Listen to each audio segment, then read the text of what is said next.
Me back on air. As always, going to wait a little to see if I see myself on the screen, and there I go. That's me. I can see myself on the screen. And then I can open up my Wii. I've changed my setup today so I can stick my messages like on my phone there on a little selfie stick, basically stood up right next to the screen, which will make it easier for me to read chat messages today. Because yesterday I found myself looking all over the place to try and keep track of everything.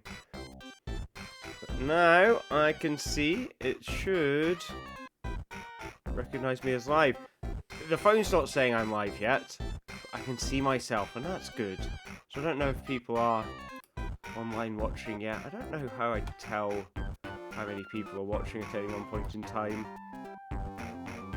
That's all part of the magic, isn't it? But yeah, I mean, if you are watching, hello and welcome to the stream. And yeah, just give you a little rundown of what we are doing today. So I'd better start the clock soon. But I am playing 16 different Sonic the Hedgehog games, of which... So, 16 different Sonic the Hedgehog games. Over on the beautiful left-hand side of the screen, you will be able to see a list of games that I am currently playing, games that I have beaten, and games that have yet to appear. So, there will be 4 games in the rotation at any one time. Every time I collect a ring, the game will switch to one of the other games in the rotation. So, I'm in Sonic 3 right now. If I collect a ring, I'll be put in Sonic Advance, Knuckles Chaotix, or Sonic Pocket Adventure. So that's going to happen every time I pick up a ring. Once I beat a game, then that game will be removed from the list and picked and replaced with a new game from the upcoming list. So I expect Sonic Advance is going to be finished soon, given where I left off yesterday. And when I beat it, it will be replaced with Sonic Advance 2 or Sonic 2 on the Master System, Sonic 1 on the Mega Drive, Sonic 2 on the Mega Drive, Sonic Advance 3 on the Game Boy Advance, the original Sonic the Hedgehog on Mega Drive, Dr. Robotnik's Mean Bean Machine on Mega Drive, or Sonic Spinball on Mega Drive. So it really is, yes, a real grab bag of what could happen. I'm going to put out... Oh wait, no, I've done all my putting out of the messages. So I think I'm just going to start the timer again. I'm going to crack on. So, I'll put out a message to say...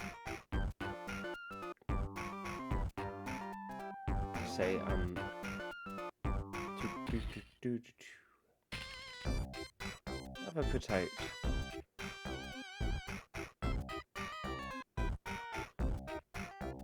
Yeah, I'm going. I'm live. Let's do this. Let's see what happens. It's a fun little setup here with my phone right next to the screen. But you'll see if I'm gonna... Oh wow. Or I'll just die. I'll just die in a level. But that's okay, because I didn't start the timer. I need to start the timer. Here we go. And now you can see the clocks going. So now it's all working again. So yes. You will see every time I collect a ring, like when I get the rings from this TV, it will switch to another game.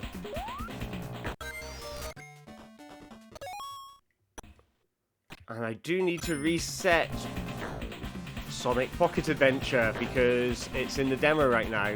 So let's see if I can... There we go. So now I'm Sonic Pocket Adventure. This was added right at the end of yesterday's stream after I beat Sonic and Knuckles. Running on the Neo Geo Pocket Color there. I do not know what to expect from that game because I have only ever beaten it once in my life, whereas the Mega Drive games I've beaten a whole bunch. Except Sonic Spinball. I've never beaten Sonic Spinball. The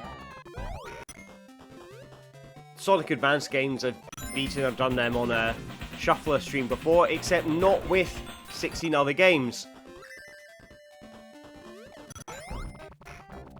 So right now, nothing giving me too much trouble, but I do remember from yesterday, I maybe passed the hardest part of Sonic Advance.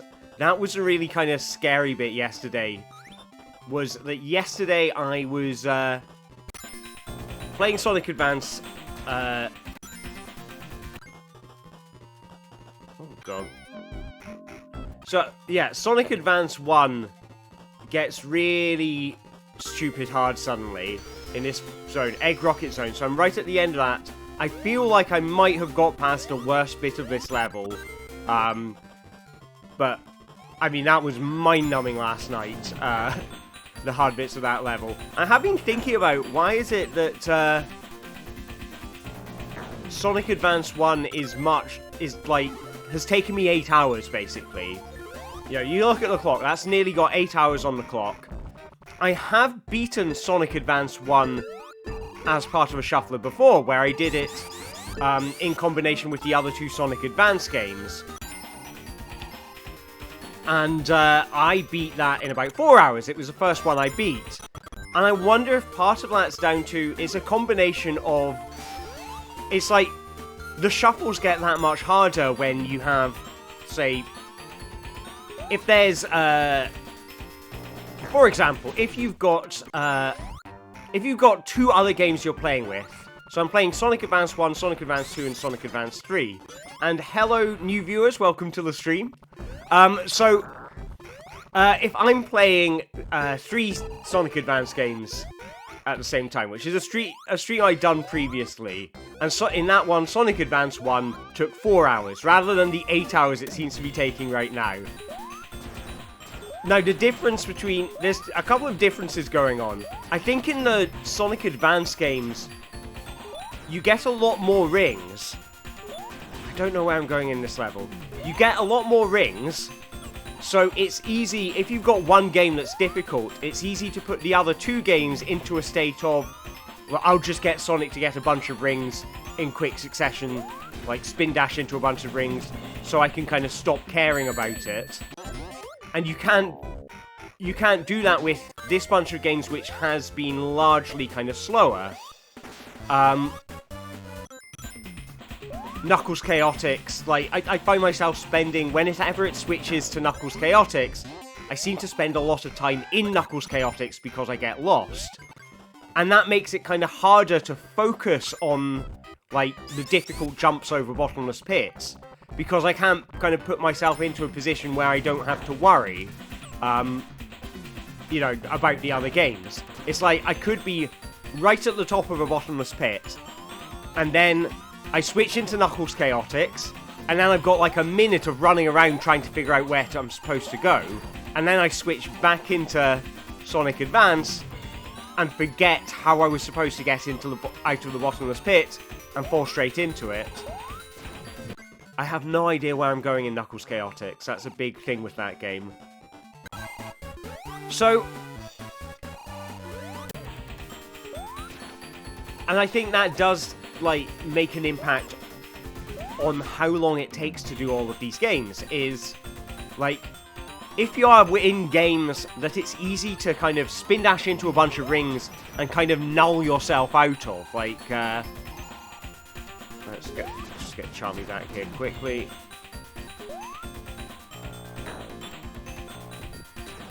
You can just kind of, yeah, and make it so that you don't have to care about a particular game. This is clearly a dead end.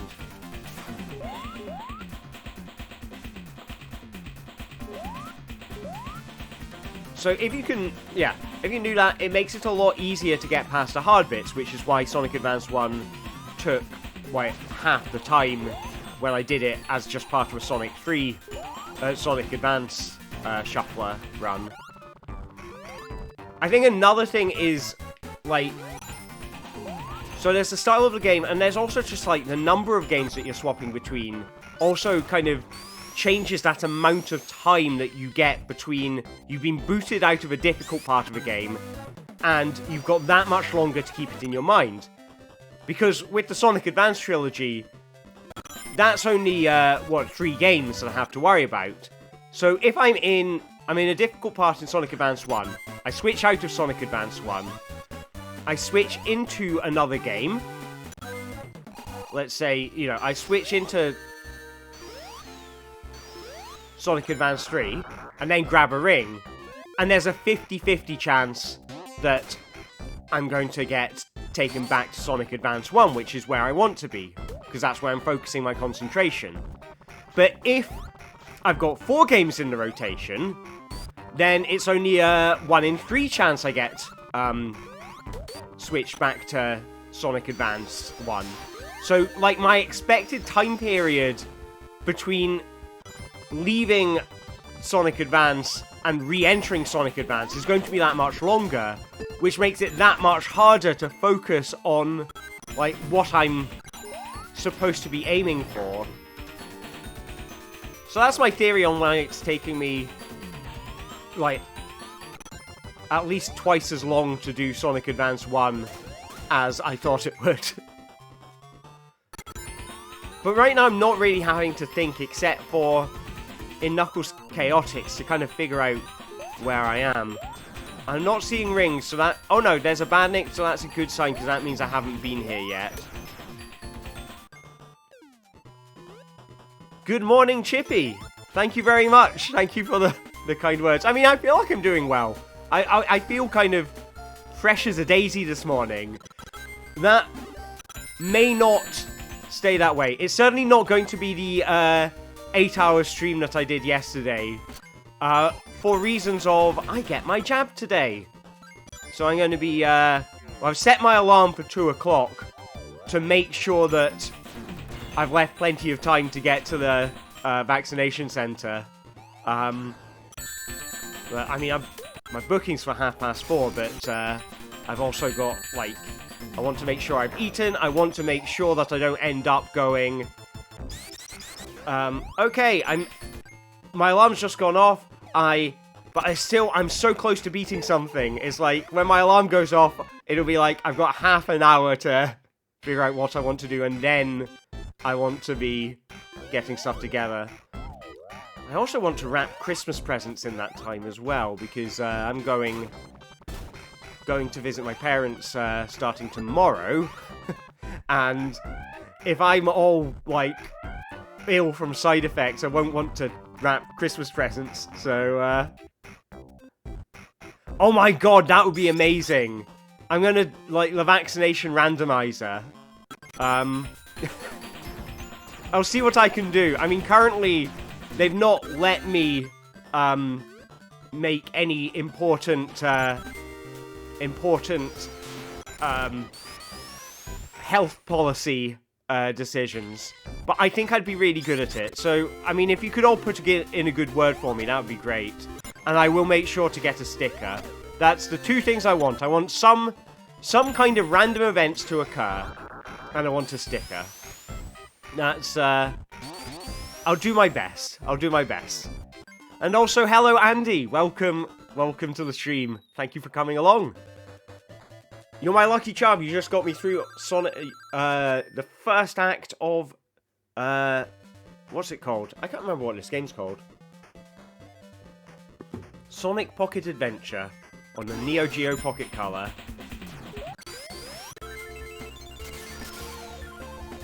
So yeah, this game, Sonic Advance 1, is the tricky one. This is the one which gave me so much trouble yesterday. I think each game did something that gave me trouble.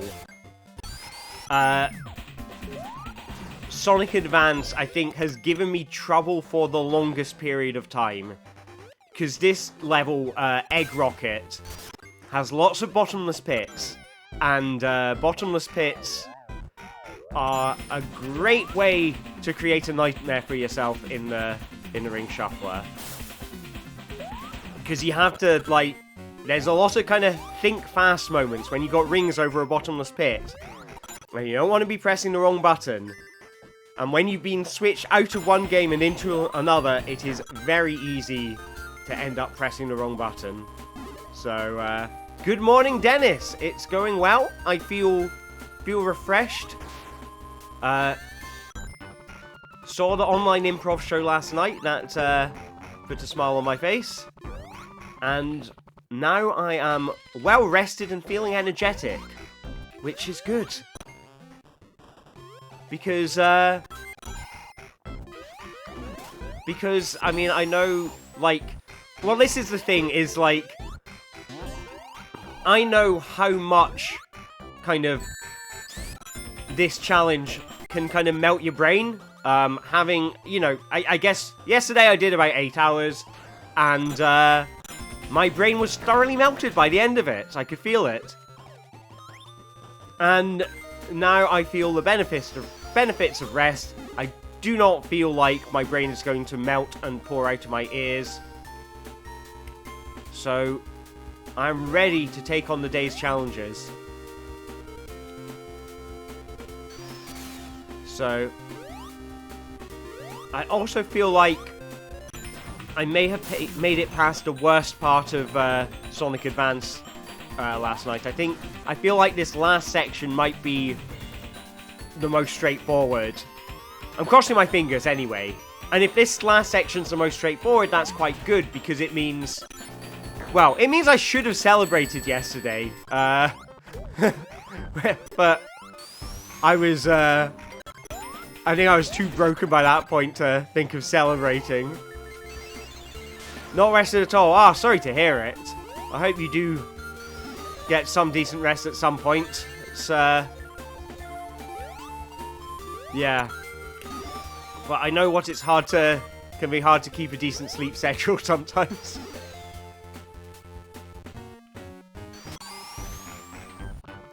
I used to have a policy, like, back when I was making iPhone and iPad games, because, you know, I was doing that as a kind of, you know, as an indie, you know, one-man team, and, I would find myself, like, I had a rule which I called the 8 o'clock rule, which was, I shouldn't work after 8 PM at night. And what that really meant was, like, I shouldn't work after 10 o'clock at night, because if I can't work, if I work after 10 o'clock, then I will not sleep. But I called it the 8 o'clock rule, because if I called it the 8 o'clock rule, as of 8 o'clock, I would start to feel guilty. And if I felt guilty, that is, like, 2 hours of that guilt would cause me to stop working by 10 o'clock at night. So, it was, I have since learnt to be a bit kind of easier on myself, and I actually genuinely do try not to work after 8 o'clock, but, you know, at that time, yeah, my sleep routine was, odd. So, I kind of, yeah, it is easy to end up with quite a difficult sleep schedule, so I don't envy you.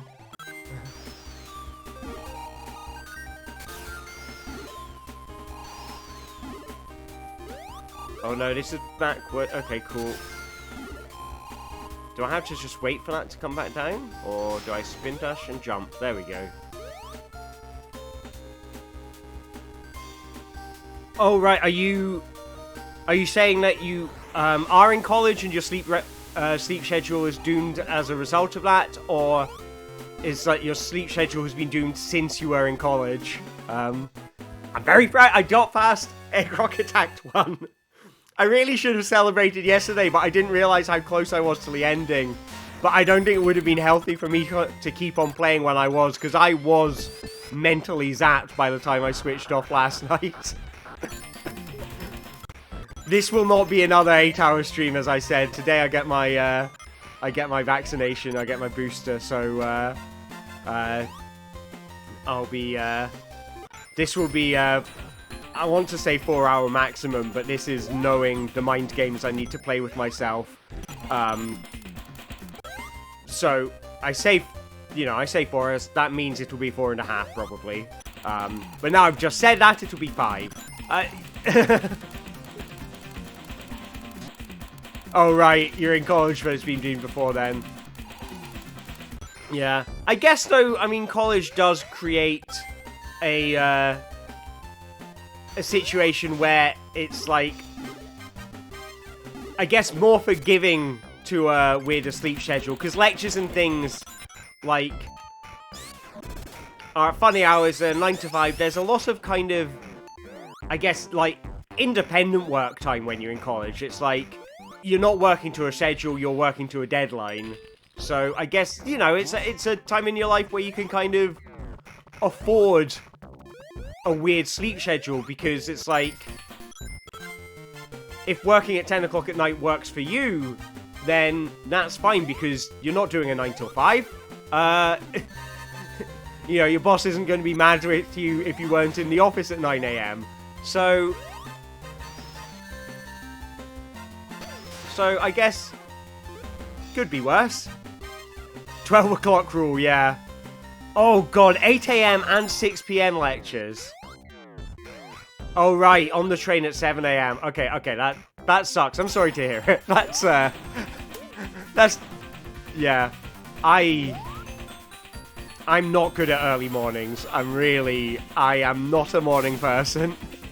So, yeah, I do not envy that at all.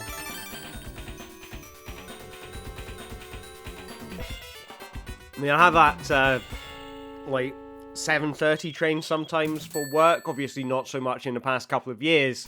But, you know, I used to need to, you know, travel in for work, and that would involve getting a 7:30 train. I used to hate getting up at 6:30 to be on that train at 7:30. But yeah, at least it's not it was never a regular thing. It was a sometimes thing, which I permanently exhausted pigeon.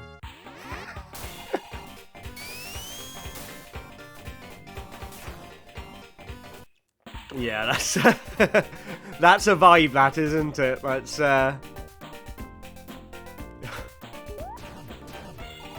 I mean, yeah, what bird is the opposite of a night owl? And then, like, what's an albatross? Because albatrosses sleep while they're flying. Like, that must be a metaphor for something. Like, someone must say, oh, I'm not a night owl or a permanently exhausted pigeon. Morning lark, that makes a lot of sense. So I'm not a morning lark or a night owl, I'm an albatross. Whatever that means. I'm an ostrich!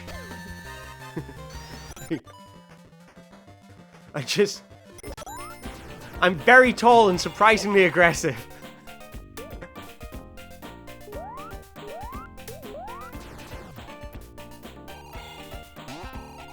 I'm an emu, I'm like an ostrich, but just kind of less ostrichy.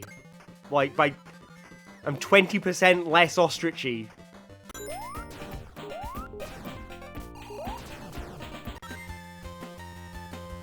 Oh.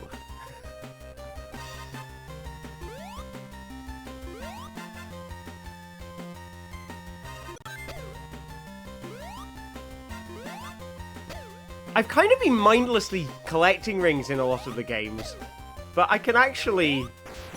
I wonder if I could have saved a lot of time in some of these by just kind of, instead of kind of mindlessly collecting rings out of force of habit, actually avoiding them.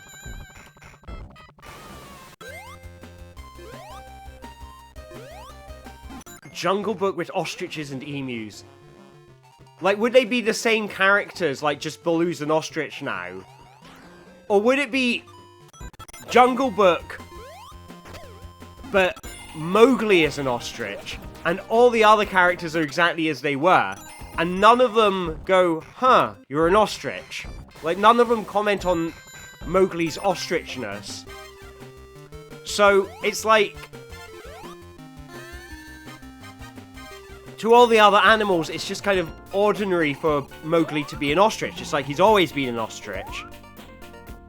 It's like the kind of Mandela effect thing. It's like, yeah, of course Mowgli's an ostrich. Mowgli's always been an ostrich. What's this about? What is this man cub thing?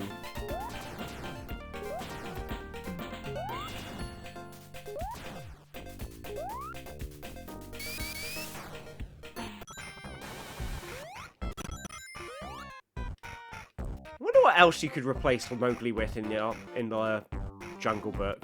Or like Jungle Book versus Lion King. Like, what would that what would that be the story of? Like, in Jungle Book versus Lion King. Okay, I'm going to leave that as a question for the chat to answer. What would be the plot of Jungle Book versus Lion King?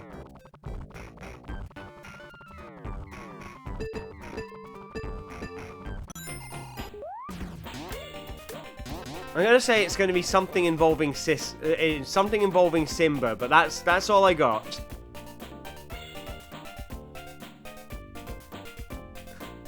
It's fun, like, slowly climbing up that thing and just... Ooh, a boss.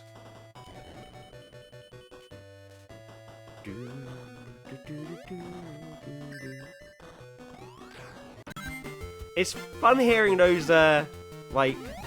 the Mega Drive songs done in this kind of 8-bit style for the Neo Geo.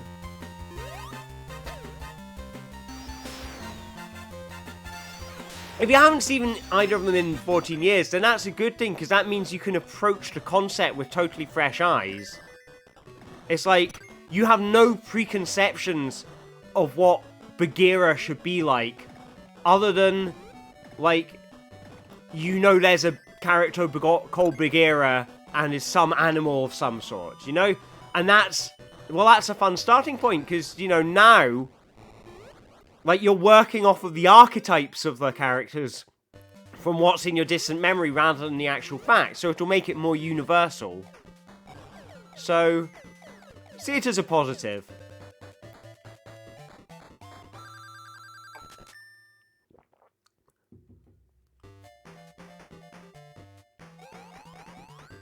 Ooh, in the new version of BizHawk, you get the DS games. That's awesome. Because I really wanted to add Sonic Rush to the list. And I guess Rush Adventures and Colors would be in that. That's awesome. Okay, that's going on the list of things I want to add then. Because, well, by add, I mean, well, add the triggers for it, but also make this work with the latest version of BizHawk. I did not know BizHawk did 3DS, so I'm very happy now. Of course Ali needs more Sonic in his life. There is not enough Sonic.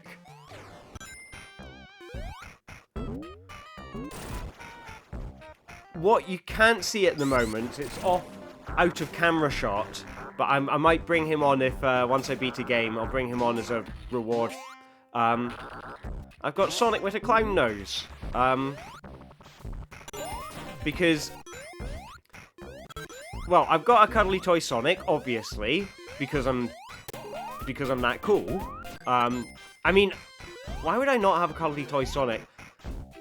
This was from, this was a cuddly toy Sonic that, that Haley got me in, well, I want to say Haley got me in, I was going to say Haley got me in Secret Santa, but those two things can't be right, because otherwise it wouldn't be a Secret Santa. But I think it was, Haley did get me, one year that, there's a Sonic up there, up on my shelf, who is currently wearing my clown nose.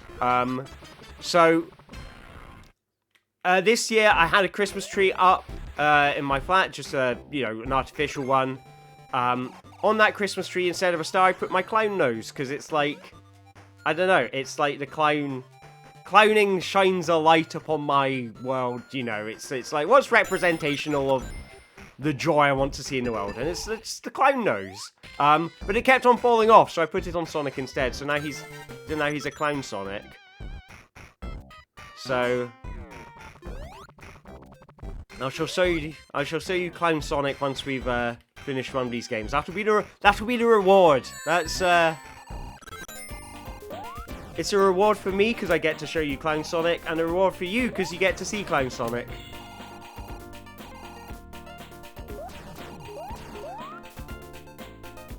Oh, awesome! Fantastic. That sounds great, Dennis.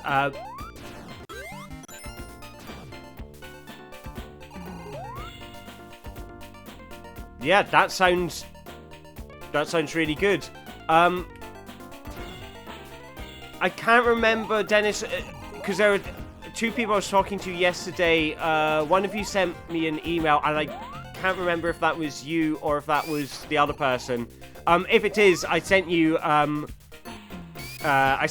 link to basically talk about how the current shuffler works. So, in case that's helpful, I can always, if it's helpful to you as well, I can basically copy the same details to you. That was the other person. Okay, well, if you're interested, I could, like copy the details if it's already, if it's helpful, but, up to you, really. Cool, yes, that would be great. Looking forward to hearing from you.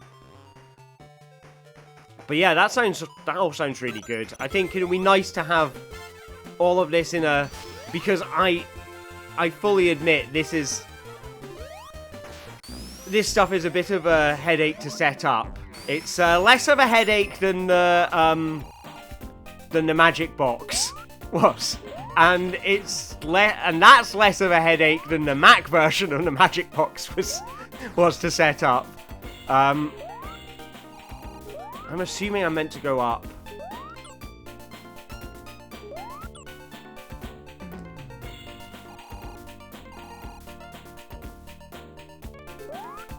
That's alright, I'll check my spam folder as well.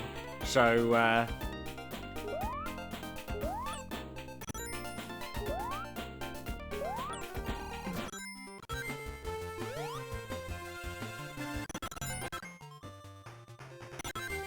I mean, if your domain is spam.com, like, there must be an email address that's spam@spam.com.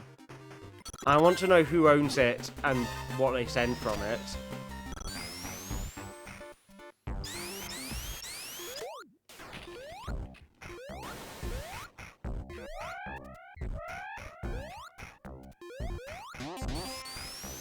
I would also like to make a spam filter that is a slice of spam that filters something. Like, it's a coffee filter that's actually a slice of spam. And it's a spam filter, and all it does is make your coffee taste like a mixture of pork and beef. What is spam pork and beef, or is it pork and chicken? It's like, it's some combination of two meats. I want to say it's pork and chicken because it would make sense, because chicken's kind of, like, relatively cheap.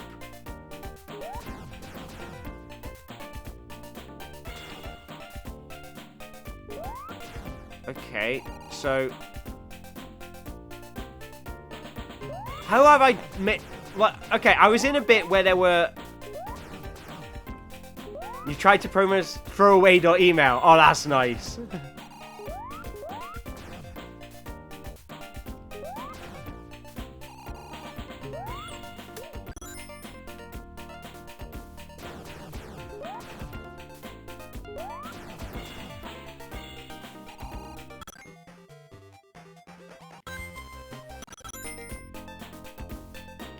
Oh. That's a shame. That's a real shame. That's, one day. That's the dream. One day. Then then you can send emails to everyone around the world, advertising, diet pills and, I'll give you free money if you just need to transfer all your money into my account here, and then I'll hold on to it for you. I have $1 million for you. You just need to give me $1,000 for me to pay for the transfer, and it comes with a free NFT.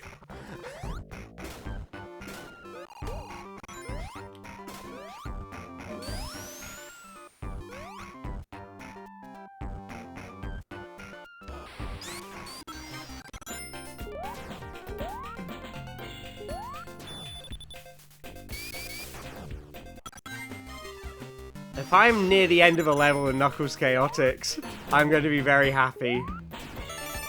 Oh, but I got into a special stage. Well, I'm going to have to try and beat a special stage in. We won't get ring switches in the special stage. I did think I added them, but Evidently I didn't. Special stage. Alright. How long is it going to take me? I think I'm going to... Because this is a nice, easy, early one. But I do like these special stages. Like, and I like the timer mechanic is a really interesting one. That each ring is worth a second in the special stage. So, you get more time in the special stage based on how many rings you entered it with. And also, if you collect rings and lose rings in the special stage, that takes away from your time. I really like these. I think they're like... And they also read as a 3D space. I think...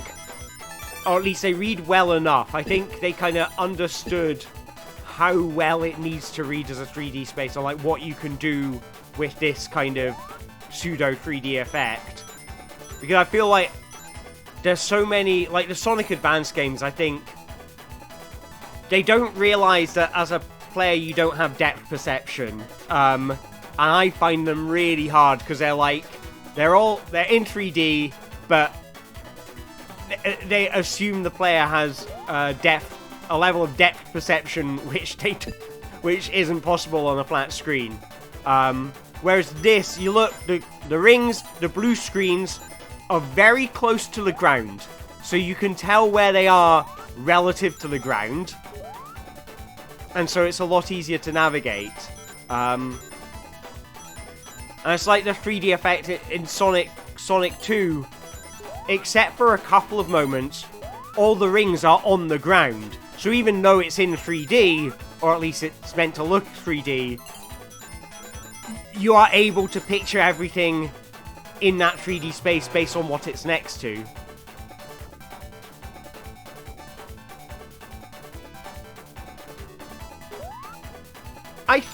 I want to say BizHawk would probably be fine on account of... So, here's what's going on under the hood, and here was something I kind of talked about in my email to the other guy. So the way that this works, because there was part of the time was eaten up with, like, in terms of why was there a delay with the Lua version?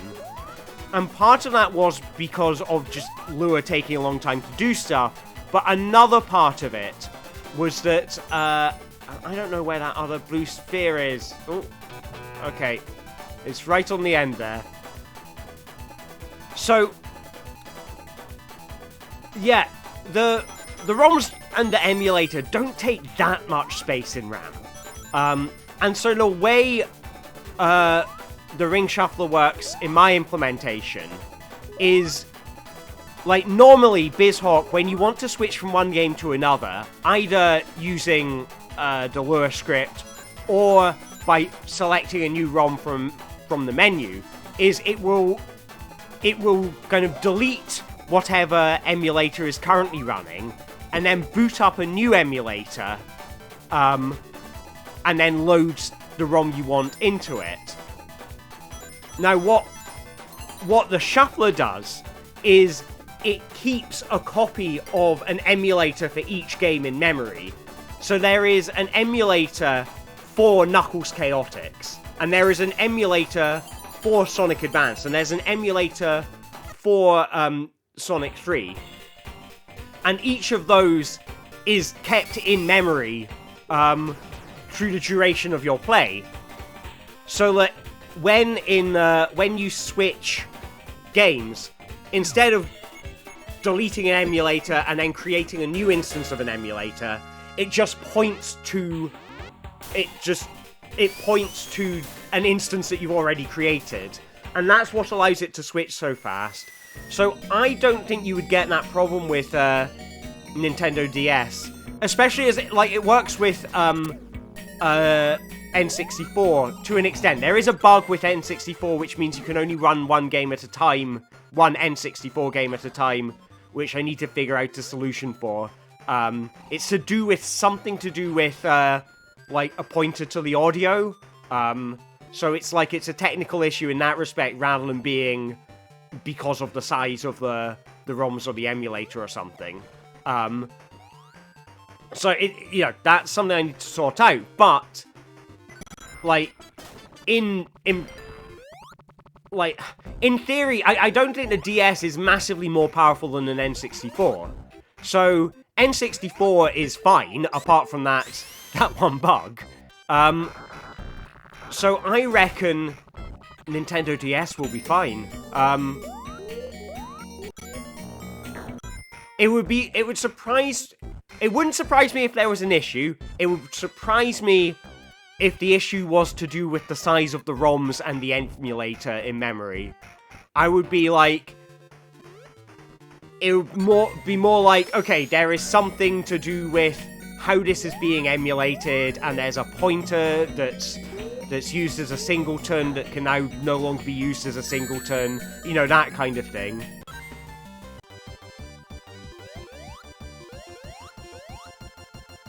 Yeah, I've not done anything with PlayStation games yet, so I don't actually know if there's, you know, would be limitations with that. But in terms of CD games, Sega Saturn runs fine, although there is a weird quirk I had to deal with the Sega Saturn, and I don't exactly know why yet. But just checking memory for changes to see if I should switch, is a little bit slow on the Saturn, and I don't know why. So the way this works on the Saturn is with Saturn it only checks every 20 frames. And that's enough that you can't actually see there's a tiny wee bit of slowdown. I mean, it may actually eliminate the slowdown because it's like the build-up of events or something that it's having a problem with. I don't know. I tried to make it asynchronous, but, you know, that didn't seem to fix it. So I don't actually know why that issue was there with the Saturn. But, I mean, what I mean to say by that is there isn't... I don't see a kind of... If there's a technical reason why PlayStation wouldn't work, I think it's it's to do with the implementation of the emulator rather than something to do with, you know, CD games being big, if that makes sense.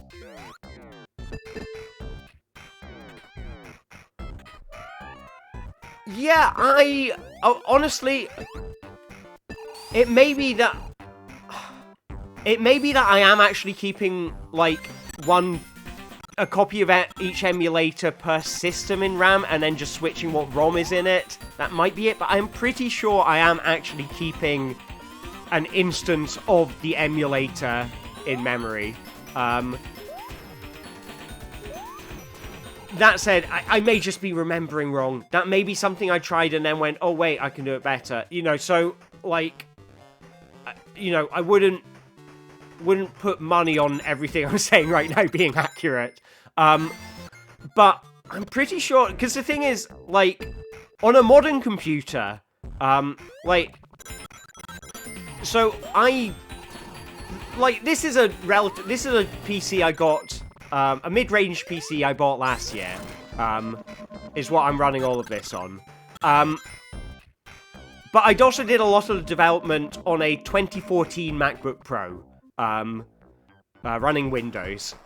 So, like, and that system seems to have been fine, you know, that, like, I've not been pointing 100 different games at it, but, you know, for, like, 8 games, it's certainly been fine on the MacBook Pro. So,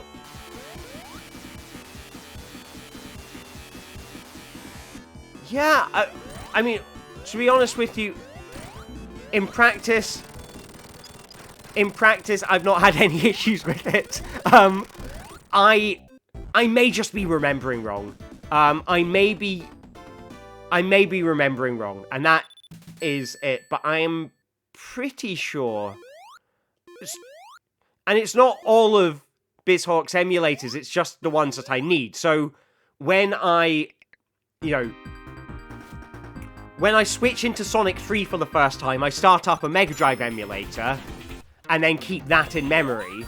But I don't have any, like, there's no Commodore 64 emulator living in memory, because I'm not playing Commodore 64. Like, if I shuffled into a Commodore 64 game, then I would, like, create a Commodore 64 emulator when that game was entered. Right, yeah. Oh, I guess, is that a limitation of the, whatchamacallit, of the BizHawk, things, I've forgotten what they're called now, like, the tools, BizHawk tools, is that, yeah, but yeah, I mean, in case, if it's of any help, this is how I've implemented this, is, at the moment I need to start a new game, I will load a new emulator for that specific game, and keep that in memory, and that, as far as I remember, is how I'm doing this.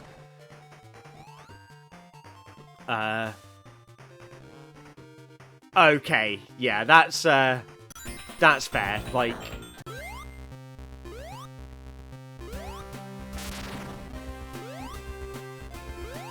Yeah, if you want to get, yeah, I mean, obviously, I don't know what all the cool things that you want to implement are, so, like, I totally get it, it's like, what you want to achieve, is, like, you know more about it than anyone else, so, like, yeah, I guess that you like, you'll know better than anyone if you need, if you need an instance of each emulator, like, that's, yeah, I think that's fair enough analysis to come to, but I look forward to seeing the creation, and, like, I am excited to see this, take shape. That's an exciting project.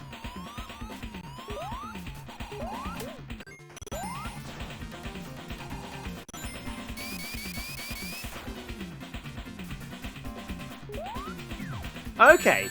Oh, that's cool. I like that. I like that a lot.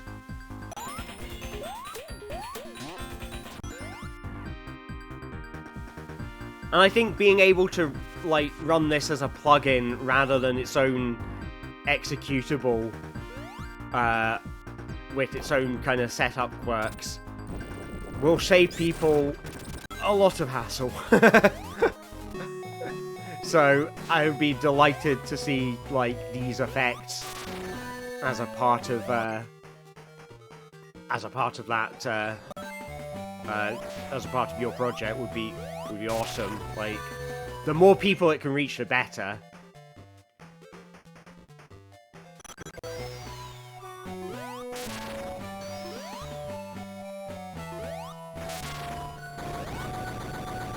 So I am very close to the end of Sonic Advance 1 now. And very happy to be near the end of Sonic Advance 1. So it did take me a while to get through Chaos 8, was it? Oh, God. I wasn't thinking. I'd kind of sort of stopped concentrating because I was like, oh yeah, I'm in a straightforward bit. So, I don't need to think.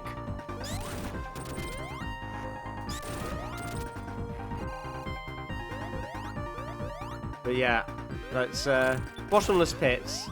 And it's like, the bottomless pits, it's not just when you're ring switching they become dangerous, it's when you're context switching, when you have to change your pattern of thinking from I can idle, oh, I need to think, I need to be careful. Yeah, that can really mess you up. Like, Knuckles Chaotix, I can kind of just blast through without thinking at the moment. Oh, is this a boss? Or is this like a bonus boss thing?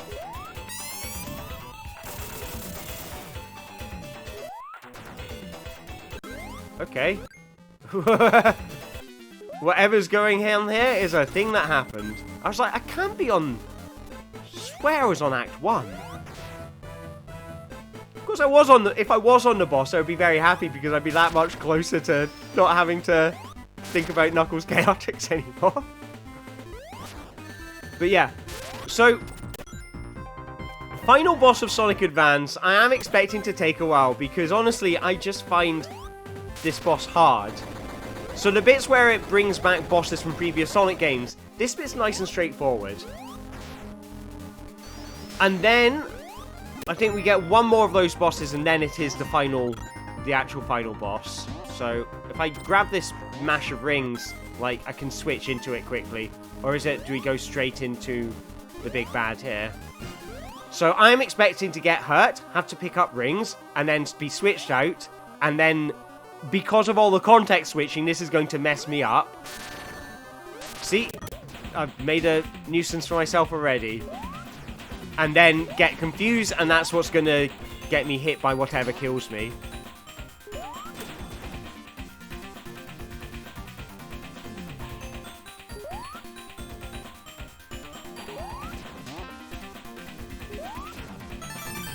I have to say, there are some nice moments in this game where you have to, like, throw your buddy up onto a platform and then they pull you up. Is a nice use of the mechanics.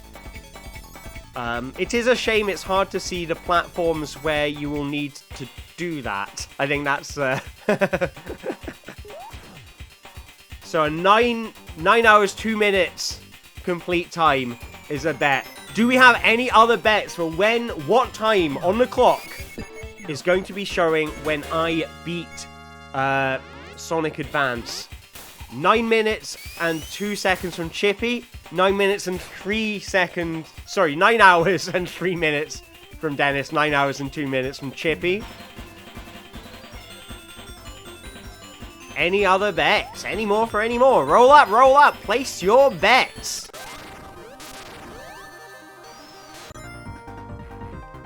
Just gonna get these rings to make me not have to worry about Sonic 3. That situation where it switches out of Sonic 3 and then back into it is quite useful for me, because I can kind of... It's basically... But there we go. Losing a ring on the left-hand side of the screen. There we go. There goes my ring. There goes my safety. So now it's just me and my wits. And this is where it gets hairy. Oh, that was just a guess that he would do that. And now I'm dead. So, now we enter. So I'm going to get the lightning shield to increase the amount of time I can spend not caring about Sonic 3.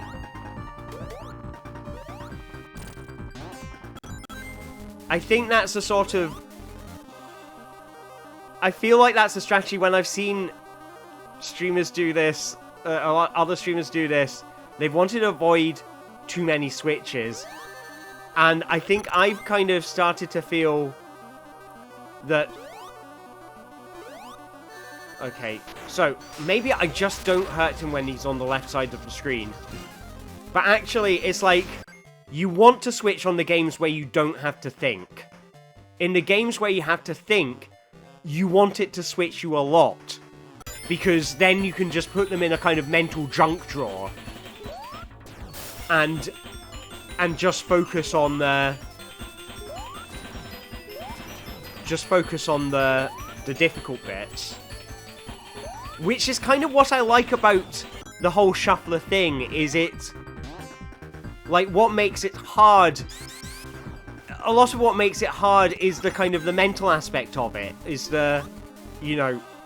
It's not, can I physically do this? It's... Can I mentally focus enough to concentrate on the challenges at hand? So you can see me kind of like twitching. Because I'm sort of tapping right, waiting for Robotnik to do something that I can react to.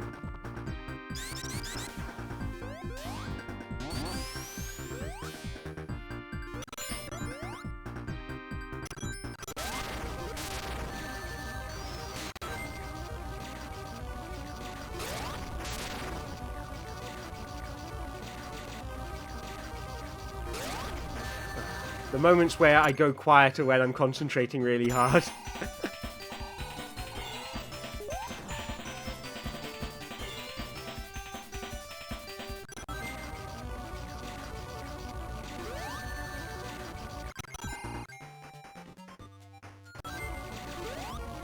Oh, no, no, no, that's not good.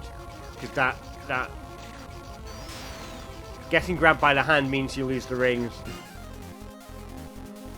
Ooh, that would be nice. Ring Shuffler in conjunction with the time-based shuffler. Yeah, that would be nice.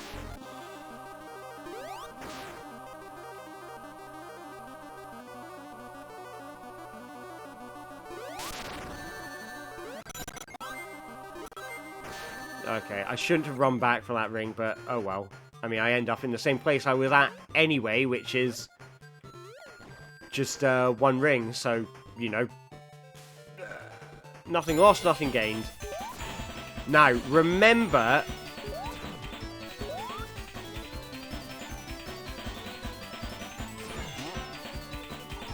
That makes sense. Oh, so you thinking to have a kind of... like a deadline kind of thing, is that if you haven't switched out after 30 seconds, you will be switched out? Or is it something that'll happen for games that, like, don't have ring events programmed in? Am I right at the bottom of the level? I don't think so. Come on, Charmy. Okay, that makes sense. I like that.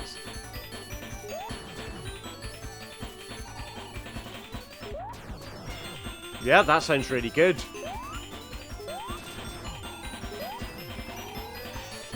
These,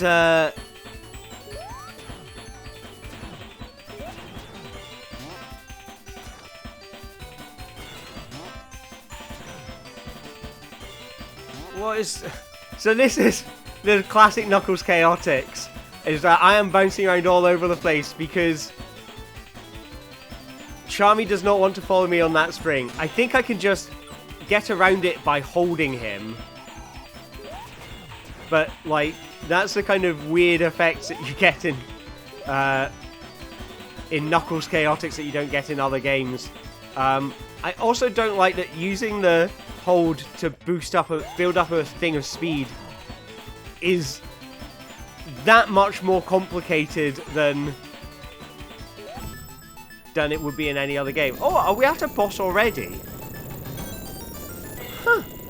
I'd not been keeping track of where we were in this game. Because all the levels are kind of much the same, like, they're barely identifiable from each other. I feel like I love the intention of using the 3D, the sprite effects to create 3D stuff in Chaotix. I really like that. It's, so, I think this is a wonderful idea. Really hard to read what's in the foreground and the background. Oh, I've got no rings now. But that's okay. I think I lost them because Charmy kept on bumping into stuff, but it's hard to tell. But it's like that boss, it's lovely the 3D stuff it's doing. It's impossible to tell what's in the foreground and what's in the background at a glance. And I think that sort of, like, visually, it's very noisy, this game. And it's very colourful, and I wonder if they made it this colourful so that in screenshots it looked impressive as a kind of, look what the 32X can do. But it looks... But in gameplay, it's just kind of hard to tell what's going on because everything is in your face. The background's in your face, the foreground's in your face. It's like, I think I make a big deal in, like, my own games, and, like, the contract work that I do, of making, like, it needs to be clear, like, what's in the foreground, what's in the background, what can you interact with, what's just scenery, and using colour to kind of hint at that stuff, I think is really important, and it's something that the original Sonic the Hedgehog on Mega Drive was incredibly good at.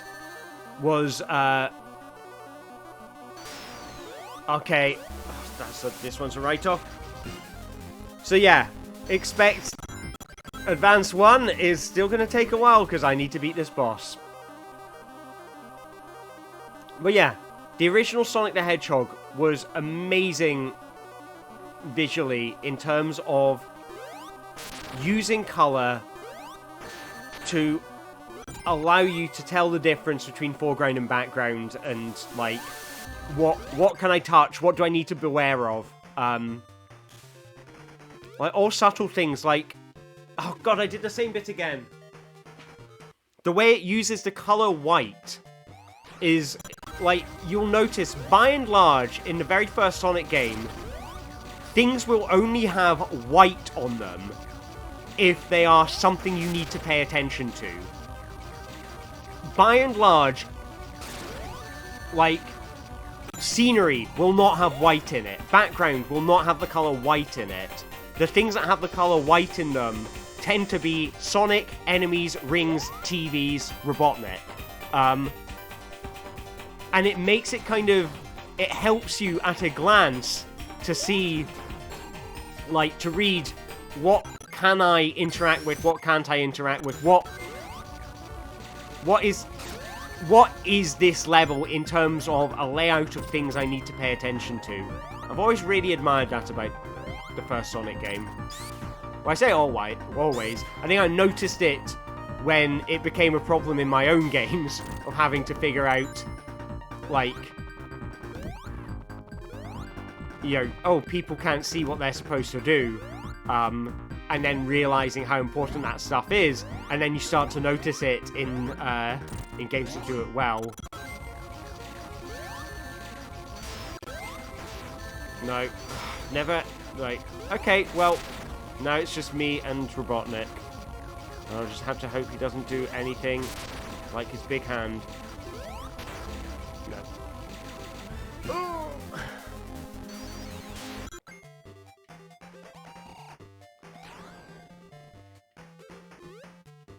Is that a checkpoint down there? It is a checkpoint. I might get that, because this might be a different route to the one that's been killing me. Oh, okay, no, it's taking me the exact same route. Alright. So we've got, like, what, 5 minutes left on the Chippy clock. 6 minutes left on the Dennis clock.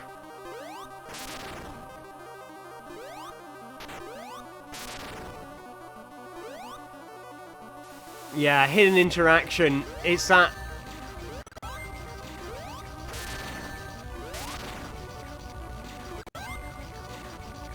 Oh, see, now I'm concentrating really hard.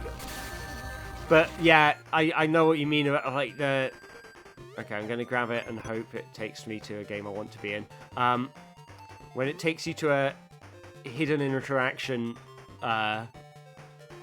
yeah... And, I mean, the other thing is hazards. When hazards, like, don't visually jump out at you, but the background does, I hate that. Trying to think of games that have done that badly. I don't know if you ever, like, the Gianna Sisters game that, like, which I thought looked fantastic, and it was lovely that they'd done it, but I did have real kind of problems with the that, because you'd get enemies which, like, you couldn't jump on their heads because they were wearing spiky hats, but the spiky hats were so tiny and the spikes on the hat were so tiny, and it's like, how was I supposed to spot that that was a hazard? And that's sort of something that always grinds my gears. But, yeah.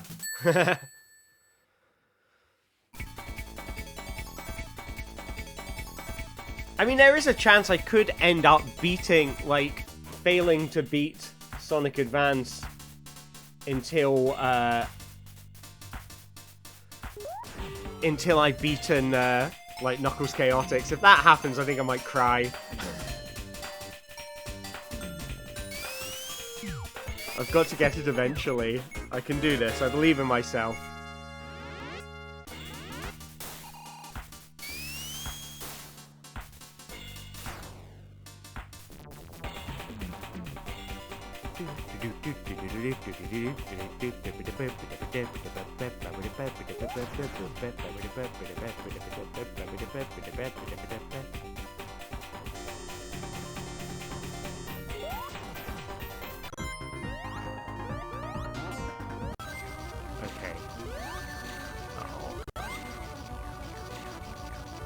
My mind was not ready to react. No. Okay, I got the ring. I got the ring back. I'm happy.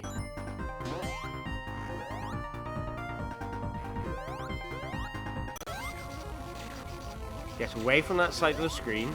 And... oh, he went high. That's okay. I can get my ring back.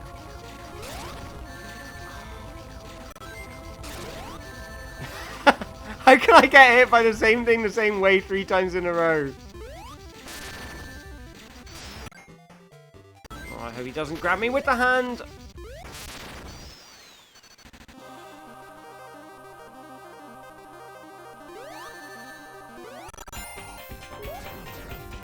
See, I find that oh no, that's the way I came, isn't it?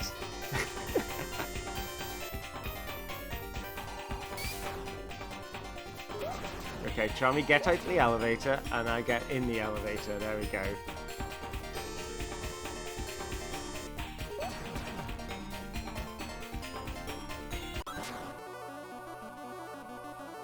I'm just gonna hide over here.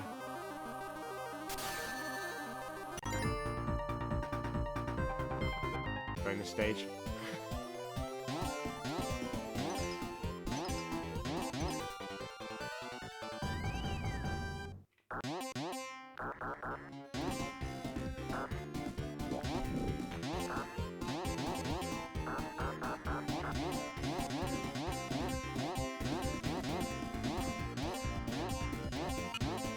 Ooh, lightning shield. That's good. I'm happy with that. Lightning shield is exactly what I want, because it means I can stop thinking about Sonic 3. So, this is good. This is coming up alley. That was a good move.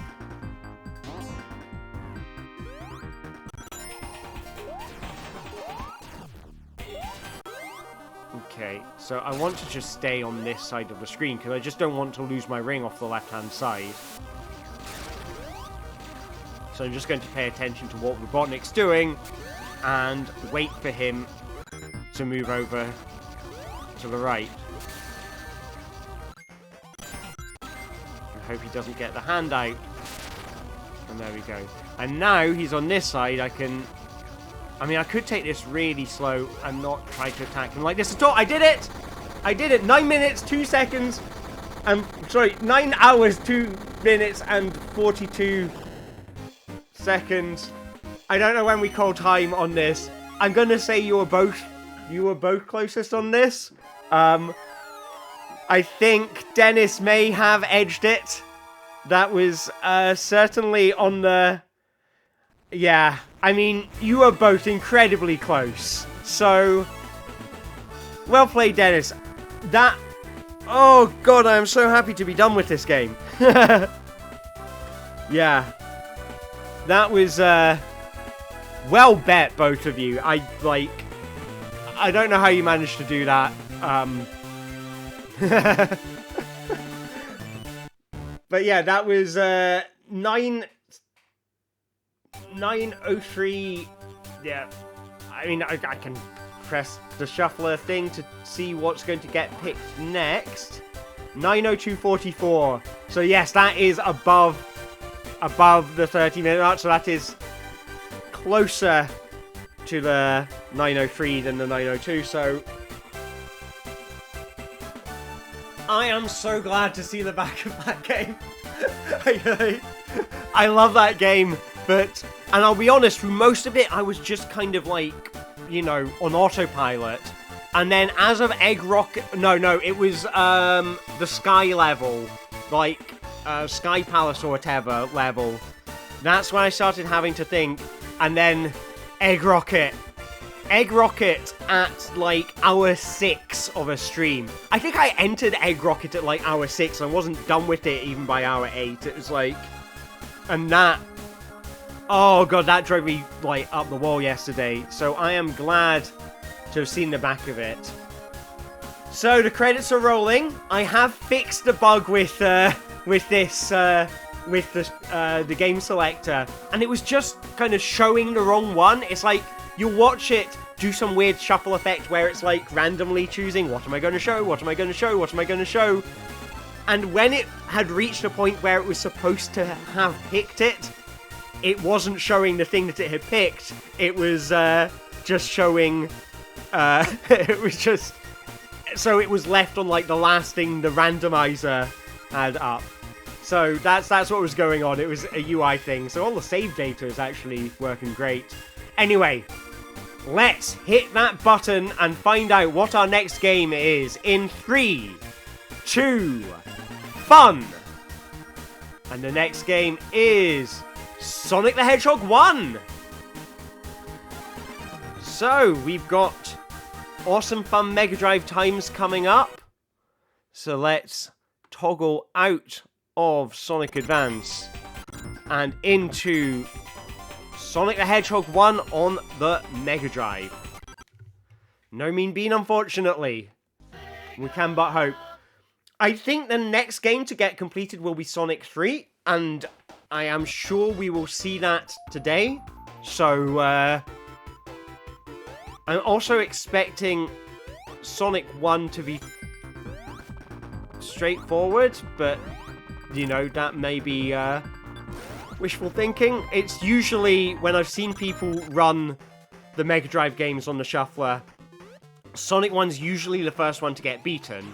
But then, I said the same thing about Sonic Advance 1, and that took 8 hours. 9 hours! That took 9 hours! So, yeah.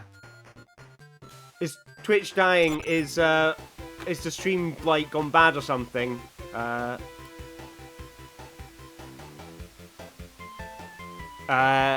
If the stream's gone bad, I can see if I can change my settings or something. So just let me know if it is, like, if it's all, looks okay to you. If you're seeing on your, okay, it's just a mobile end. Oh, that sucks. Sorry you're having trouble watching. I hope it clears up soon. Thank you, Tails.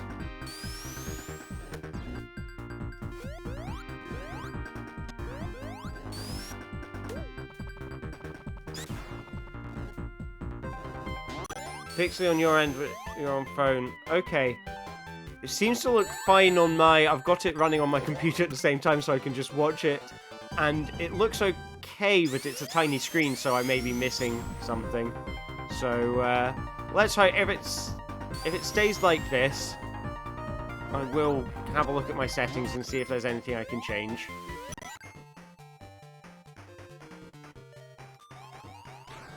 Move to laptop. Cool. Well, just let me know if you're continuing to have visual issues, and I can see if I can change it. Might be I need to change the bitrate or something.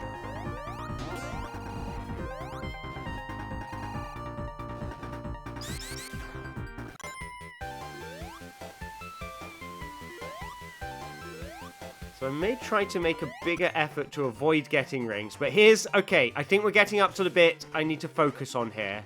The difficult platforming section.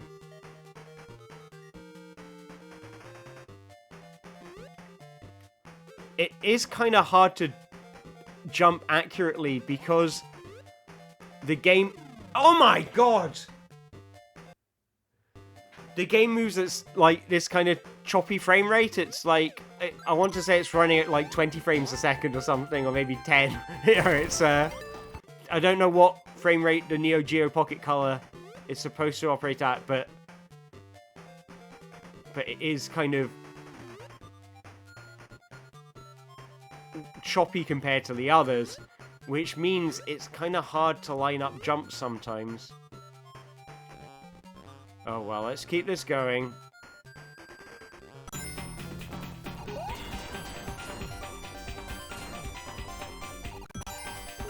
Okay, I hope it does improve. I don't want to be forcing you all to watch a crappy stream.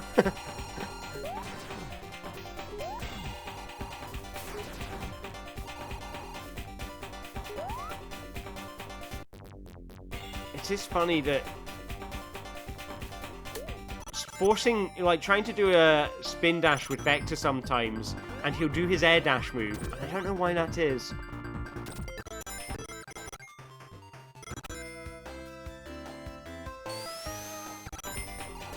But now, I'm at a stage, there's nothing particularly difficult going on in any individual game, so I think I can kind of go on autopilot by and large at the moment.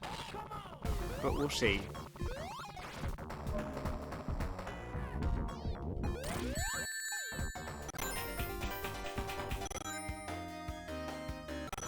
So that area should get...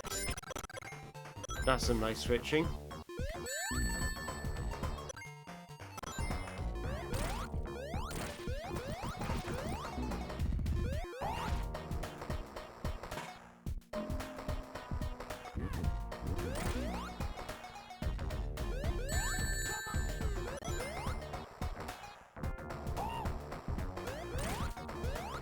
There we go, that was nice and straightforward, that one.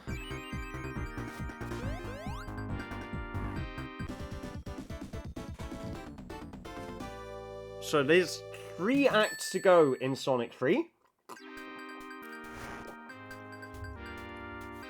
So, let's go. So I feel like now the hardest game is Sonic Pocket Adventure. This seems to be giving me the most trouble so far, and it is because of the moving into a kind of precision platforming section after a period of time of, like, concentrating on something else. So...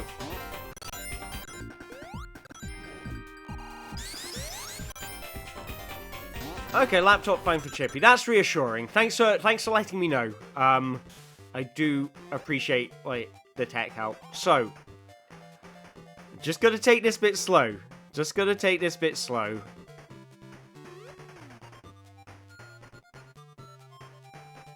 And then jump onto that one. And there's a bottomless pit there, so I can't go. Oh my god, I did not know that that wasn't something I could stand on it. Oh my god.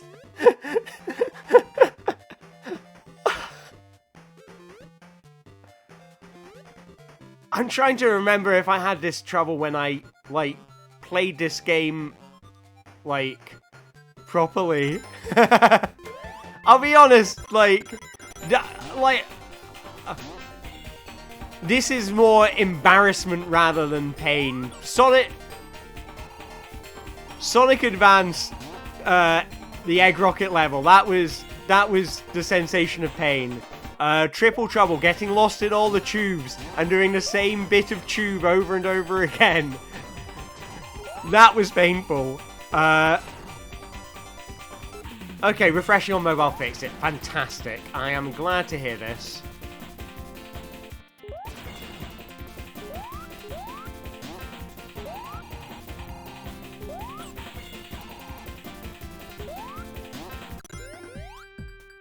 Maybe I should just hold Charmy through the entire game. Because he does just seem to be a liability.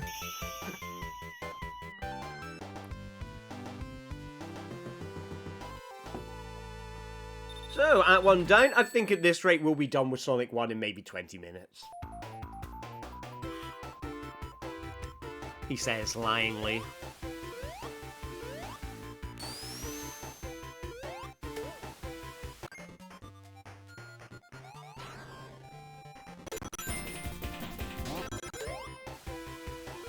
Oh, that's interesting. If I'm using the button, the B button, to hold my buddy in Chaotix, and I enter into another game, it will interpret that input as a jump. So that's, novel.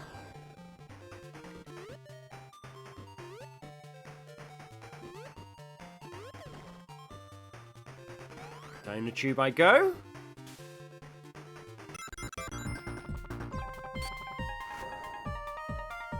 And...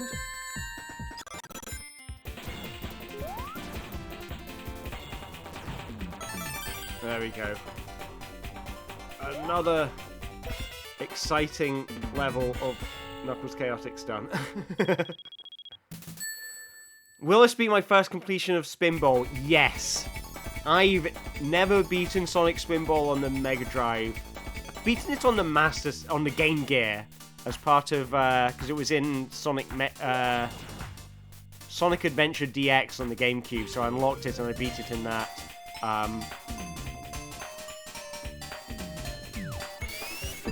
So yeah, Spinball's going to be interesting because it's not a long game. It's not got a lot of rings in it. I'm also not good at it. Whereas the others, like, I think I have a familiarity with Sonic that means, like, I kind of take to it quite easily because I played it so much as a kid and as an adult. So I played a lot of normal Sonic, but I have not played a great deal of Sonic Spinball. So yeah, that's fun times to look forward to.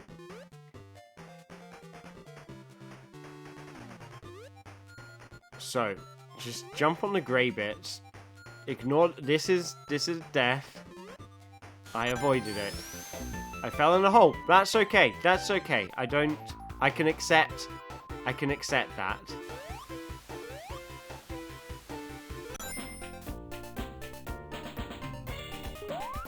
Can I get up here without getting rings?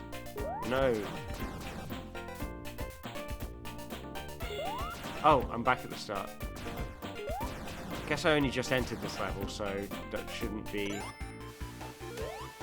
a thing. Shouldn't be a worry.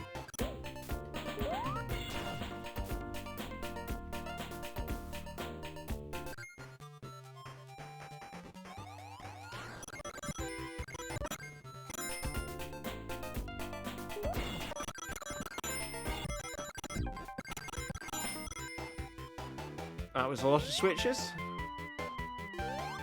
but that's good. I like to see it because it means stuff getting done, and it's pretty.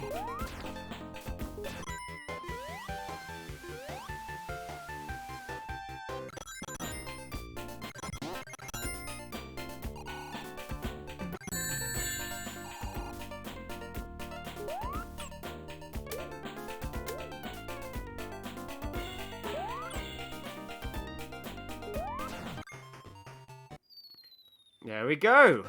What's the fastest speedrun of Sonic 1? I think glitchless 14 minutes. I don't know what it is with glitches. But I think the glitchless world record is like 14 minutes and 1 second or something like that now.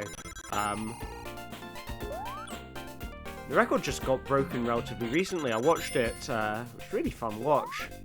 I think it was Joey Baby 69 is the current world record holder. I may be wrong on that.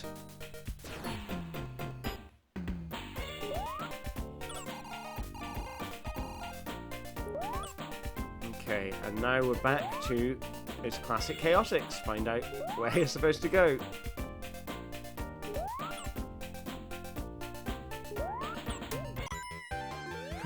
I destroyed a robot by throwing a bee at it.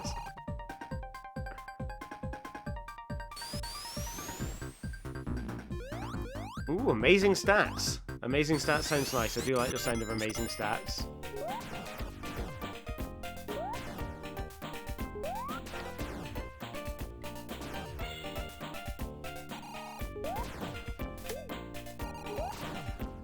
It is definitely a wall. That's good. Okay, Charmy, come over here. I want to pick you up. Thank you. I'm going to throw you up there. Oh. We'll have to wait. That's okay. We're not in a bit where we're failing to make progress because I'm dying. So any progress I say...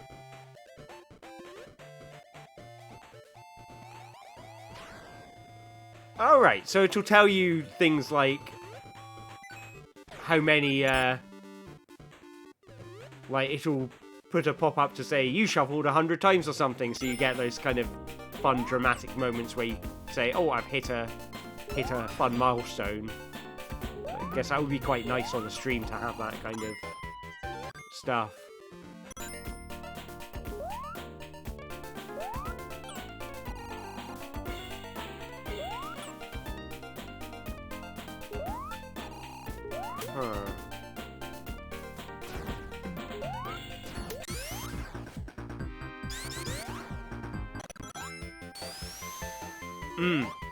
That makes sense.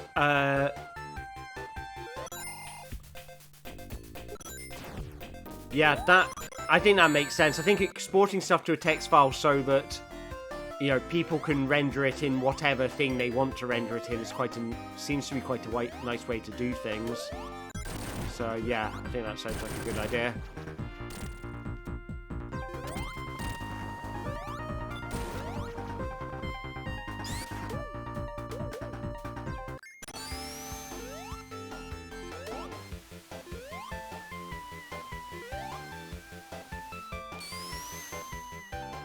Another act down? Separate text files, that makes sense. I mean, why not both? And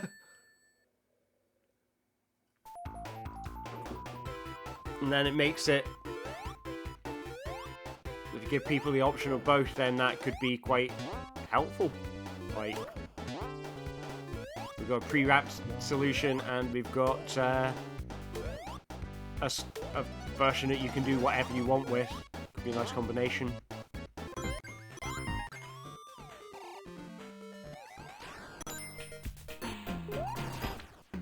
Where am I trying to go? In this game I see a robot, so that must be the right way. Okay, I think I'm meant to go downhill here.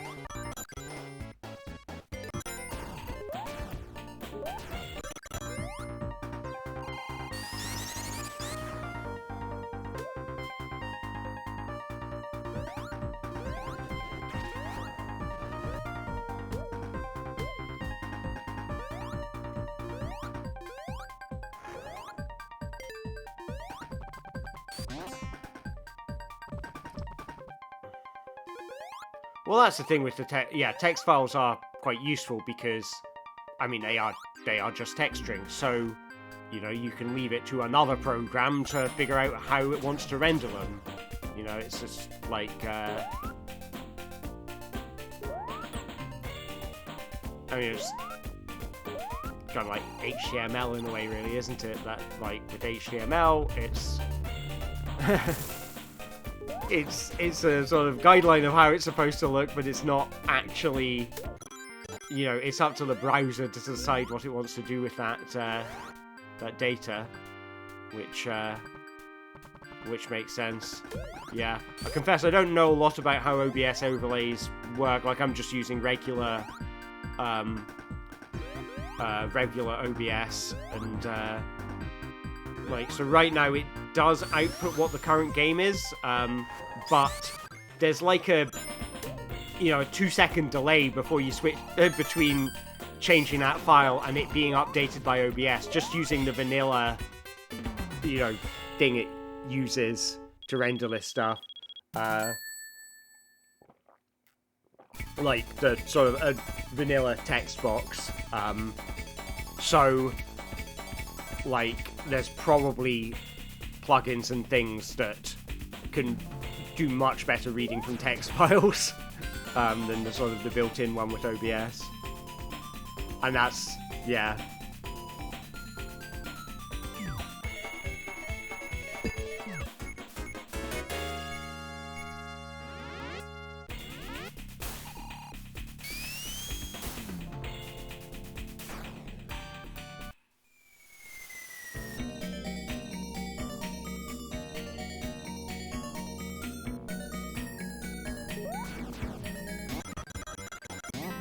I'm in the bloody clock level again.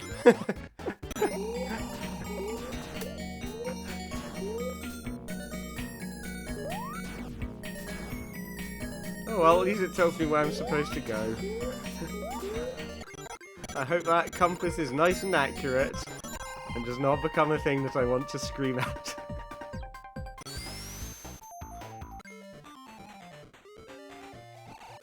No. Which way am I meant to go? Okay, I'm not seeing rings, so I think I'm meant to go left. Yes, checkpoint!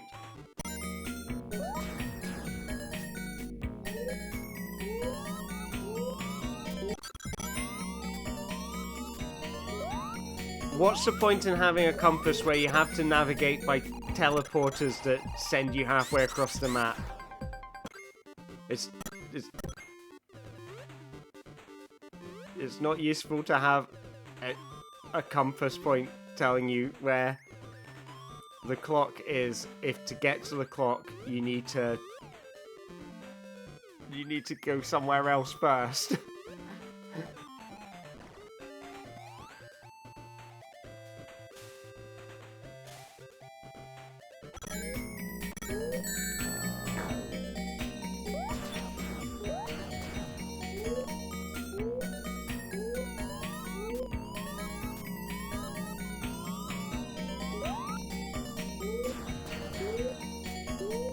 Come back, Charmy.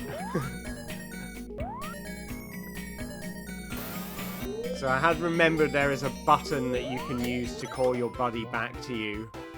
It costs you 10 rings, but save you hours of stress.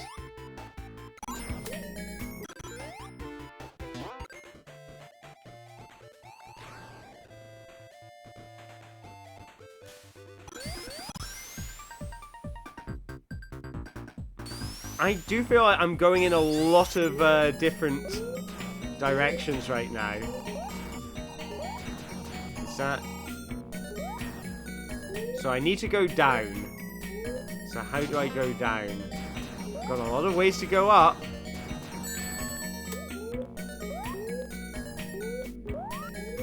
Is it because one of these platforms is breakable? No, I don't think so.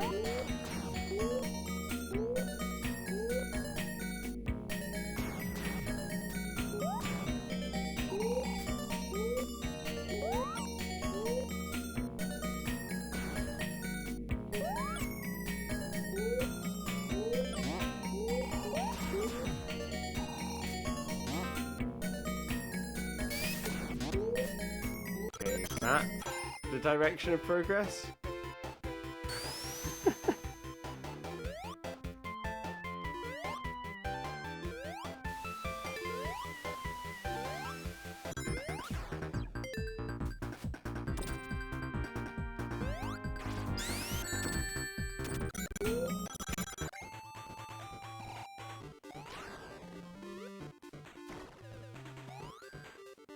So, is this...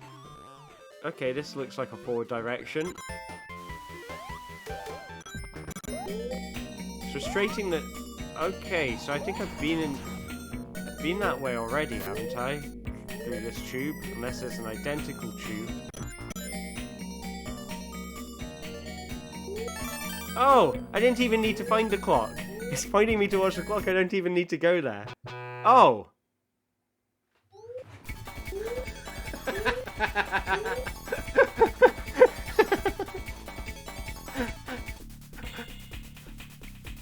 I don't think I would be this bothered by the game in normal circumstances, but just on top of everything else, I think is just like it's when there's like other challenges going on, like in the other games, there's something hard you want to do, and like, so you're in the middle of something you really need to focus on, and then Chaotix jumps in, it's like, oh hi, you're lost, you need to become less lost, that's the thing. No, sit here for a minute, and trying to figure out how to get less lost. Okay, thank you, bye.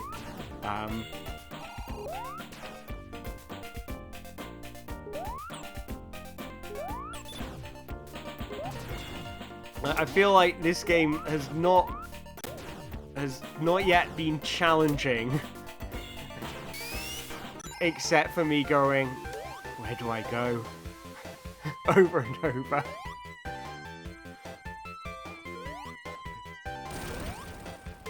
And I think in normal circumstances that would be fine because you go, oh, I'm lost. I shall figure out where I'm going.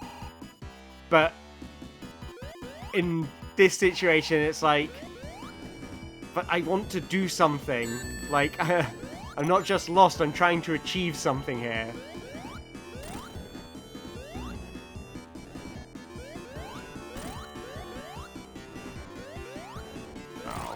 Oh, I didn't get hurt. I thought I got iced.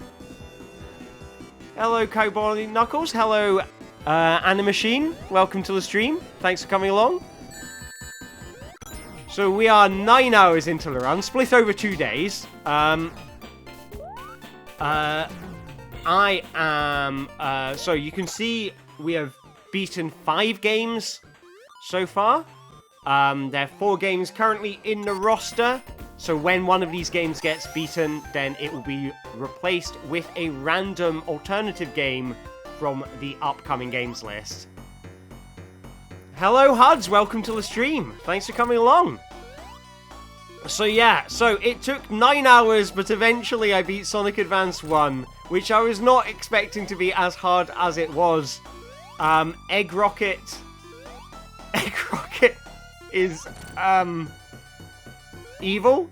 I like Sonic Advance 1. I did it as part of a sort of a shuffler with Sonic Advance 2 and Sonic Advance 3.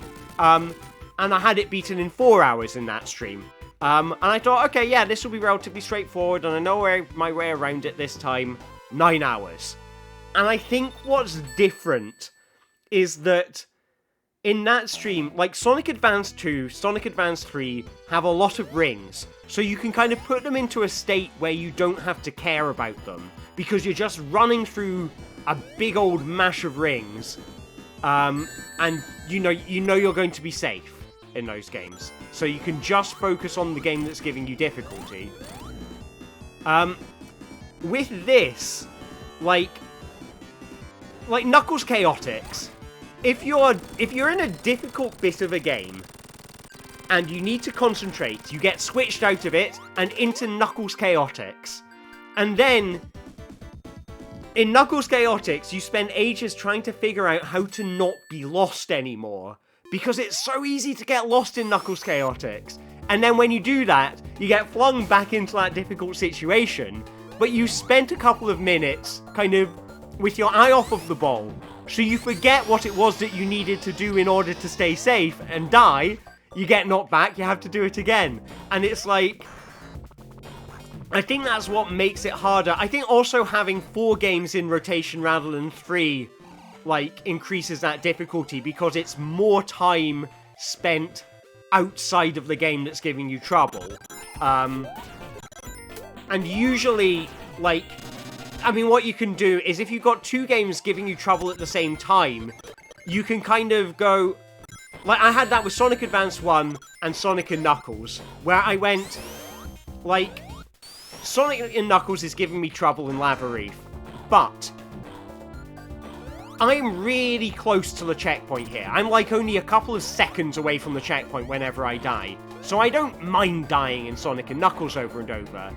Whereas Sonic Advance, I'm ages away from the checkpoints. You know, every time I die, that sets me back 5 minutes. So, you know, you focus on Sonic Advance and you treat Sonic and Knuckles as a kind of, sort of, just a kind of, it's on hold for a while, and you're just kind of playing it without thinking. So right now I'm in a phase where, so far, right at this moment, there's nothing specific that I need to worry too much about. So I can play all the games relatively idly. I suspect Sonic Pocket Adventure is going to be the biggest source of problems for me. So I'm in a boss now, so I'm probably going to start needing to concentrate on Pocket Adventure. It does have RNG with the level order, but I'm not worried about that. Okay, I need to hit him on the head. Because, you know, it doesn't matter what order the levels come in. So, like, what worries me is just getting through them. You know, I don't need to think about that. What's difficult is, in, like, Sonic Pocket Adventure, I think you only ever drop one ring in this. And there you go, I've lost it. So, when you make mistakes, it's less forgiving. So you need to really think about running back to grab that one ring that you need. But when you drop that one ring that you need, and then you go and pick it up, you get switched out of the game. And that breaks your concentration. And now you've forgotten what it was you were supposed to concentrate on when you come back to it, and you get hit again, you lose the one ring. And I had that in Sonic Advance. Like, the final boss of Sonic Advance was so hard on account of that. If that makes sense. Tell me if it doesn't make sense. It is kind of hard to explain things, but I want to get good at explaining them. Okay, so I'm doing this without rings. Pocket Adventure is a game I have only ever beaten once. So, I mean, I've only ever played it once, so I beat it, but that's not meant to be a brag. That's just meant to be a kind of thing of how unfamiliar I am with this game.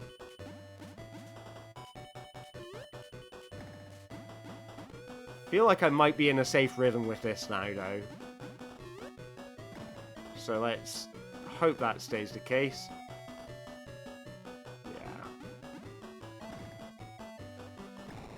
There we go. Whew, that was relatively straightforward.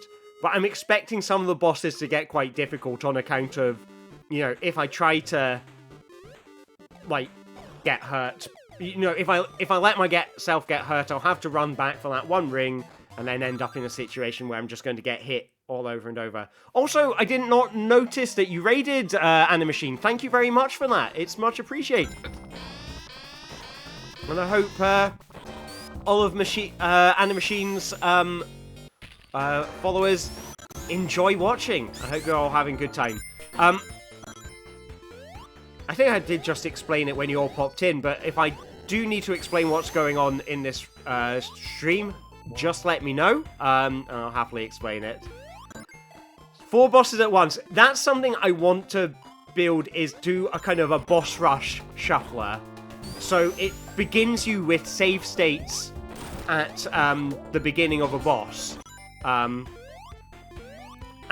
every time you do damage to a boss, then you will be switched to a different save state. So effectively, you're trying to beat multiple bosses at once. Every time you do damage to the boss, it switches you to a different game. And it will keep on doing that until you've beaten all of them.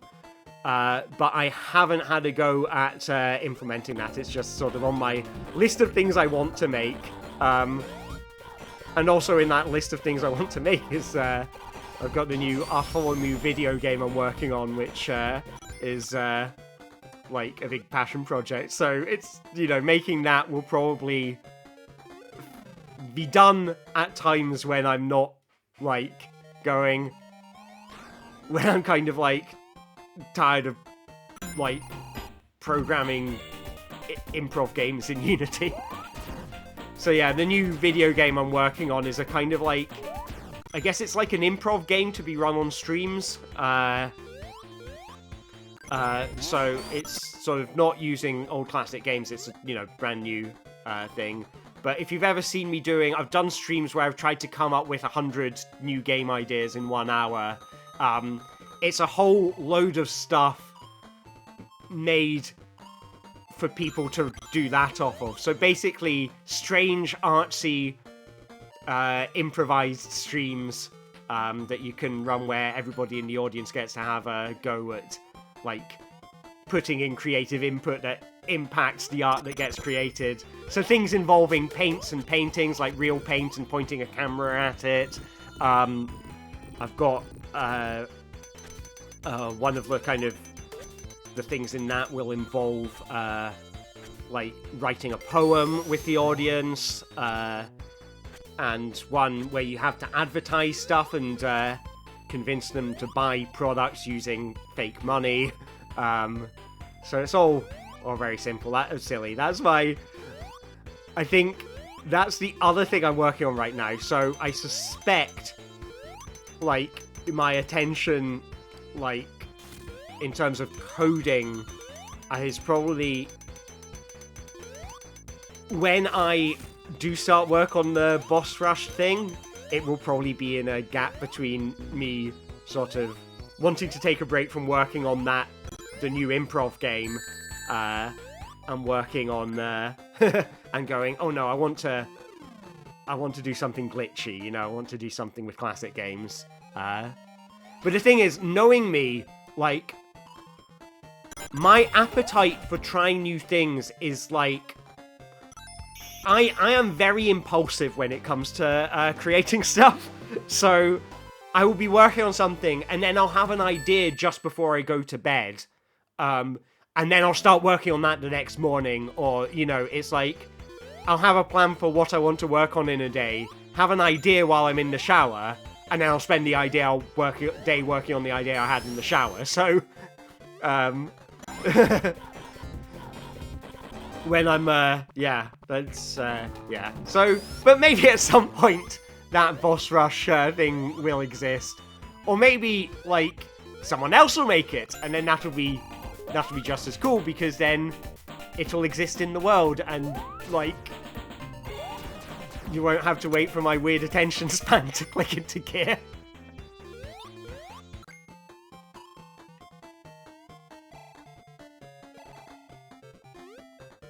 So, Sonic Pocket Adventure does seem to be quite good at throwing in these one-hit kills, and I don't like the one-hit kills because they kind of result in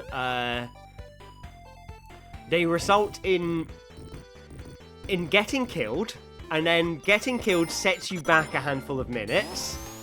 You know, like 1 minute in the game might be like 5 minutes in real life. So you go back 5 minutes, you got to redo all that again, and remember that when you get back to wherever that one-hit kill was, you need to figure out how to get back there. Like, you need to remember what it was you needed to do differently this time. And so it's really kind of hard to learn the levels, to memorize what changes you need to make or whatever. Because you get switched out of it, and it's like, I think it's an interesting thing of, like, working memory. One of the things I do for work outside my own projects is I work as a programmer on maths learning games aimed at primary school kids. And a lot of making a good learning game is, particularly when it's things like times tables, where, you know, it's rote learning is the big skill that you want to train. Understanding how working memory works is really useful, as in, like, human memory, as in your ability to remember stuff rather than computer memory.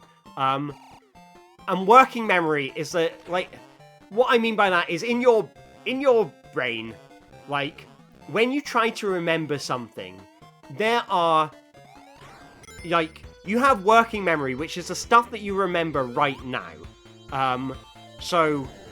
And then you've got some other memory which has another name, which I can't remember off the top of my head. And whatever that name is, so here we're talking memory already. But anyway, so this other memory, let's call it, like, background memory. Like, it's like an archive. So, I need to remember, what the capital of Turkey is. I'm probably going to get this wrong. I shouldn't have chosen Turkey, because I'm probably going to name the wrong city now. But, like, when I get asked a question, I don't remember what the capital of Turkey is. And then the brain has to look in its, like, memory of old stuff, like its old memory, its archive, and it needs to retrieve that information and then put it into working memory. And now, once it's done that, I remember, oh, the capital of Turkey is Istanbul. Which may be incorrect, but I'm pretty sure it is. So the capital of Turkey is Istanbul. I've remembered that now.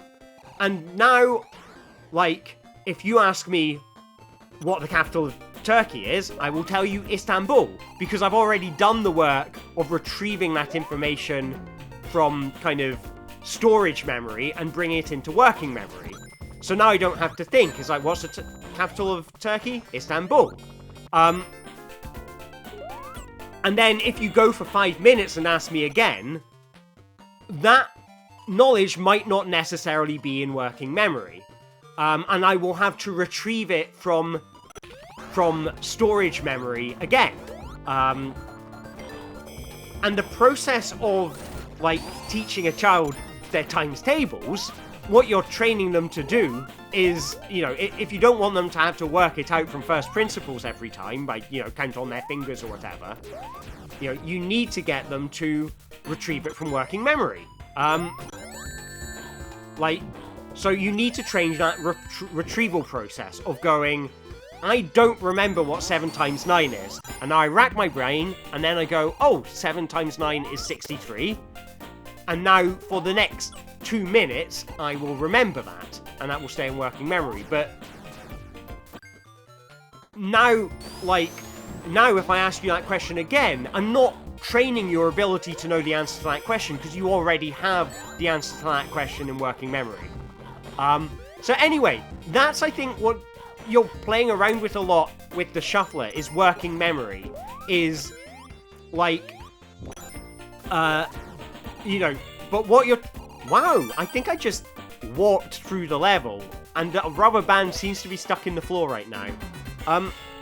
But yeah, you have the game state of the game. I've got 4 games, and I can remember roughly where I am. But the longer I'm away from the game, the less of a kind of conscious memory I have of what I need to be doing in that game.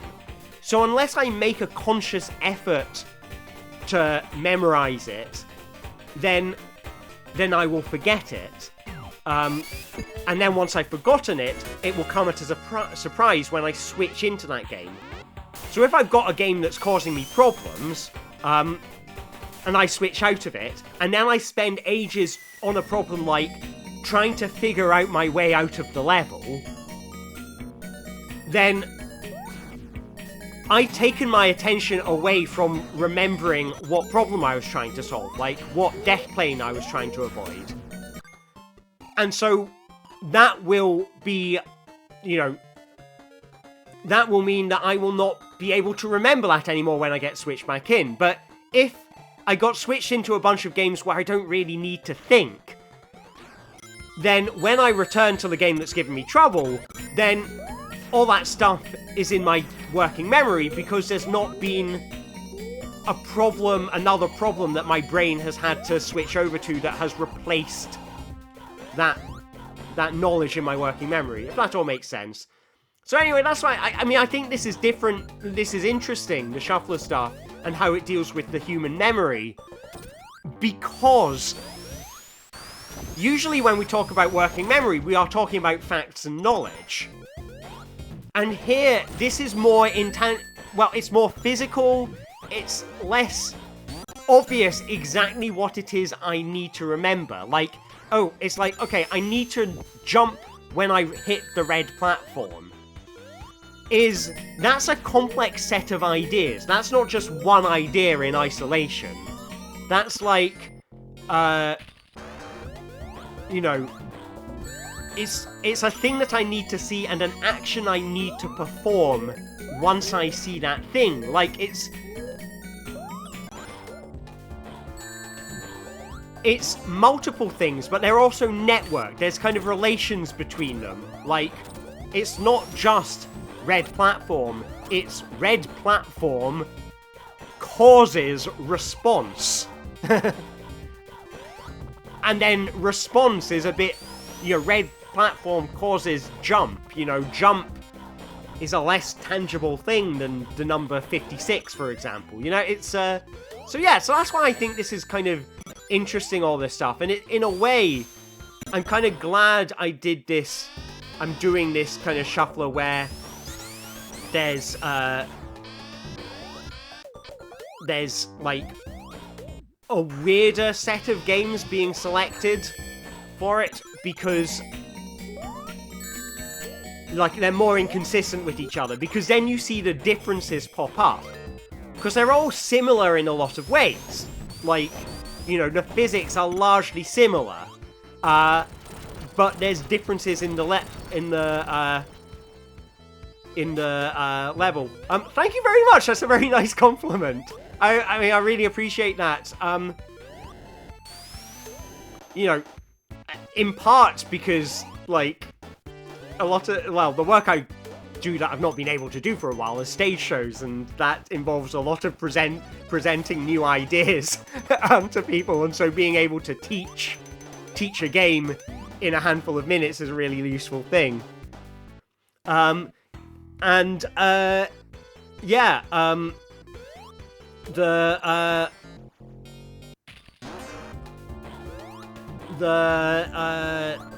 What else was I saying? Yeah, the other thing where it comes up, I guess all game design is teaching in some respect. And also, I make times tables games for children, so they're designed to teach, so to know that I sound like a good teacher is quite reassuring. So thank you very much, I appreciate that. Inability to code, I think it's a thing that is learned. You know, I started when I was 14, I'm 34 now, and I've been doing, you know, coding professionally for 11 years now. So, like, I think, like, things, if I didn't have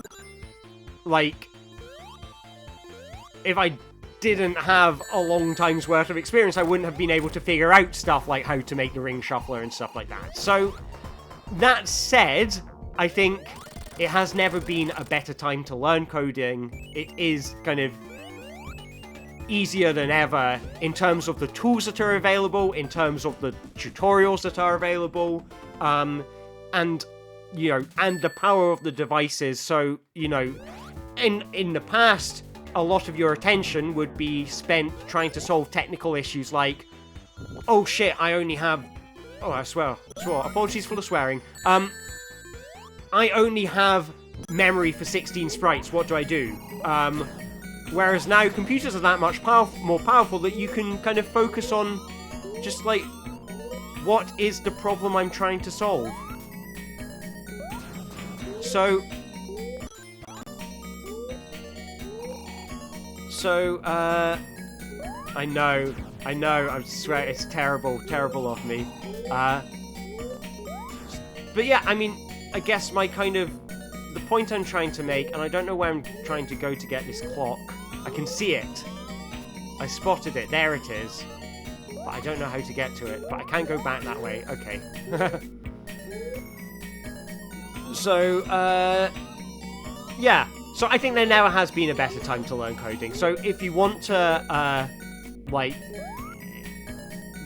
give it a go, I think go for it. Like, give it a try. See what you can manage to create. You might surprise yourself. Am I stuck? Oh, no, there's Charmy.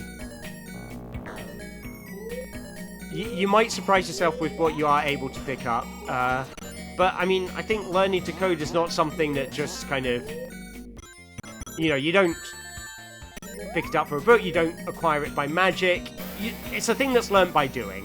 And if you, you know, don't know any coding now, the more stuff you try to code, the easier it will be to learn new stuff. Like, so if you want to learn to code, go for it. And just, yeah, I guess, don't be afraid at not being very good at it. Like, I think that's a, like, thing. Like, no one will be good at it, you know, starting out, but that's okay. It's about, you know, doing, like, the more you persist, the more you manage to, you figure out in spite of, you know, there is no version of doing it properly, for example. Like, that's just a concept that doesn't exist in life. I don't think there is a way to do anything properly. But I think in coding, I think that is also true. What works is what you figure out, and it's the process of figuring it out is the bit that's important. So, yeah. I guess I'm finding a long-winded way to basically say, you know, if you want to do it, go for it. I believe in you. If you have any questions, I will be more than happy to help you out. And you know how to reach me on Twitter, and my email's on my website, which you can get from above. So, like, I'm always happy to help people out if they need a bit of assistance. Like, more than happy to share. So, yeah. Yeah, I think that's the sort of... I think, like, that's... What allows all this stuff to happen is the fact that the computers that I'm playing these games on are a zillion times more powerful than the original hardware that they were made for.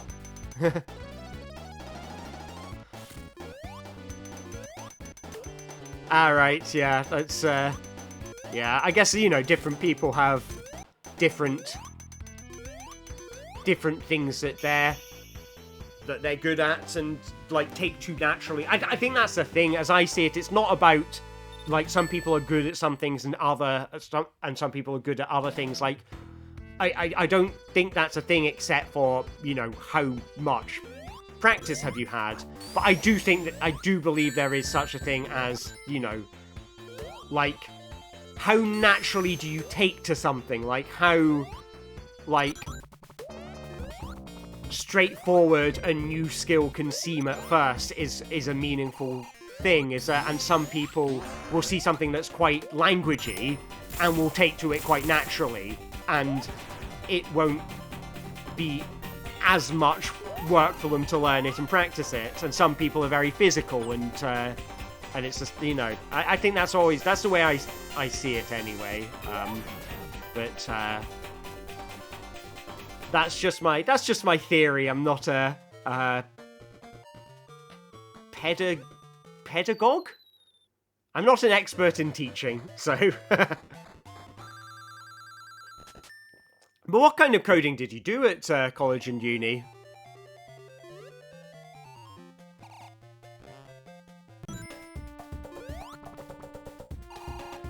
I mean, there's plenty of things that I know I'm terrible at. Sport was always a very big one. But I also think, I mean, it's funny, like, I see it at clown school. Like, you know, when I do clown school, there's some things that I'm really good at. Like, I am kind of fearless when it comes to just going for something. Like, okay, I say that I'm, like, if you gave me a challenge, I would be kind of fearless at it. But things like interacting with other people, I am not confident in a clown team with, like, if I'm on my own, I can take on the challenge and have a lot of fun with it, and, you know, it doesn't faze me, doing a clowning bit. If I'm doing a clowning bit with, like, two other people, I don't know how to interact with them. I can't, it's like, oh, I don't know what to say, I don't know, how do I set something up that someone else can work from? Oh, you know, and it's like, I can't say, oh, I'm, like, I'm good or bad at clowning, but it's like, there's some things that I'm good at and some things that I'm bad at, and so, like, and I think that sort of high level of energy, good, ability to, like, be fearless about trying out a challenge, good. Ability to relate to another human being and, like, co-create a scene that we can both find the funny in, that I really struggle with. Like, picking up cues from other people is like, oh, you were setting me up for a joke there, and I just didn't spot it, you know, tons of that stuff, so.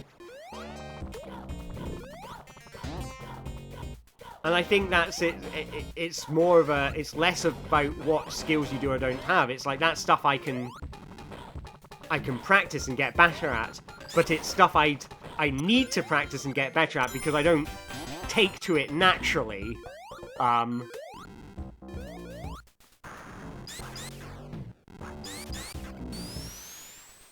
So now I'm having a look back at collegeforstock.net, and Uni was kind of like, okay, Codebox kind of stuff, yeah. I mean, it's... Yeah. I mean, I think that is, like... I think, like... Well, firstly, I mean, I would say in terms of... I've heard, like, some people are really, like, sniffy about, you know, front-end coding and back-end coding. Most of the coding I do is front-end coding, and I think that, like, if anyone's snobbish about front-end versus back-end, I think they're being stupid, honestly. It's all the same, but you're just interacting with different stuff, you know?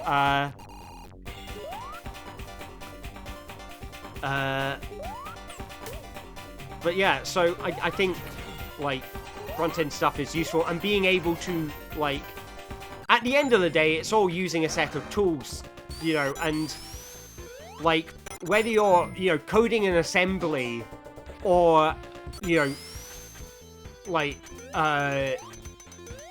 making websites in Adobe Dreamweaver or something, like, you are interacting with a set of tools, and they're just different types of tools. I don't, like...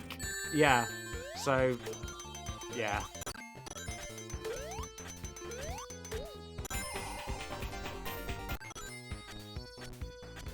You don't do any of the coding, but you manage a team who do. Yeah? Well, that's...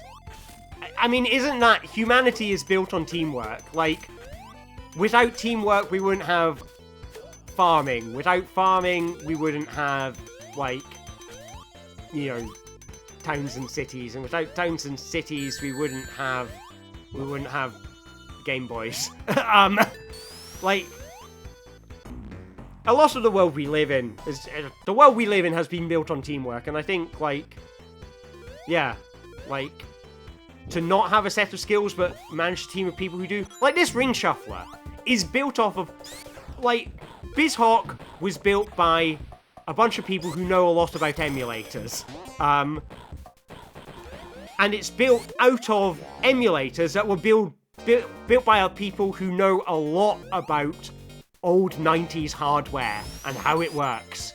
And adding the shuffler was...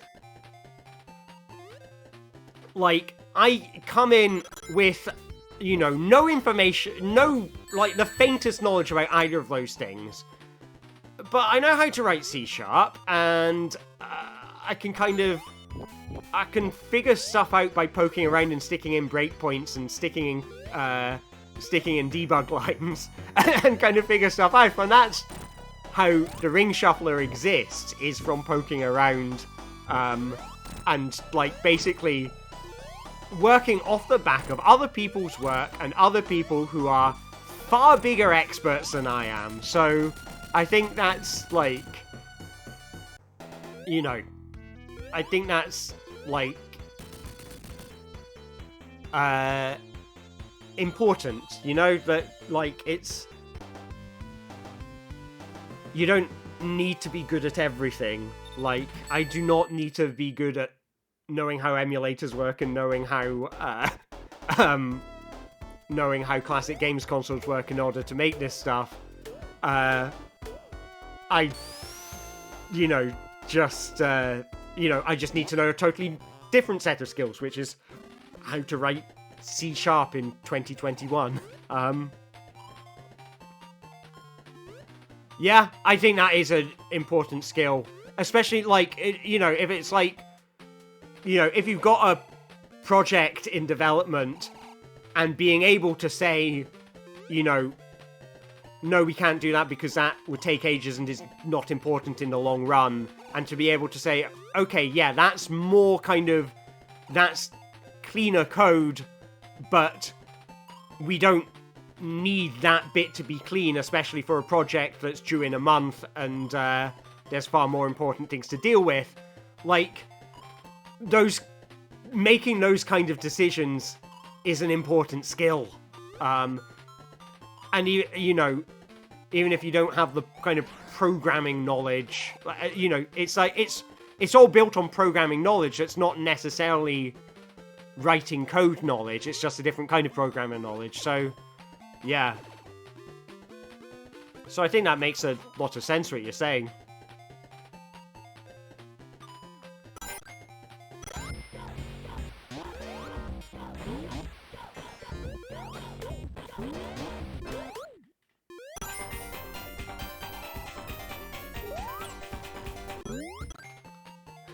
It is kind of fun to be at a moment in the game where I don't need to think too hard, so I can talk about this stuff at what I hope is fairly eloquently, although I don't think it is as eloquently as it would be if I wasn't playing a game at the same time.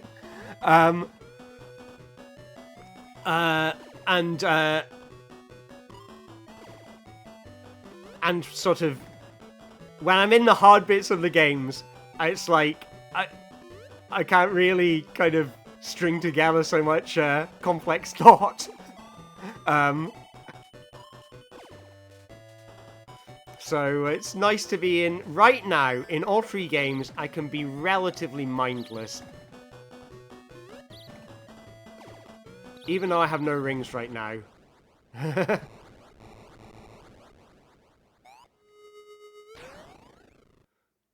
Yeah, I do like the 8-bit versions of the classic, like, the Mega Drive game tunes. It's quite nice. It's a shame the emulator seems to be a wee bit quieter than the others, so I don't know if the music's coming through so clearly. Certainly not as clearly as it is in the other games.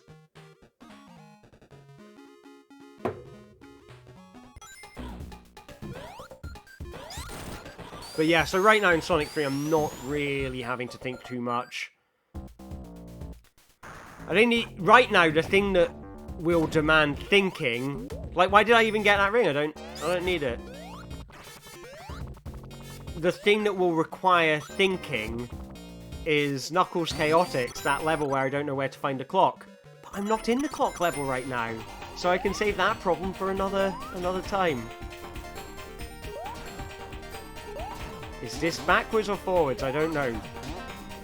There's no rings, but in Knuckles Chaotix there's plenty of sequences with no rings. So it doesn't necessarily mean anything. It's a shame, because it's usually quite a useful way to tell if you're lost.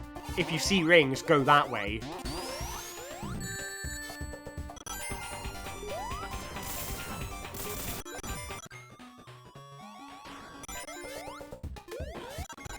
Oh, I was going backwards. Ah, I thought I could fit through there. Oh, well, that's a time loss. I think I just have to be less,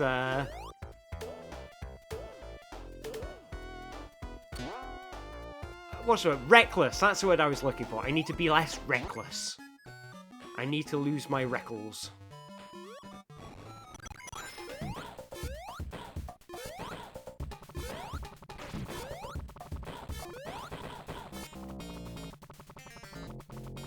Oh yeah, this is the final level. I was like, yeah, the music's quite quiet and chill here. Because, oh yeah, it's the final level.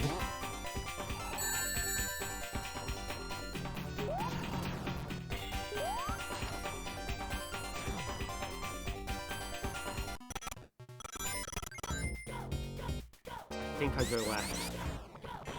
Yeah, I see rings, that means I go left.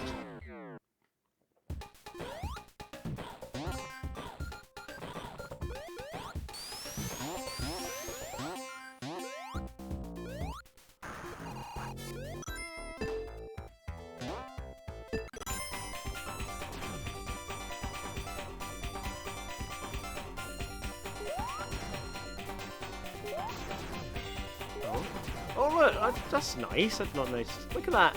Like, I'm gonna die. There we go. That bit of Robotnik artwork. That's quite nice. I quite like that. I don't know why. I just like him. He's busting through a screen or something. Robotnik is my favourite character. Thank you very much, Black Doom. Thank you. And hello to you as well. I hope you are having a fantastic day. So yes, if you're wondering what this is, I think you were watching yesterday, so you don't, but in case any new people have joined, I am trying to beat 16 Sonic the Hedgehog games, where every time I collect a ring, it switches games. There are 4 games in the roster for games that could come up when I get a ring.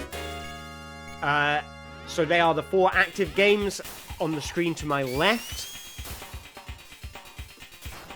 When I beat one of these games, it gets removed from the shuffler and put into the completed games list, and one of the games in the upcoming games list gets added to the roster. Oh my god, am I going backwards again? Tell me. Where do I go?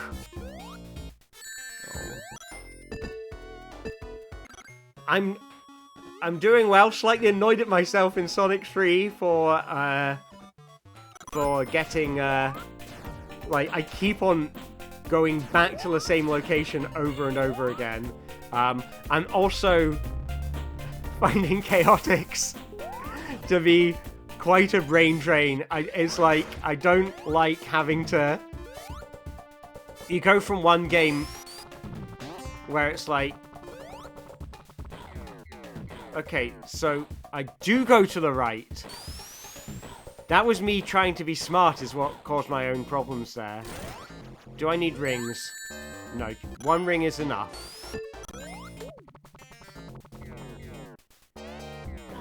I am near the end of Sonic 3, which will mean another game will be added to the rotation. I will say, like, in terms of, like, each game has had its kind of unique flavor. Sonic and Knuckles had this bit I had to concentrate really hard on. Oh no, not... Please don't be in the same place again. Please don't be... if I go right and see a Robotnik TV, I'm going to scream. I did not. I was like, no, no, no, not this place again. Yeah. And it's, like, I think... Like, Sonic 3, I have largely been able to zone out through. That's the way I came, isn't it? So, like, I'm not worried. You know, Sonic 3, it's been fine. I've not really had to think. Sonic and Knuckles, had moments I had to think. Sky Sanctuary has bottomless pits. What game am I looking forward to most and least? I think Sonic Advance 2 is probably the answer to that question. Because it is both the most exciting, I think, and the most horrific. There are a lot of rings in it. The bosses are... the bosses are stupid hard. In that, like, the bosses, like, you can collect rings during the bosses, and rings will respawn during the boss. Where am I going? Oh, okay. Rings will respawn during the boss level, and so you will keep on getting hit and picking up rings. So you have to respond really quickly. But also, there are long stretches where you can kind of zone out. And also, the challenge is interesting. So even, I'd say Sonic Advance 2 is probably going to be one of the hardest segments. But I think it'll be one of the most interesting. Also, I'm really looking forward to Mean Bean Machine. Because that's so different to the others, I'm curious to see how it will affect the experience. Like, how it will sit in contrast to more traditional Sonic games. Will it make it harder to make progress in them? Will it make it easier? Like, that whole context switching and needing to memorize where I am, is that going to be easier to do in Mean Bean Machine? Because it is so kind of... It's like, you know, pattern-y rather than physics-y. So yeah, I think that's the sort of biggest question mark is Mean Bean Machine. I'm also I think Spinball is kind of on the interesting list as well. Because it's the one game on the list I haven't actually ever beaten. I've got close. That's it. I do have infinite lives in the shuffler, so that might make it feasible in a way that it wasn't before. I've beaten the Game Gear version. With its wonderfully lackluster ending. I don't think I've ever beaten the Mega Drive version. So, that will be...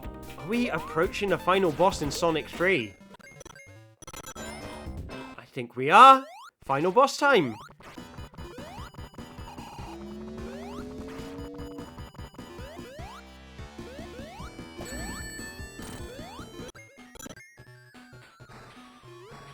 So, I used to be very good at, like, jumping up there. I think I used to jump up there before Robotnik could. I hope I'm not going back the way I came. I don't like the direction of travel that this is taking, but I also know it's Knuckles Chaotix, so, left and right as trajectories don't have any meaning in Sonic and Knuckles Chaotix.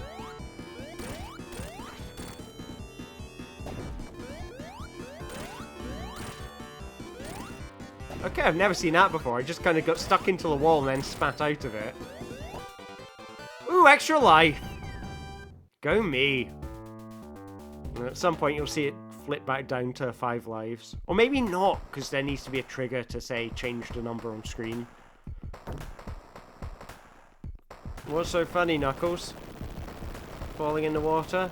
So we'll have beaten both Sonic the Hedgehog games. So, I mean... Put in how long you think it'll take me to... What do you think the timestamp will be when I beat this game?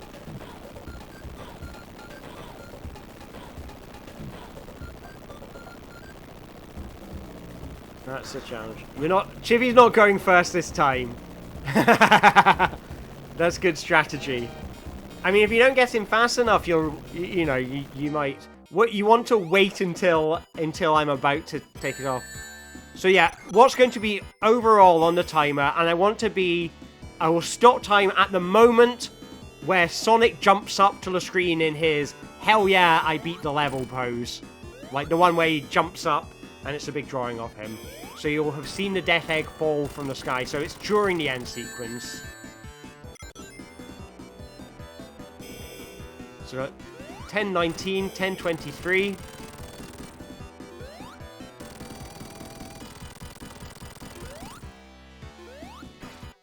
Oh, ye of little faith. I think it depends on whether or not I die during this boss. Because this is going back to old knowledge. I think I've not beaten this in a long time, but I mean, I used to play Sonic 3 and Sonic and Knuckles obsessively. So I'm not going to go for fast strats because I've seen the way they do it in the speedruns and I'm like, okay, that's awesome. I have not learnt the timing for that yet. Yeah.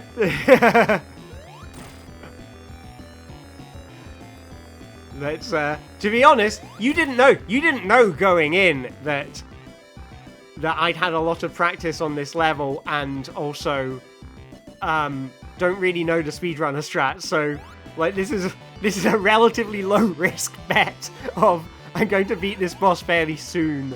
But we still have to wait for the animation. So, you have to wait for...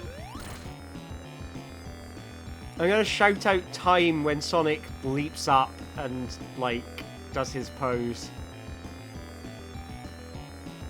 That said, if I get grabbed by Robotnik, I can't remember if his stomp thing, like, if there is a one-hit kill that he can do in this level. I can't remember. I feel like when he grabs you, if he grabs you with the big hands, then... Is that a one-hit kill, or is it just... Okay, so... Sonic 3 is beaten.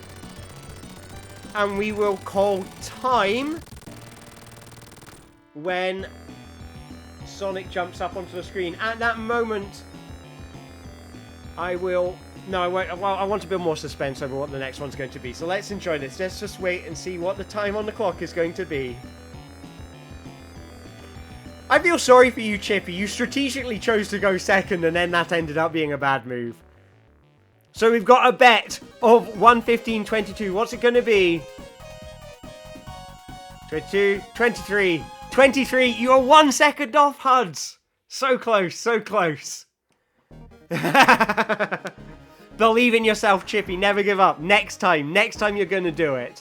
We must be near the end of Chaotix. So, I want to say we're in the final stretch of Chaotix. We've got like 5 acts to go. So, you know, we are in the final stretch. That's 5 out of 25. So that's like 20% of the game to go. I do love this music. Oh, yes, yes. That's important. Yes, you always calculate to screen weight. That's fine. Well, you know, we're playing Alistair rules. I'm leaving the timer running while the credits are rolling because I'm that professional, you know. Anyway, right. Who wants to find out what game is next? I want to see some bets in chat. I want you to all guess in the upcoming games list. It could be Sonic 2 for the Mega Drive, Sonic Spinball for the Genesis, Mega Drive, whatever.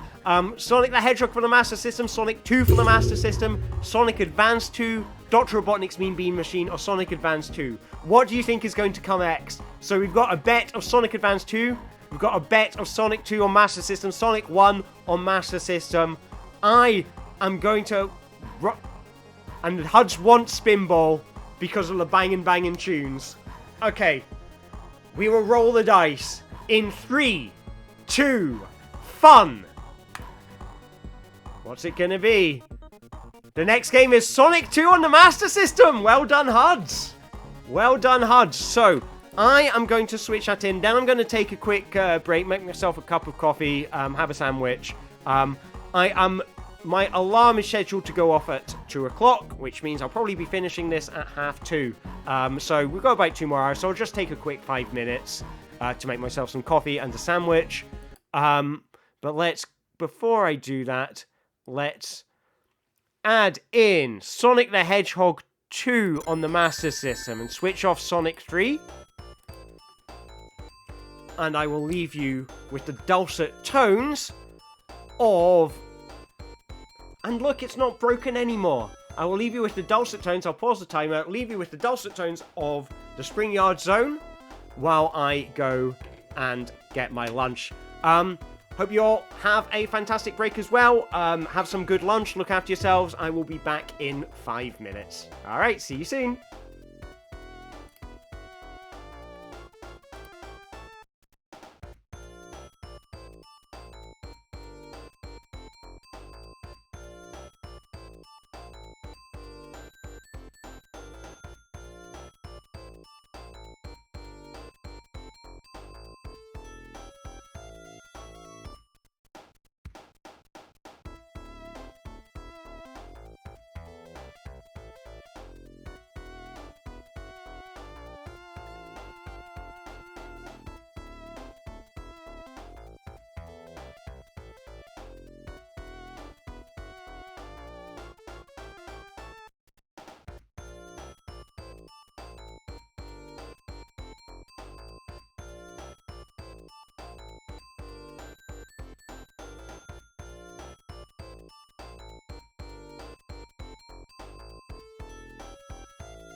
hello!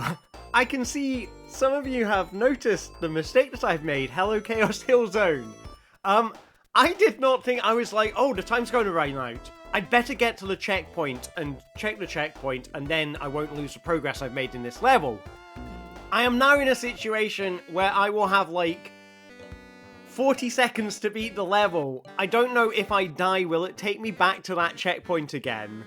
So, and if I die and it takes me back to that checkpoint, am I going to be in a situation where I have to, let's start the timer again, and let's get back to it. I've got like 40 seconds. If I die through normal means, what's going to happen? Let's find out.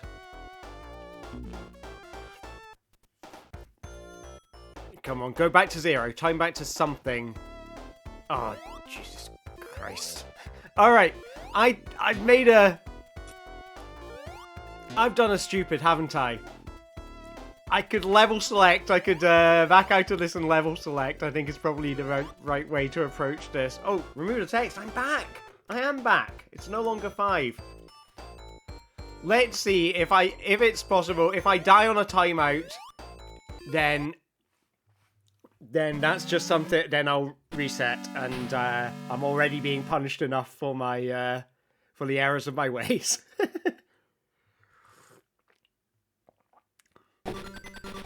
Wish me luck. Anyway, we have our first Master System game. It's Sonic... No, we've got our second Master System game. That's Sonic 2 on the Master System. So we only have one other Master System game in the upcoming list. But there we go. I like Sonic 2 on the Master System. I think it's a flawed game, but I think it's an interesting one. I think it's sort of the game design, like, just approaching it, just looking at it from a design perspective. I just think there's a lot of interesting, like, in terms of what it's trying to do, you know, trying to recreate the Mega Drive experience on the Master System in a way that I think the first Master System game wasn't. I think it's quite interesting. I think it's also interesting that it takes so much hard work to unlock the final zone, Crystal Egg Zone. And when you get there, it's actually quite boring. The final boss is quite good, though. I remember that being a good one. I was like, okay, I'm glad I did all of that, so I could unlock the final boss. Okay, 9, 8, 7... Come on. Come on, Lucky Sonic 1.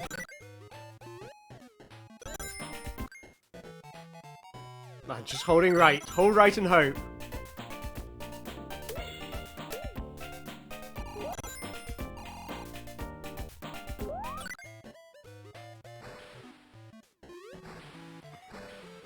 String outside might be doable. Maybe. No, not anymore. Not anymore. Oh, but I am so close! I'm so close! Yes! What? Oh god, I didn't know I had it in me. Oh my god, that's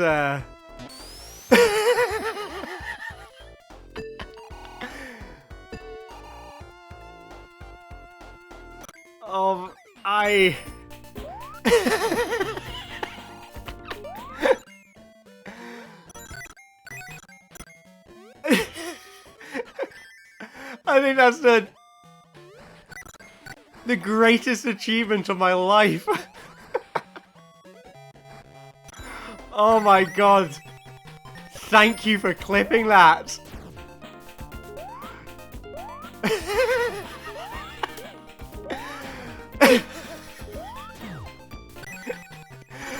I don't think anything I ever do will be able to top that. This is my pro epic gamer moment.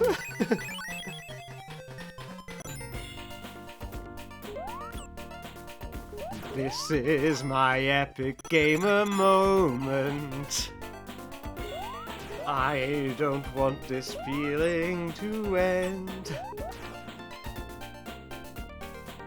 Yeah, I was convinced I'd given myself an impossible challenge. I was like, there's no way I'll be able to do that. You know it's all downhill from here though, right?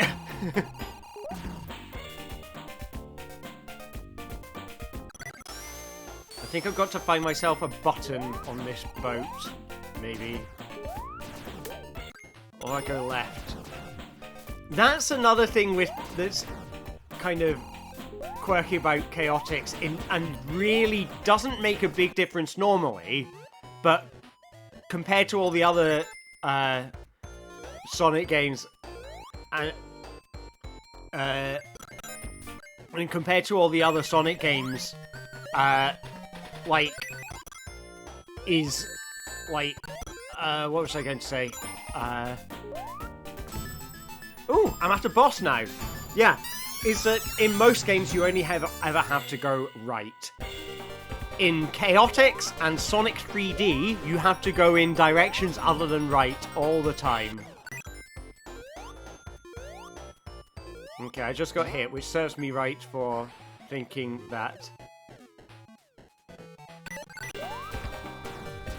Thank you. I think that I don't know what actually the clip link means. I don't know if that means that you clipped what just me just speaking the thing. I mean, I'll probably go back and make a highlight later because I'm very afraid of that. But I can't see what's on there without stopping playing. So sorry, I don't know actually what the links mean. I don't use Twitch a lot, so this is one of these things where I think people who use Twitch more regularly might know. Oh,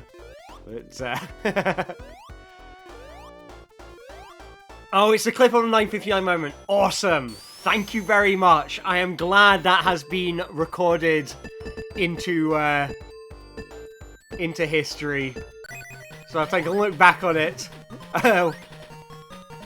You know, when they give me my knighthood, and I'll go, yeah, but, like, I've already done the greatest thing of all time. And also, I don't want a knighthood. I don't think that's a thing that will ever come up. Like,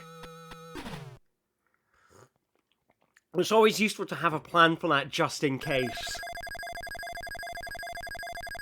Awesome, thank you. I mean, maybe they will offer me a knighthood just for that. I mean, it's nearly New Year's, and, you know, they like, that's when they do the New Year's honours list, and that's when I'll have to make my decision of, like, if I was offered a knighthood, would I turn it down? I appreciate this moment is kind of going to my head somewhat now. But, I mean, please don't take me off this wonderful pedestal. I like it up here. I know, it's nothing but trouble from now on. I don't know what's going on in this boss. I probably have to wait, but I'm going to pick up a B. And then it's probably going to come out of there, and then I can throw a B at him. There we go. I threw a B at him. Don't drop my ring. I need that. Oh god. We've got hours, I think.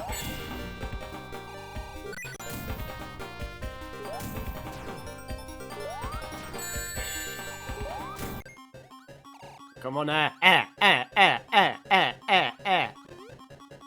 Yay!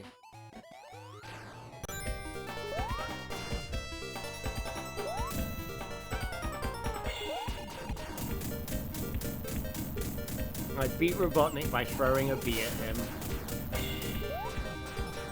How often do you get to say that in life, eh?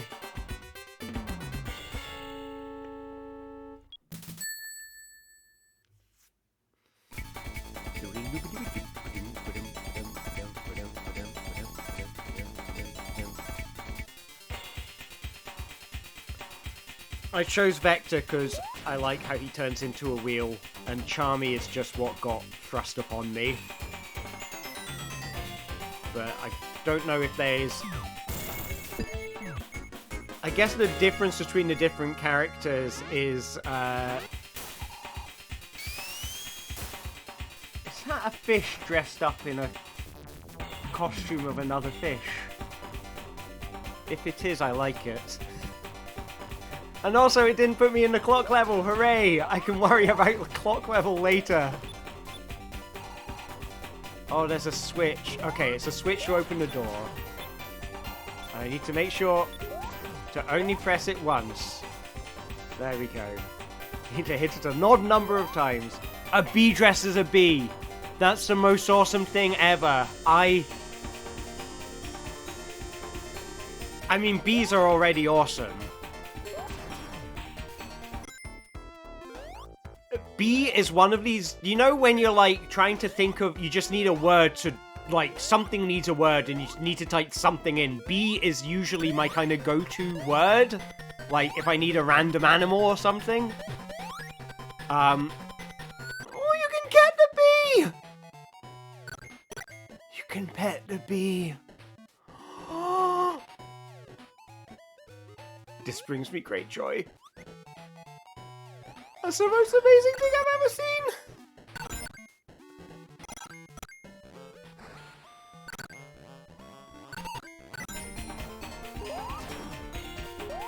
But yeah, bees are great. I like bees.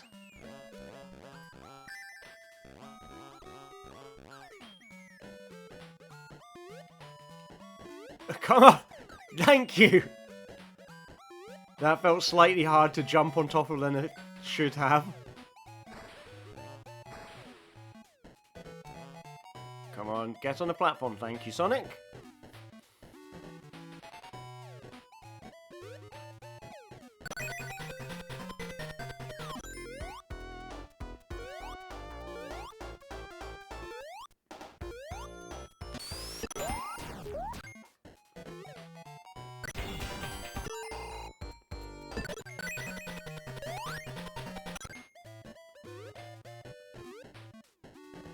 So, I think, what's going through my head right now? What am I trying to concentrate on?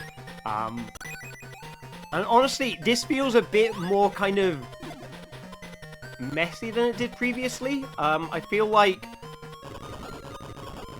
Sonic 2 does seem to have quite a lot of rings in it. It also has these chunks where there's no rings. So it could be kind of rhythmically interesting. I love these bees. These bees are amazing. That's the happiest bee I've ever seen.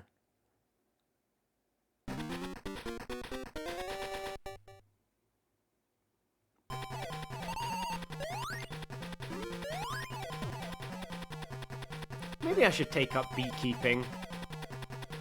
I live in a flat, so I don't know. I think smoking out the bees and all of that stuff you need to do as a beekeeper, like, that will be, like, that will set off the smoke alarms. But I'm sure there's a way I can make it work. Oh no, I'm falling into lava. Oh, thank you, Robotnik. You saved me. Oh, this is a moment where I'm glad I put in the Master System version, not the Game Gear version.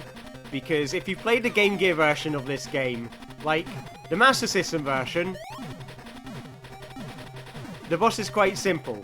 The balls bounce down in the same way and you just jump over. Like, you can make it harder for yourself by running around on the slope and then having to deal with the momentum. But it's not that hard. In the Game Gear version, there's 3 different trajectories the balls can take, making it a lot harder to kind of anticipate where you need to jump, and you need to react very quickly, and the screen size is so much smaller that you can barely see, in some cases, where the balls are bouncing, like, because they'll bounce up the top of the screen and stuff. So that wasn't why I chose the Master System version. I just thought the higher resolution is probably just going to look nicer. But thinking about it, I'm glad I did, because I saved myself another bit of hassle. Yeah, the Game Gear version, because it's got, they basically kind of, it's basically the same game, but they crop the screen size down. So there's a lot of cases where you just can't see what's coming.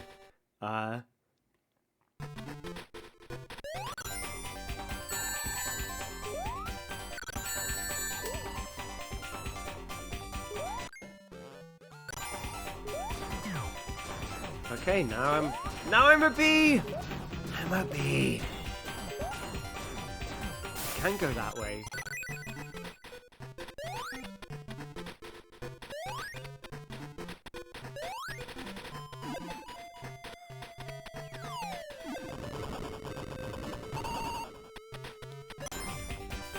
Ooh, I wonder if hang gliding is going to become a bit harder. Oh wait, I want to go... Which way do I want to go? So I'm going to get to the hang glider, and I'll be hang gliding through a bunch of rings. And I think if I jump, I fall off the hang glider. What's that? Doesn't matter.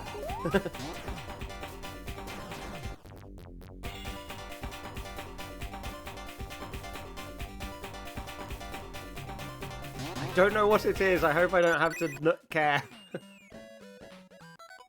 Oh! We've got Knuckles. Unlike Sonic, he does not like to chuckle. Tell you what he'd rather do. Flex his muscles.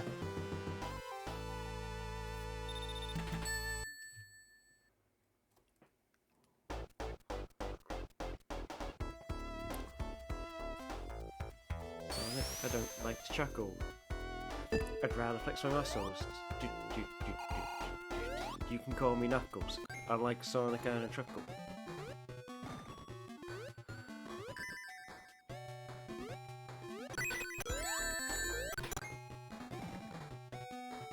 Also weird that I didn't jump as high on that spring in Sonic 2. It is interesting music choices, but it's a kind of, like, why not, in a way? Like, I guess they could use whatever music they want, and it's all nice music, but it works. But I've seen the thing about the,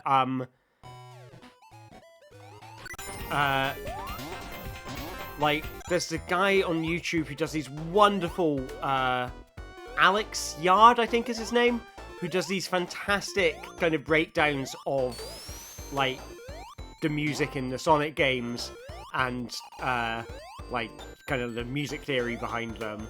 And you can really, he does a really good job of pointing out how the styles of the music and the themes kind of reflect what you're supposed to be doing in the level. Or what, you know, what role does this level play in the story or something like that. And they're really good. And I think, like, that's one of these things is, like, it is weird, but also, like, I guess there are kind of reasons why the Flying Battery tune is composed like it is to fit the Flying Battery level, which I'd kind of not been consciously aware of before. And yeah, Pocket Adventure is kind of like, it's that's a cool tune. Let's put it in for a boss. Like, this isn't a, I don't think this is a particularly boss tune. And I don't think that's just because I have a kind of prior expectation of what a boss, like, what this tune should be used for. Like, oh no, that's a level tune because I'm familiar with it being a level tune already. I think I go up on this one. But, like, I don't think that does fit a boss tune because there's no sense of threat in it. I think that's a big thing that you kind of want to have in a boss tune. A set of, well, no, maybe threat. I don't know. It's like a boss tune. You kind of want there to be some sort of sense of impact in it, and it's a kind of a shorter theme. It's a, you know, So, what's our punchy thing here is, I'd say, is probably da da. No, da da da da. That's our kind of repeating idea that we come back to. And, you know, yeah, it's threatening, but it's not impactful. You know, there's no kind of staccato to it. It's all elongated. Am I supposed to... I'll be honest, I'm not entirely sure what I'm meant to do to Knuckles. So maybe I should just do less. Just hit him out of the air. I'll just wait for him to come to me, and then I'll hit him out of the air when he does. Oh, well, thanks, Knuckles. There we go. Just get him from below.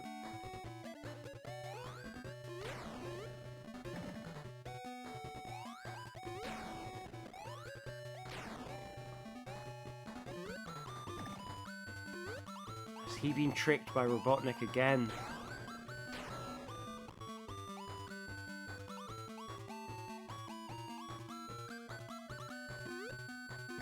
Thank you, Knuckles. Oh, there goes my ring. Oh, that was okay. Oh, Chaos Emerald! That was a freebie.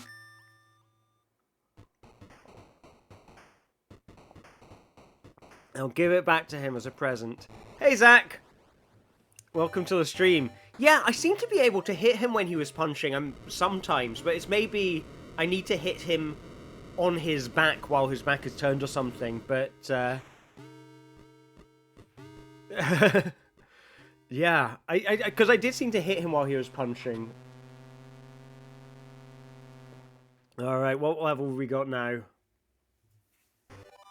Sky Chase.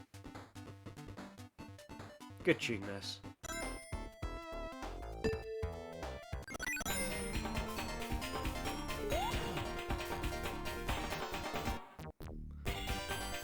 Okay, that looks like the way to go because I went through a door.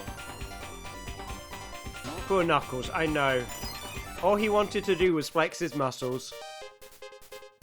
And some hedgehog comes along and beats him up. It's not fair. And takes his emerald off of him. That is a nice little bit of animation. It is lovely. Just gonna climb up here. I don't know if this is where I'm meant to go or not. Oh, no, if I press hold, Charmy will just drag me back down. I'm going to try going up here, because that looks... Charmy! Charmy! Charmy! Calm down, Charmy, please.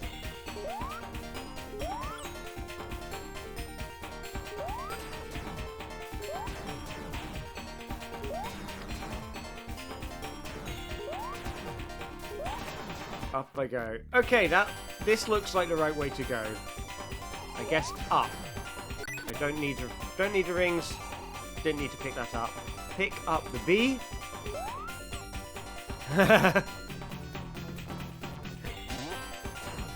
Yeah, I have never been uppercutted onto a plane before in real life. I don't think I would want to, but I'm happy to be happy to give it a go, you know?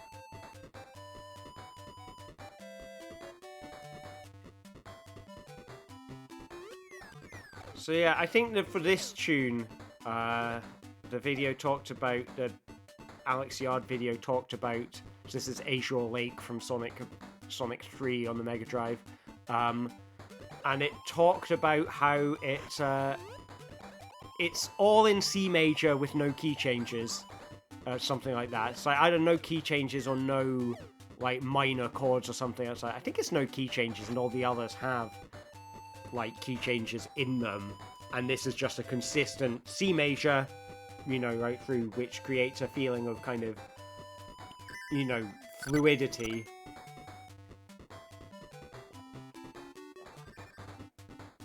This is a good moment to drink your delicious cup of tea. Because does not seem to be a massively threatening level. No, I'm expecting to be hoisted by my own petard at some point soon.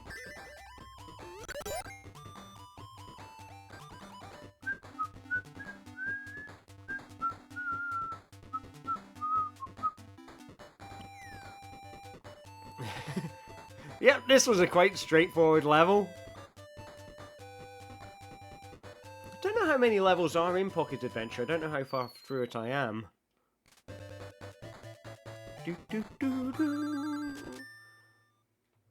That's probably been the fewest swaps in any in any level so far. Whereas expect many in Sonic 2. And expect me to be worried about not jumping, because I want to catch the hang glider and stay on the hang glider. And if I don't do either of those, I think I fall to my death. So this is good.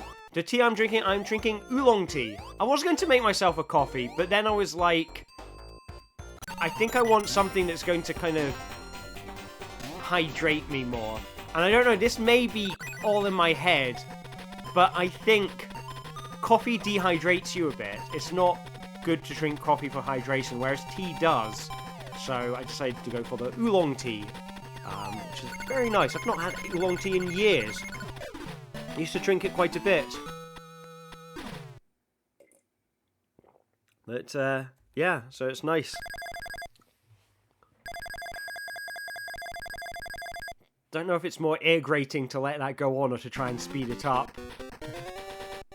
Yeah, I do like a oolong. Okay, I wonder if I stay on the hang glider for a long time, whether that would be a good thing or bad thing.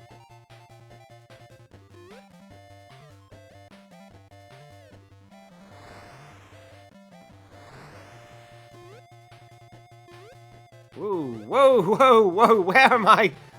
There was some kind of, I guess, is it meant to be wind that blows you off the bottom or something?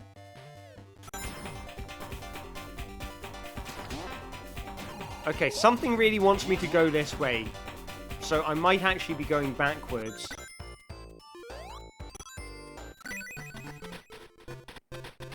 Hello?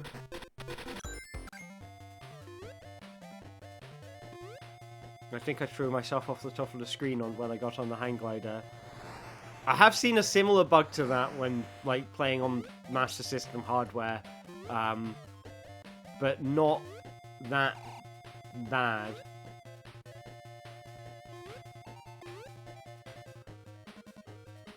Stay nice and high, because the higher up you are, the further away you are from bottomless pits. Okay, this is where I want to be. Okay, I want to step on that thing. And then jump over there, avoiding the ring. So I'd give it a wee tap. No, that was not good.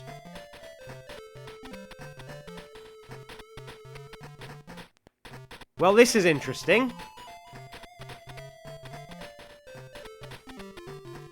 I am stuck. There is nothing I can do. I'm pressing buttons. I am stuck. I don't think there is a rewind in BizHawk, so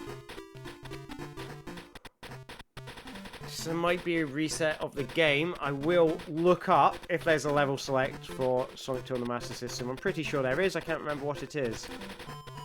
Oh god, it's the awful one.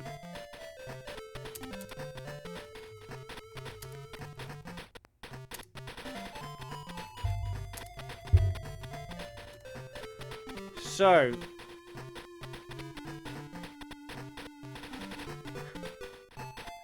level select for Sonic 2 on the Master System. Plug the control pad into port 2 and press upper left +1 +2. Turn on the console while holding this. Then, until Sonic has completely run across the screen, plug the controller into port 1. Press button 2 twice and the level select screen will appear. Lovely. Yeah, I'm going to see if I can find levels. Is there a way to get emulation? What's the options here? Tools.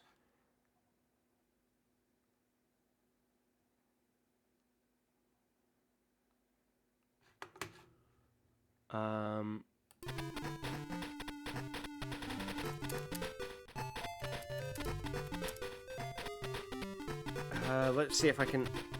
See if I can edit the RAM or something.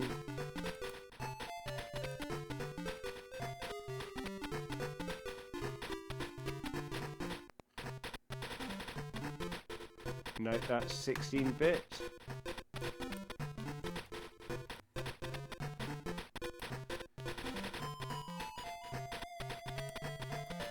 So, okay, what can I do? What can I do?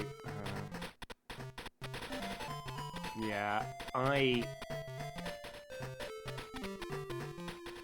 want to see if there is something I can do to change it, just so I don't have to do that horrible level select code.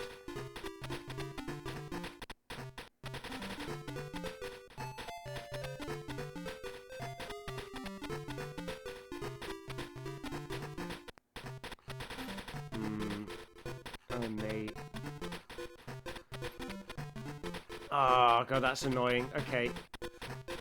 Because there's no...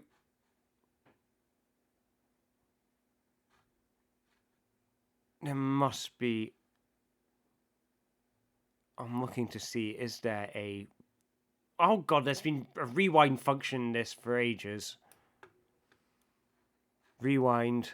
How do I rewind? Anyone know how to rewind in BizHawk?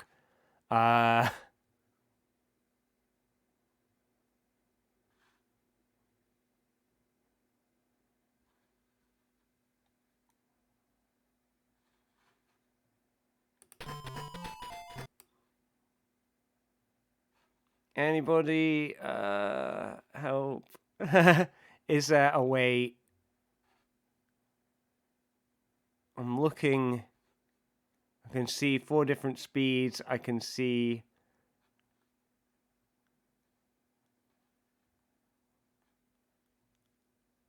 I'm not seeing anything. Okay, let's Google it. Google it. If I can't, I'll just reset. BizHawk. Rewind.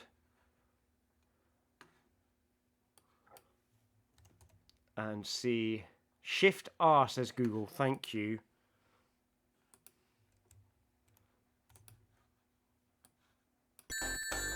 Okay, let's Shift R. No, that's not rewinding.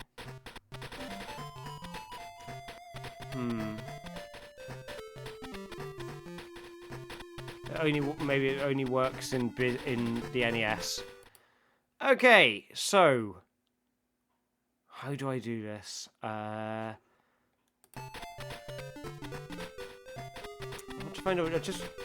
I mean, maybe I'm overthinking this. Maybe I am and I just need to. Right, let's try. So under config, I can see controllers, hotkeys. Hotkeys could be it. Save states. Doesn't have it under save states.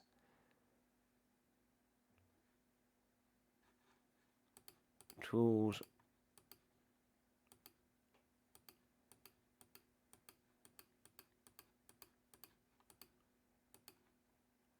Frame advanced. Yeah. Shift and R. That's a shame. Okay, so that's not going to help.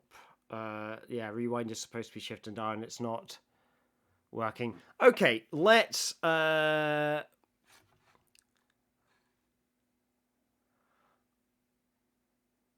wish I knew. I'm just going to do a quick search for Sonic 2.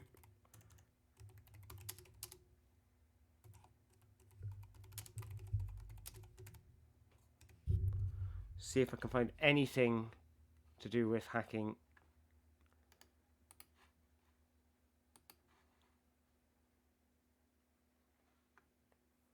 Okay, so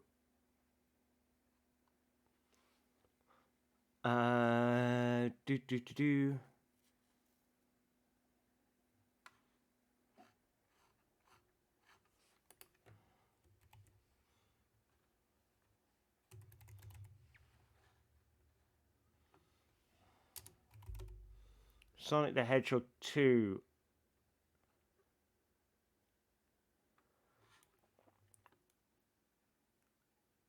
Okay, I'm going to try something. I'm going to try resetting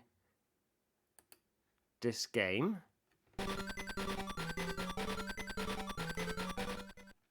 And then I am going to pause it. I'm going to open up the how do I edit RAM? RAM search or RAM watch. And change the value of its index 1D03. That's currently value. I want to see it in hex. So that is value 80. I am going to try poking it and changing it to 86 and see what happens.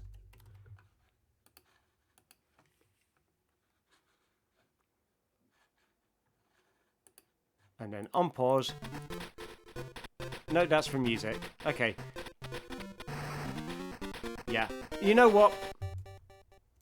Chalk this one up to experience. I'm chalking it. I'm just starting the game again. And we'll just, it didn't take me too long to get here. Save changes? No. Yeah. I just have to accept it. Okay, well, I know for future to stay away from that hang glider. Maybe make a save state before I get to the hang glider. And that's life, I guess. It didn't take me too long to get there. So, I don't feel too fussed. Like, that's life, I suppose. Oh, well. I learned from my experience. That's the most important thing. This has been educational. I have 4 more levels to do in Chaotix now, which is cool.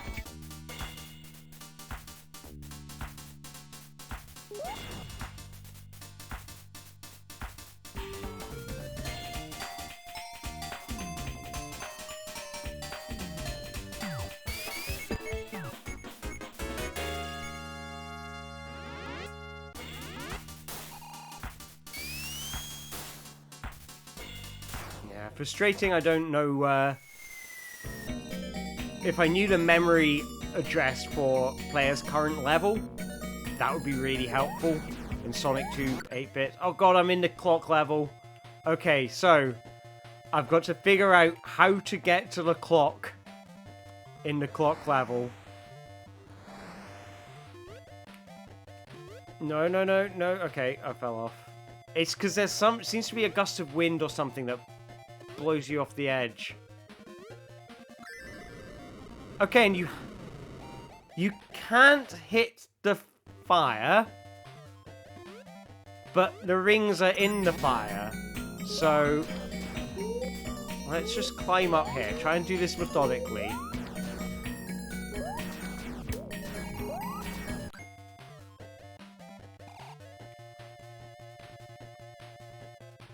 So this might be one of those moments where I'm like... Yeah, so what stages do you think I went through there? I definitely... Soft-locking... Did I definitely bargained, because I was like, oh, I'm trying to find a I can do it. I can make this better. I can fix it. So that's true. I like to imagine that it didn't put me into anger or depression. I feel like I've stepped quite quickly to acceptance. But maybe that's just because I'm in stage 1 denial.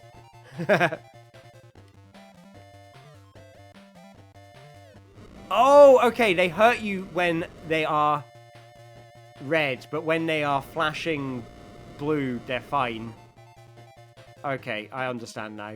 I hope that doesn't become something I need to know.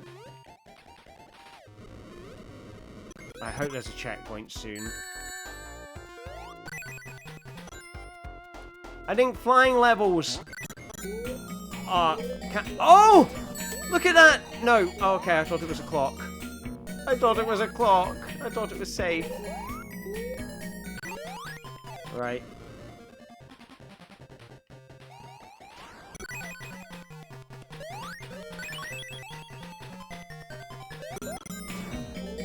No, I don't want to get in... No, I don't want to get in there. I don't... Okay, maybe I do want to get in there. I don't know.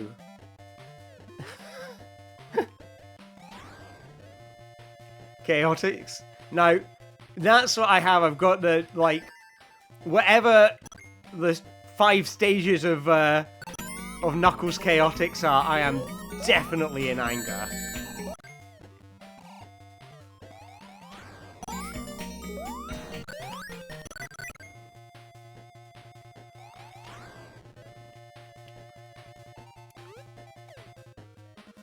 The only winning move with Knuckles Chaotix is not to play Knuckles Chaotix. I do sound like I really have it in for Knuckles Chaotix. I just want to say that game started it.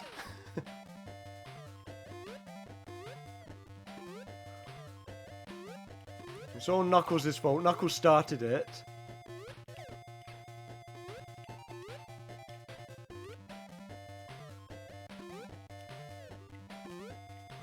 So remind me to stay away from hang gliders in future. Ooh, extra life.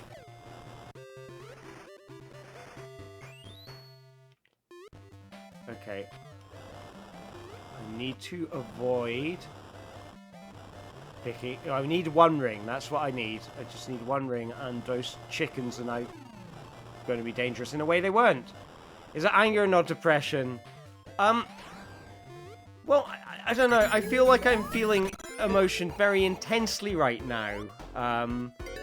Which is, you know, an intensity of feeling towards Knuckles Chaotix. So I'm going to say anger rather than depression.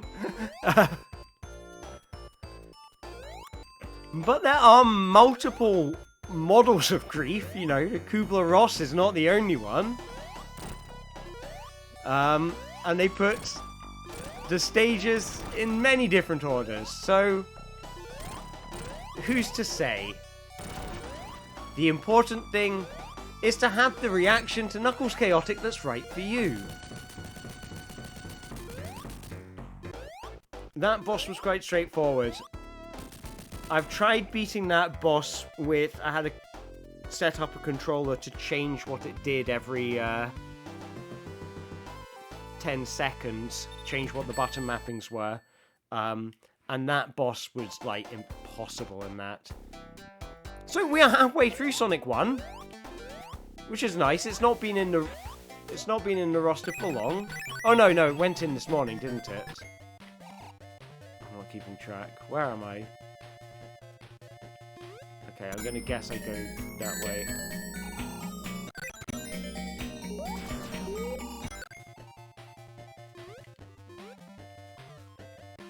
Okay, I can't go there. Let's try going... Okay. That's fine. That's actually progress because I'd fallen off the stage, part of the stage I wanted to be on, so I don't mind. There we go. Oh, missing the bullet. I dodged a bullet there.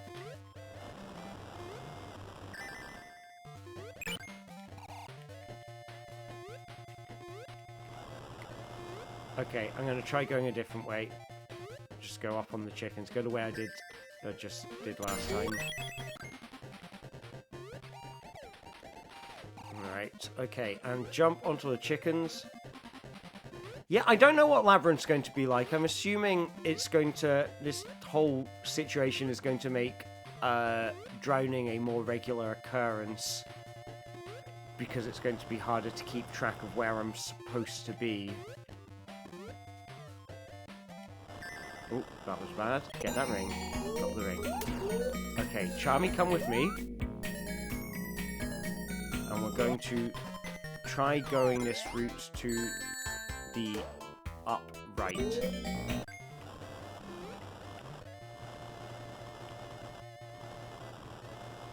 Up we go. Up and over. I can just stay down here because I don't think there's anything I need up there. Just get my ring when I lose it. Get my ring when I lose it. Ah!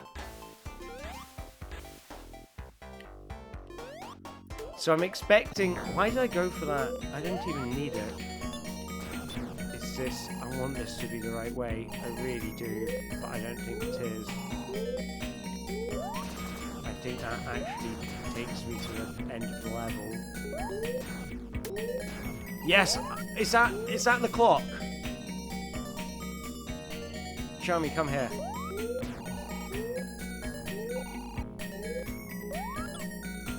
How do I get up there? I think I can see the clock, I just don't know how to get up there.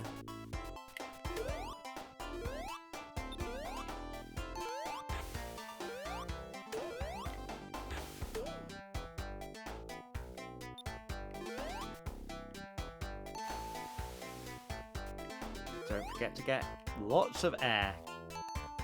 Because I suspect I'm going to end up in a muddle and get stuck in the maze quite a lot. And as I found with Triple Trouble, anything remotely maze-like becomes excruciating with the shuffler.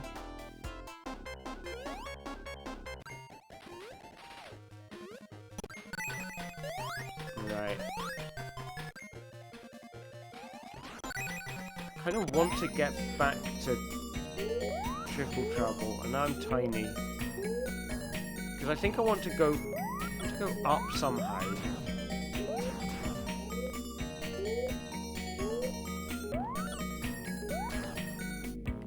Yeah, I'm gonna have to let that thing hurt me. Come on. Oh, I'm near the top. I reached the top, but I had to stop, and that is what's bothering me.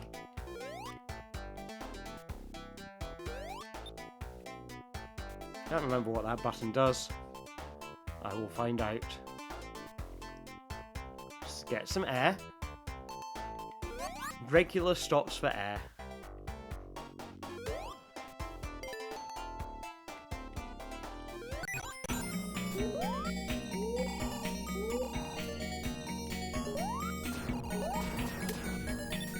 Oh, I don't think that's a button I've pressed before.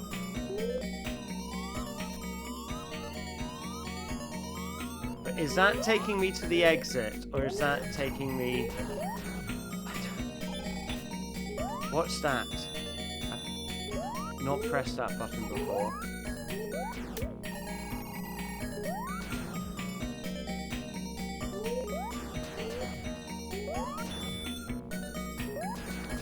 Okay, I can't go up that way.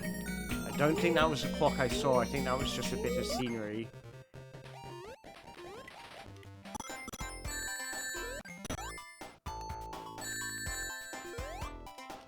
Air! Thank you.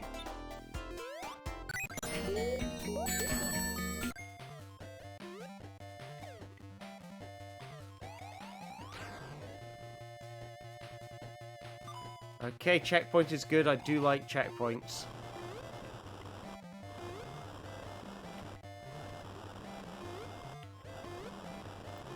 Okay, and now on to the Slippy Slidey.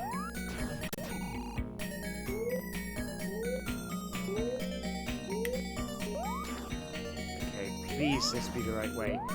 The thing is, it's so hard to tell because you can get hit. Like, it is... Like, it's pointing to the clock and it's saying, oh, go this way, go this way. But you don't know, like, sometimes you have to stand on the platforms and they take you halfway across the map. So you can't trust the compass as a sort of measure of where you're supposed to go.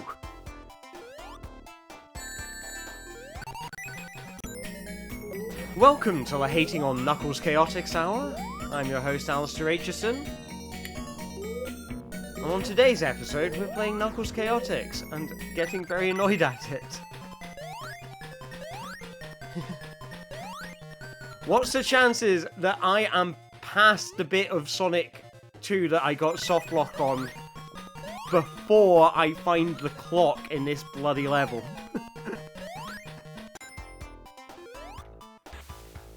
No, that's backwards.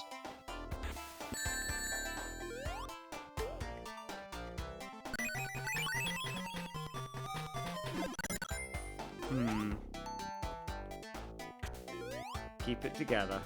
Just believe. Believe in the power of the hedgehog.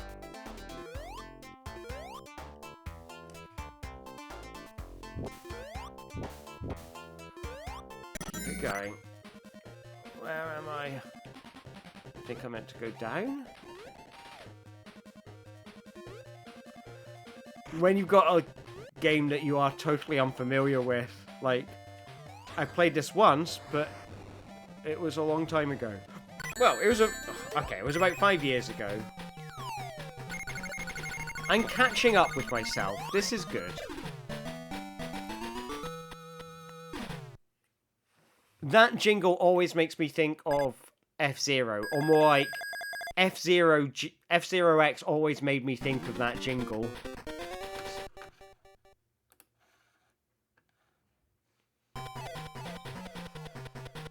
Oh, I needed to check on OBS, so I clicked on it.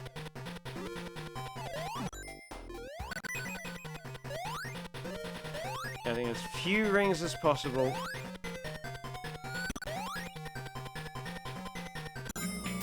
Which could be the secret to a happy life.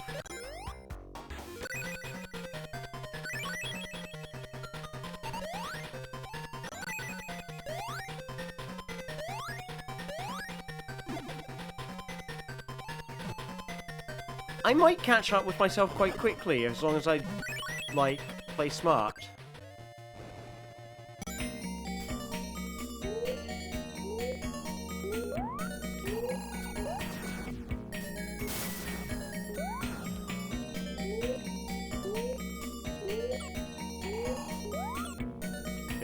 If this takes me to the tube, I'm going to be so annoyed, because I know the tube is the bit that ends the level.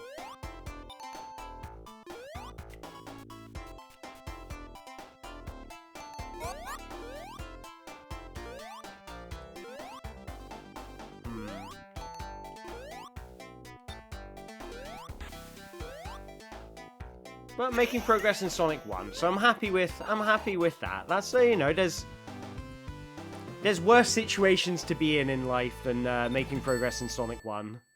So I'm happy.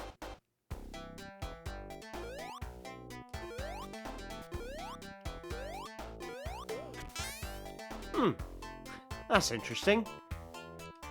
But if you think about it, it's only like a 10-second time loss. It doesn't add up in the way that some of the other deaths in this run have added up.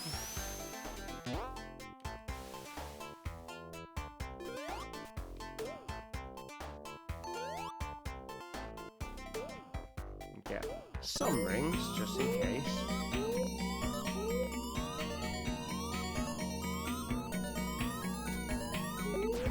Right, do I go down here?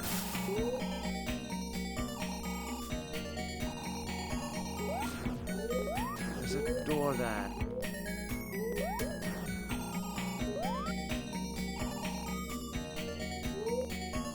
Oh God!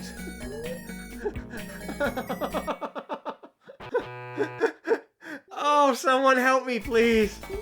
Oh my God! I'm gonna be stuck in this level forever! Oh, Knuckles Chaotix, you're going on the naughty step. Oh my god! I've only got 2 levels left to choose from, so let's see, is it going to put me in... Yes! The clock level again! Oh well, I get a chance to try again. Oh, God. Oh, I think I might scream.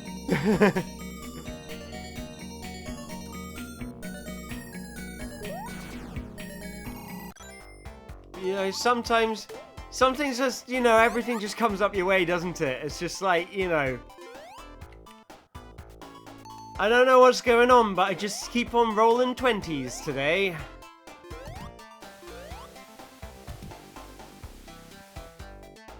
Right. Oh well. There we go. Yeah, the arena is anything but amazing. It should be called Excruciating Arena. So I was thinking, because they're supposed to alliterate, I was like, okay, you need something excruciating what? And the first thing beginning with E I thought of was enema. So, I'm gonna go with it. I know I talked about keeping this, you know, relatively family friendly. I apologize for swearing, but that zone is now officially known as the Excruciating Enema Zone.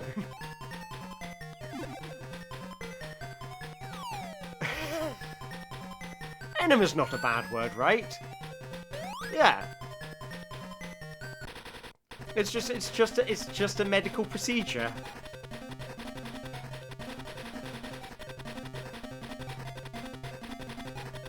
Yeah.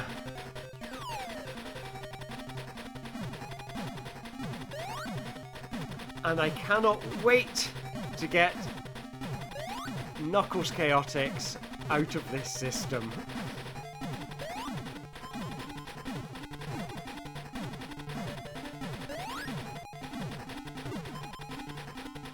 I need my Sonic Irrigation.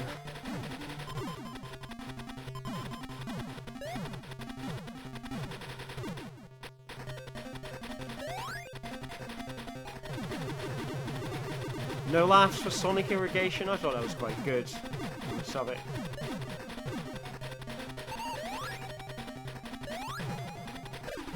Okay, so we were nearly back where we left off with. This has probably taken as much time as I spent trying to figure out how to level select my way back to the point where I soft locked. So, you know, could be worse. Now I'll get one ring, and then I'll try to get... Well, okay, so this level's a bit of a null level, really. Like, there's large chunks of rings clumped together, which I will be forced to get, which will be situations where, effectively, Sonic 2 is no longer in the rotation. And that's okay, I'm kind of happy with those moments.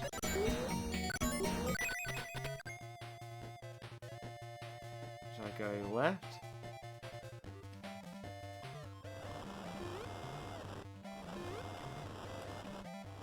Which way am I? I guess I go to the right.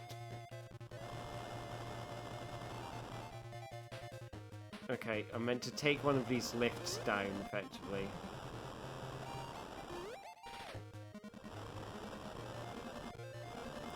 And then I can jump over onto that platform there. I don't know, but I'll be honest, this works a bit better than, say, the flying battery music for a boss fight with Knuckles.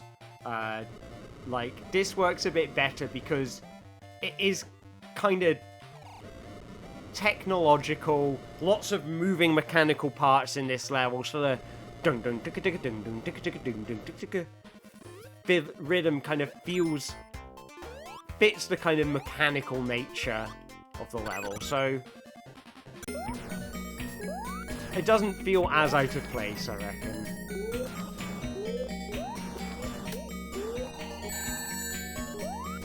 So, maybe it's this way I'm meant to go.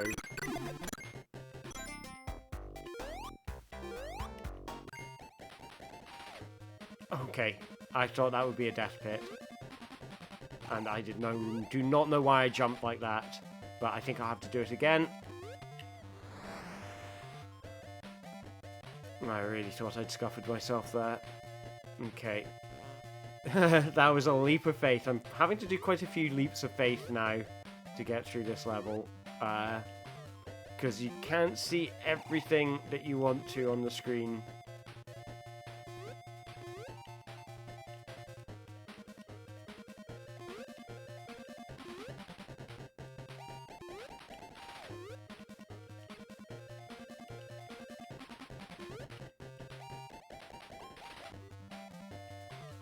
Ooh. Okay, I'm gonna have to learn to time this. 2, 3, 4, 5, 6. Okay, that worked. But that's just background art. I thought I'd be able to stand on it. And you see, because it's got white on it, it's got a white line which makes it look like you can stand on it. 1, 2, 3, 4.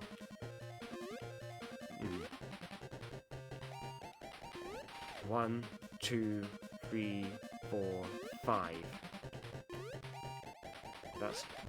Is that the wrong way? I don't...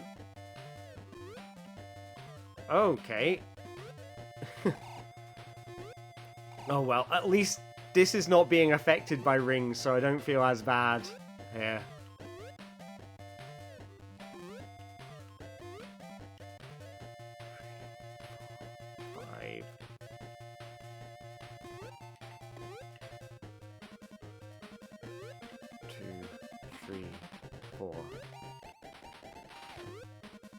Okay, that's where I want to go.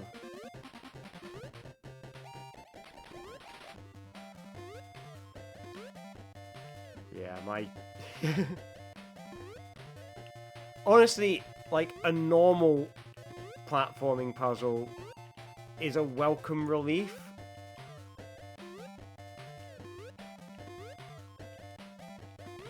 That was quite nice, that platforming puzzle. The rhythms of those things were quite interesting.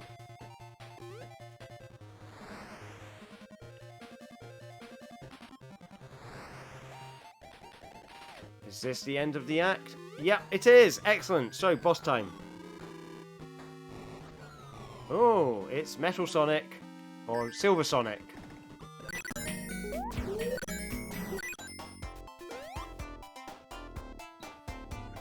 If you think of it as a ROM hack. That kind of... Yeah, well, it's funny, like, the interesting music choices kind of remind me a bit of Sonic 1 Megamix. I love Sonic 1 Megamix. If you've ever played that, it is a really good Sonic 1 ROM hack. Like, it adds in, like, the light dash. It adds in, I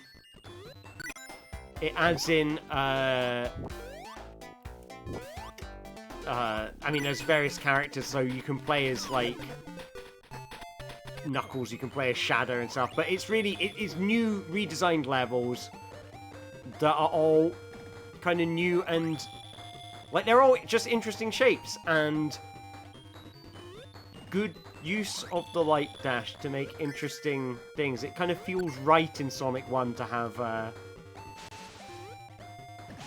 so that's, yeah. Sonic, what was it called? Sonic 1 Megamix, really good ROM hack.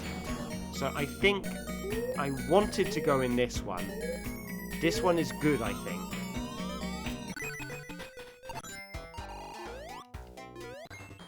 Do not know where I need to go in Sonic 1. I'm a little bit lost, but I don't think it's my highest priority right now. How does Sonic get sucked through a fan and survive? That sounds like the first line of a joke.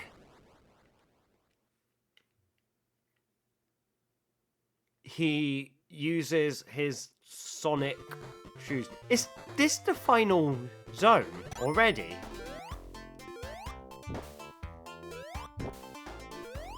I think I have to go down. I think I'm on the final zone of Pocket Adventure. That's nice.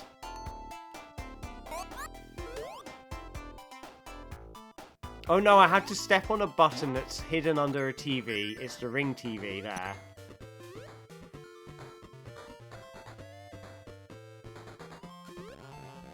I remember this level making nice difficult use of the spiked squares from Metropolis Zone. I'll, like, point them out when they jump out at me, but up there, you see the spikes popping out of them?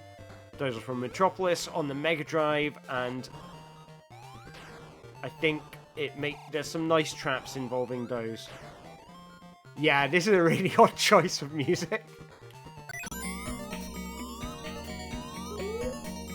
Oh no, this is the same one I took, but I thought there were two. Maybe they take you in the same place. Okay, so that's the thing I want to step on.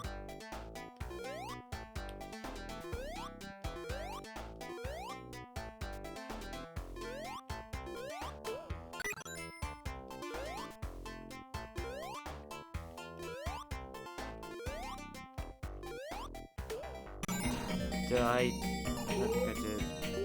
Step on it.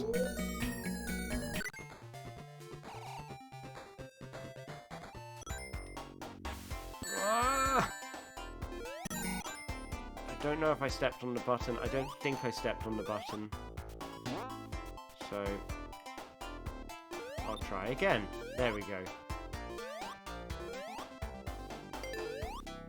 It's nice. In that Alex Yard video, he talks about how, because it sounds like it's in a major key, but actually the entire tune is in a minor key, and it's just like, you know, the choice of chords. Oh, okay. I thought I was finished. I mean, I need to jump over here without losing all my rings, but okay, that was weirdly doable. Right. Yep. I slowed down, which I think got me out of the roll on the frame where that thing lifted off, so I hit it. So I feel like I was the real villain in this situation.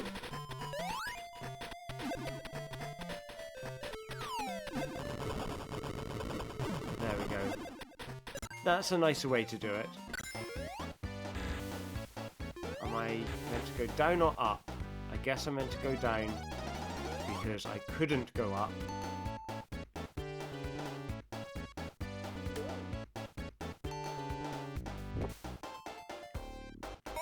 Go and grab some air, Sonic, and then you can breathe a bit. Go grab some air, Sonic, and you can go breathe a bit. Go grab some air, Sonic, but watch out for the Organaut.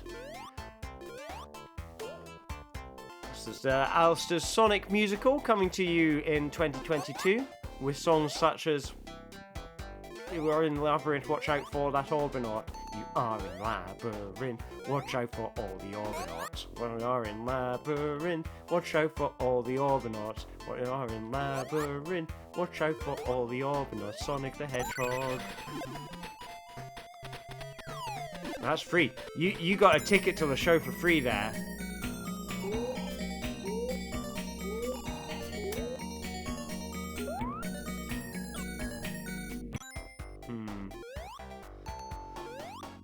I really want to find that clock. If I cannot find that clock, I am, by the end of this session...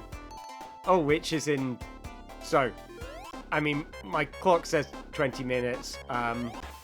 It really means 30 minutes. Like, not 20. Alright. If Knuckles Chaotix, if I cannot find this clock, I will... break something. I don't think that's... I can't remember if that's the way I'm meant to go or not. This is... What does... There! I got the clock! I found a clock! I found a clock! I did it! Oh, thank God for that. And there's only 2 more levels in this zone. So I'm only going to have to do that 2 more times with 2 more clocks, and I hope that they did not make the smart decision to make Amazing Anima even harder the more levels you get into it, because oh god, I'm so glad that's over. Right. Come with me, Charmy. Come with me if you want to live.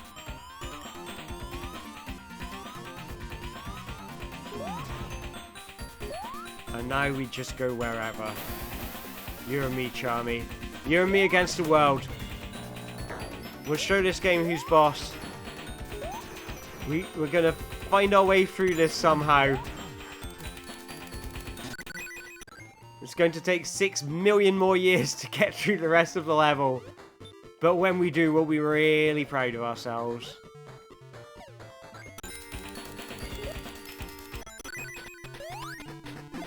Oh, I'm so glad.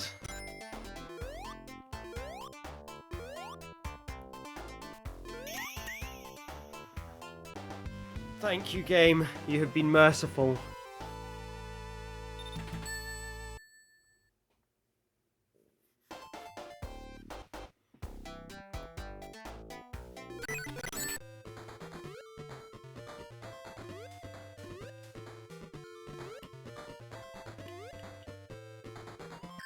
Okay. I don't want to die, but I don't want to, like, get rings if I don't have to.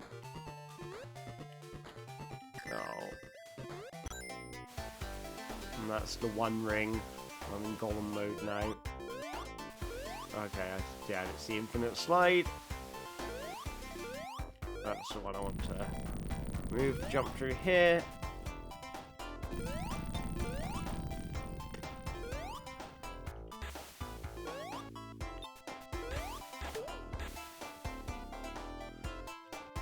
So we are nearing the 2/3 mark in Sonic 1. Once I beat this act, we will be 2/3 of the way through the game. We are in the final 2 levels of Sonic Pocket Adventure, which is good. And we are 3 acts away from the end of Chaotix, so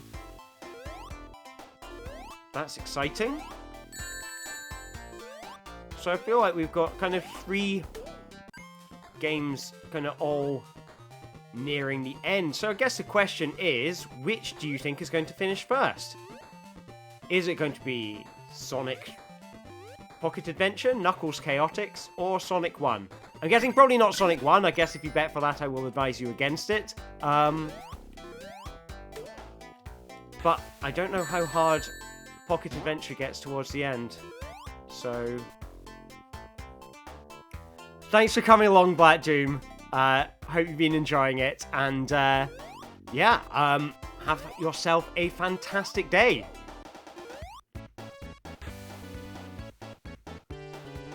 I'm glad of that invincibility. I'm going to... I'd rather... Okay, I think I'm going to take the air. Even if it means getting rid of the invincibility while I have no rings.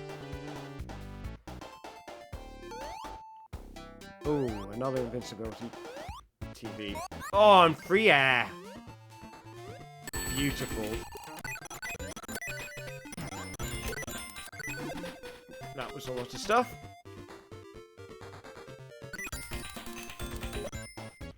Ooh, checkpoint coming up. Good, good.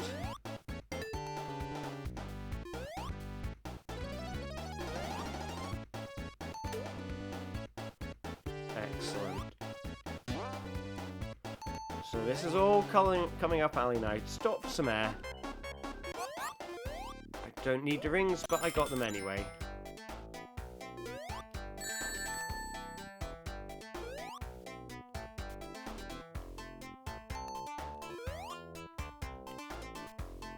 I think there is an interesting dynamic created in this game. The fact that you need the rings for protection. Like, I don't think you would get the same thing for coins in Mario because, like, you never need coins in Mario. Whereas in Sonic, you need the rings in order to live. If you don't, and if you lose your rings, you need to get that ring that you lost back for your protection. So it kind of the design of the games is kind of such that it encourages you to interact with the most interesting bit of the shuffler, which is shuffling during precarious moments. That said, I have seen some really fun bits in someone playing the shuffler with Wario Land, and there's some really good bits with coins over lava pits, where it does get very tricky. So, okay, I just have to play perfectly here. That's a nice small ask, isn't it? Just play perfectly, Alistair. That'd be good, thank you. But I think I don't think there are any rings in this bit, so I am kind of just playing as normal. Did I just... Okay, I go over here. The cheese goes back where it was. Is that meant to be like pumice or something? Like and that's why it's got holes in it, and that's why it floats? Because, I mean, in my head it's always been weird cheese rock, and I've never understood why they have rock that looks kind of like cheese. But I guess that makes sense if it's like pumice and it's got air holes in it, and that's why it floats. That makes sense. For a certain interpretation of the word sense. So I get to make one mistake here. And that was it! All the way down to the bottom. So now you get to watch me just getting trashed by the Labyrinth Zone boss for a while.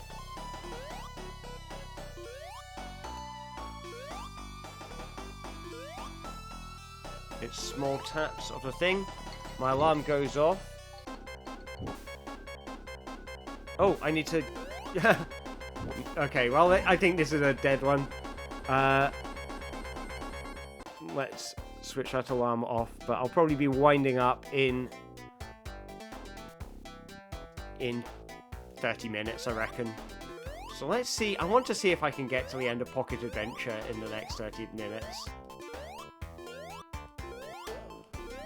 There is this great urge to finish what you've started, like, you know, it makes me go, or maybe I'll come back tonight, depending on if I feel really rough after my jam, which I suspect I won't, like,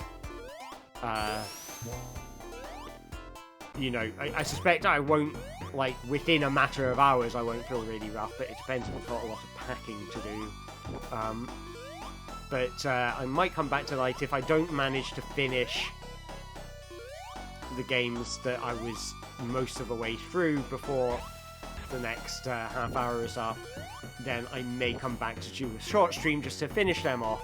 But of course I'll end up with another game that's near the end. And then when that happens, I'll stick around until I've beaten that. And there never will actually be a good time to end it. Driftwood. Well, okay, that would make a lot of sense as a thing to draw, but to me it doesn't look like that's what they've drawn. It looks like... I mean, to me it always looked like cheese, but in the colour of stone. Drift would make a lot more sense as a thing that lifts up and goes down. I mean, Driftwood makes a lot more sense than cheese, so...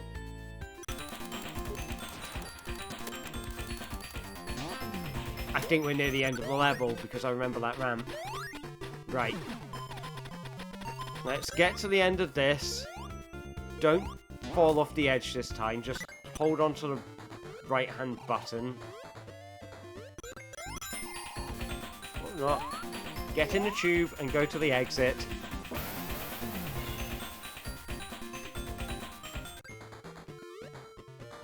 I'm so excited for the end of Chaotix.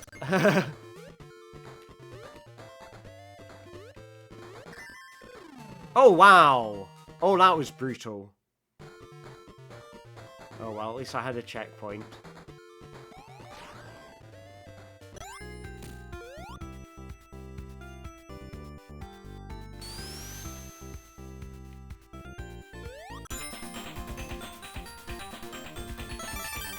There we go. 2 more levels to go, and then I never have to think about Knuckles Chaotix ever again. My arch nemesis.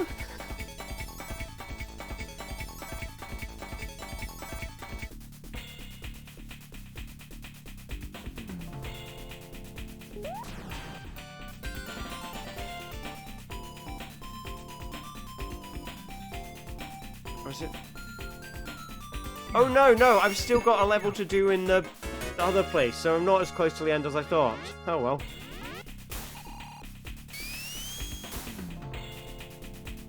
Check my text messages to make sure I am correct about exactly when my booster is. 4:35 PM, but I need to walk there, so I need to give myself plenty of lead time.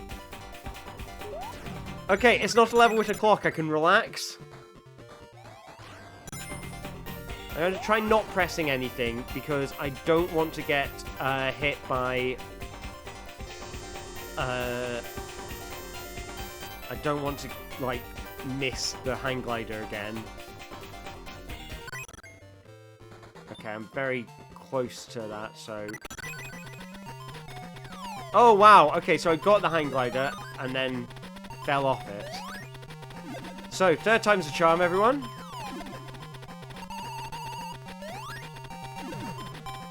Oh, well, at least it won't take us so long to get back up there and have another go. Like, only connect. Have another go. There we go. I'm just trying to avoid rings if I can. Oh, beautiful flying. Mostly beautiful flying. I do not want to touch buttons. If I touch buttons, there is a good chance I will fall off. So it is light taps of the jump button from now on. Until I am off the hang glider.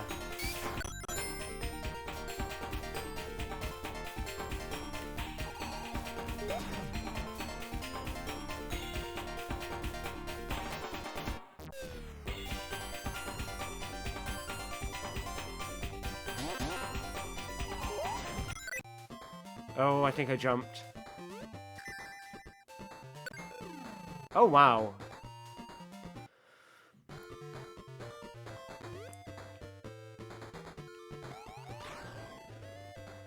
This might be the egg rocket of Pocket Adventure. Oh no, I'm still on the hang glider. Oh, oh. I was tapping right. I should have been tapping left. But here we go. I have recovered the lost time from the soft lock. Do not let me touch that hang glider in the next level. If you see me do it, I want you to scream at me. Like, I want to see screams in the chat. Like, horrified emoji. There we go. I did it. I did it. I did the hardest bit in the game, is resisting touching that thing.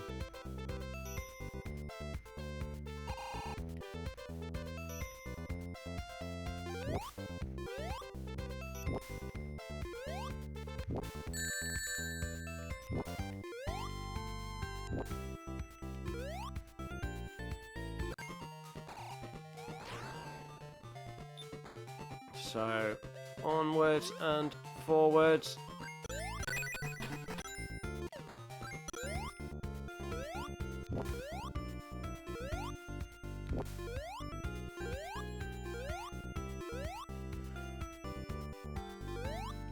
There's a lot of rings in this level, but it is fairly straightforward.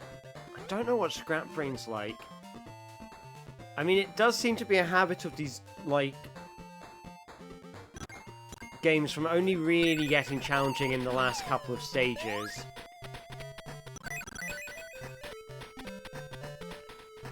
Now, that was me grabbing a hang glider, but it wasn't the one I wanted you to scream at me for, so screaming now is optional.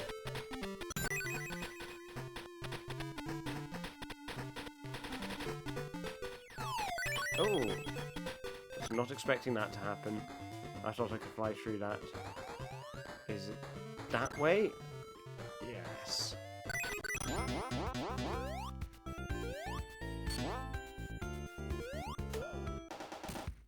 Sonic the Hedgehog, everybody loves him. Sonic the Hedgehog, everybody loves him. Look at him run, look at him run.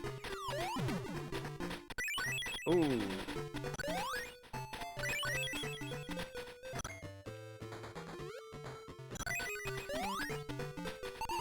That's how you're supposed to do it, right? Holding onto right for the good of Sonic 2.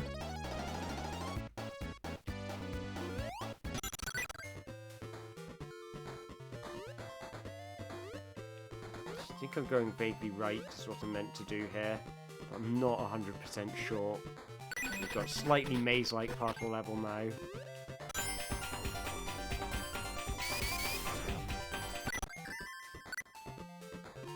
But here we go, we've got some fun platform jumping with spiky bits. But fortunately, it's kind of obvious where they are when they are a hazard to watch out for. See that moonwalking there? That was lovely. Funky dancing, that's some great dancing, Sonic.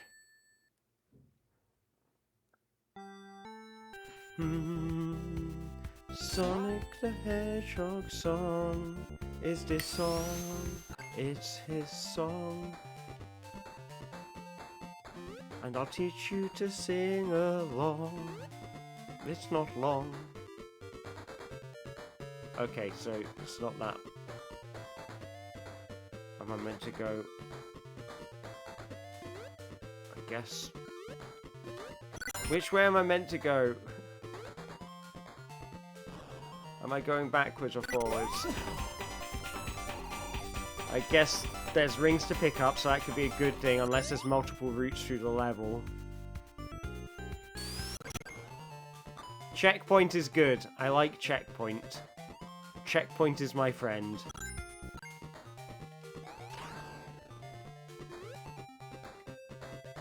I may still be going backwards, though. I think I am actually going backwards. Yay for maze-like levels in the shuffler.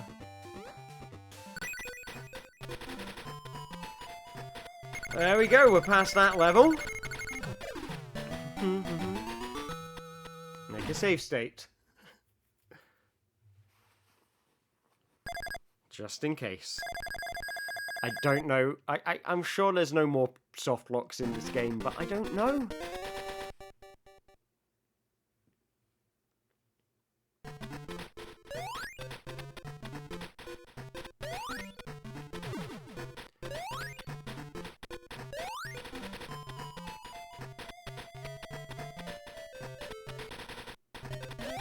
Right.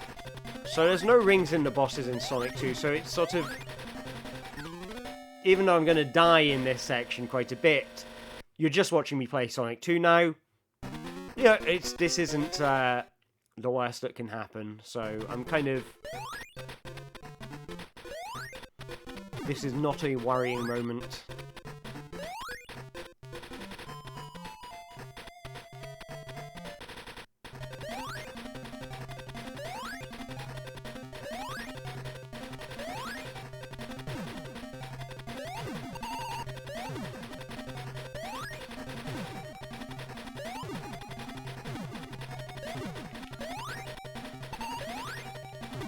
Go. Now we face the big Ken. Oh, no, no.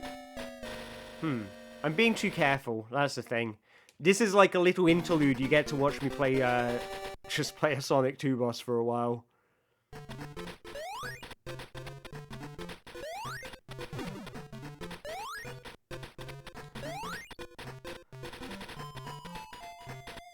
This, I don't know why this bit of the game, like,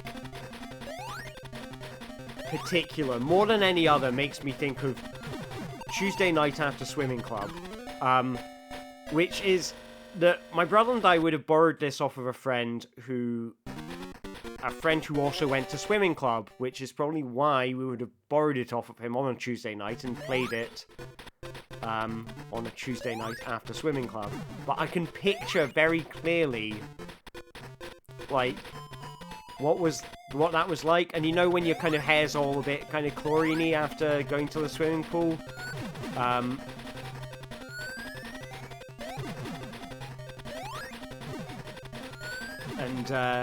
kind of that kind of feel, and playing this game with chlorine-y hair, Oh, wow. I thought I was miles away from that fireball. I mean, now you're just watching me play Sonic 2 badly, so,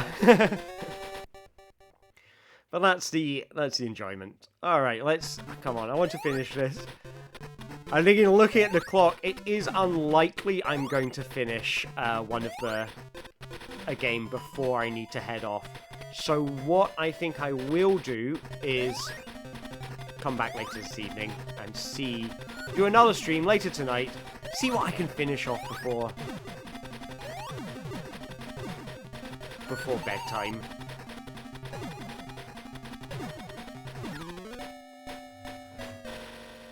I mean, this is just me being bad now. I mean, to be fair myself, I've been at this for 4 hours, so I guess I'm probably not at optimal gamer power right now. So it's not so bad. Let's I want to beat this so I can go back to doing the wacky stuff, and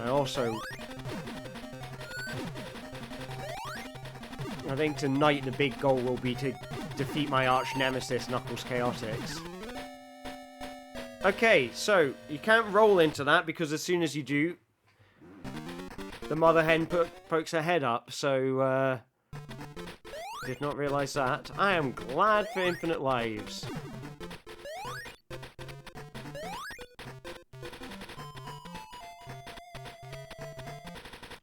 On we go.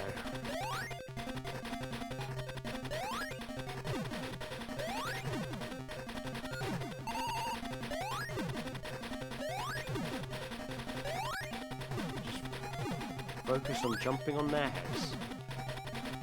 And then go for the left ones first, because then when I hit the right ones and the mother hen comes up,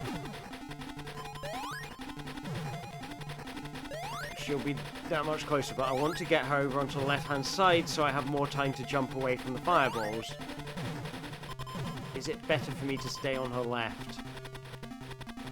And if she's flashing and I hit her, does that do damage? Yes, it does! There we go, finally.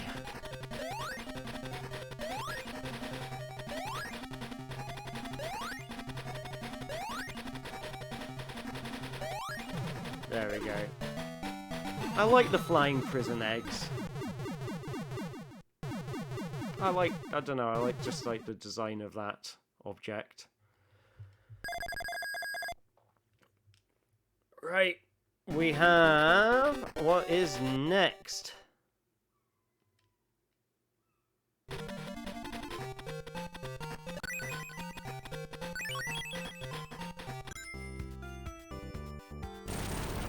So we are now out of Sonic 2 for a little while.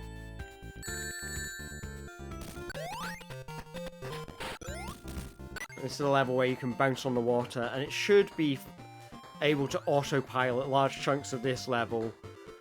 The next level I remember being quite hard, so, okay, so that's not the way I want to go. I want to go right now.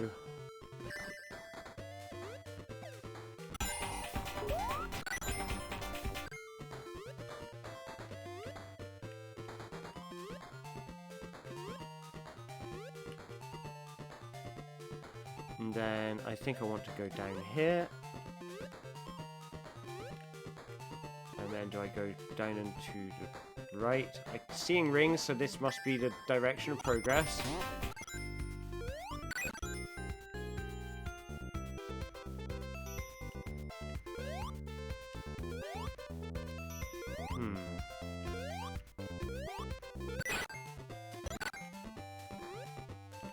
Okay, I'm not in the water. I need to jump on the orange thing. Okay, and then I need to wait for the spiky to come out. Okay, that was okay. But I'm glad I got rings, because I realised that's going to poke me in the bum. And is this the end of the level? End of the level. I think we've got one more level to go. So there is a chance that I will beat it in the next 10 minutes.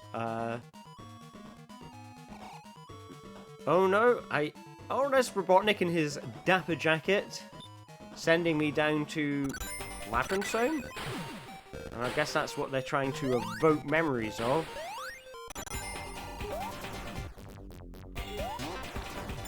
Oh, I'm in a special stage. Come on, exit. Thank you.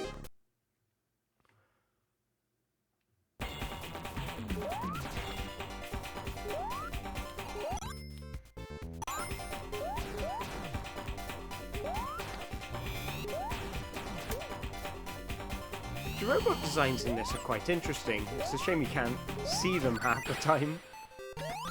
Right, let's try and roll on that bad boy again.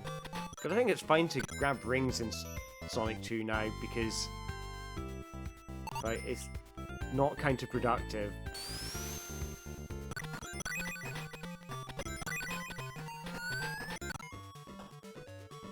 Ooh, checkpoint.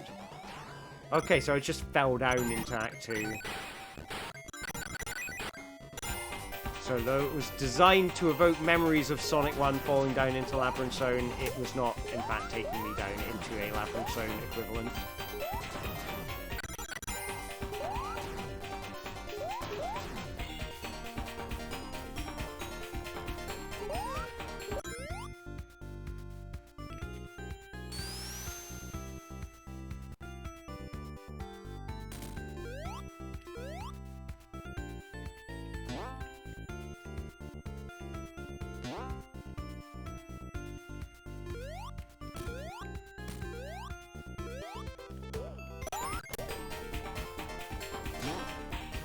So I feel like if there's one game I'm wanting to concentrate right now, it's that one. It's this game.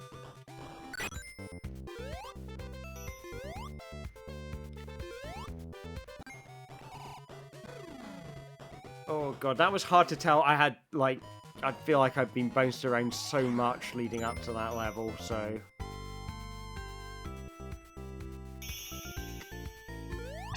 Why not? I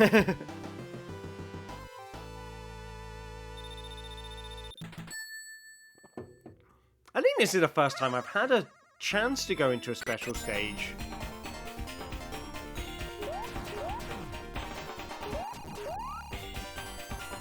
Have I got Giant, Charmy, and Tiny Vector?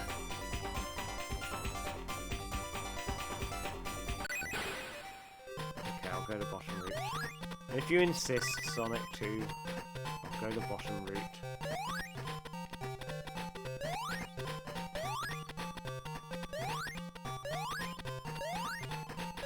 Yeah, why can't you go through there? What is this?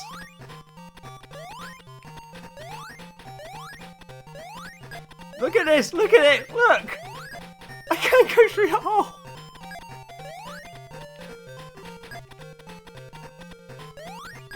Oh, God. Okay. Well, I'm drowning, but that's okay. I'm in a level I'm not too fussed about.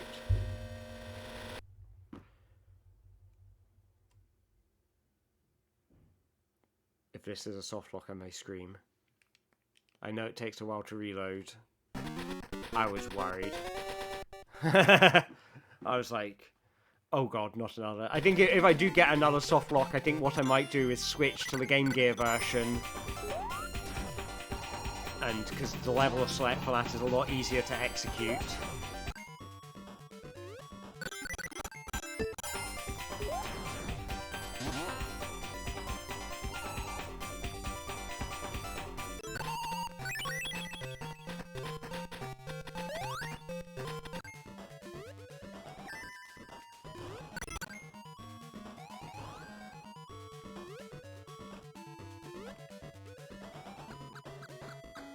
Where does this go?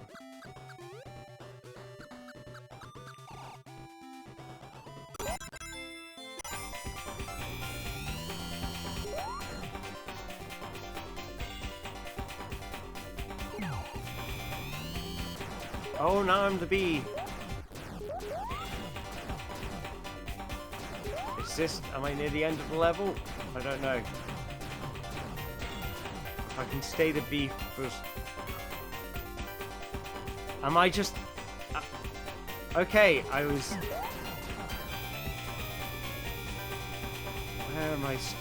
Where am I right now, and where am I supposed to be? What's going on? Okay, that's where the button is. I wonder if I'm still Charmy. At least the music's fun. I'm Vector again. Throw a bee at him!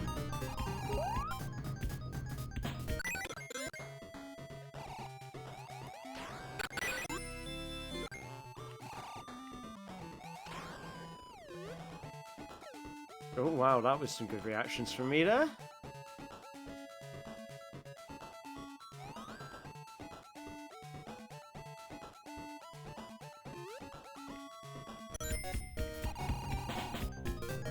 I like that spinning cube. Look at that, that's nice. Come back, I want to throw a bee at you. Thank you. I'm going to take the top route if I can.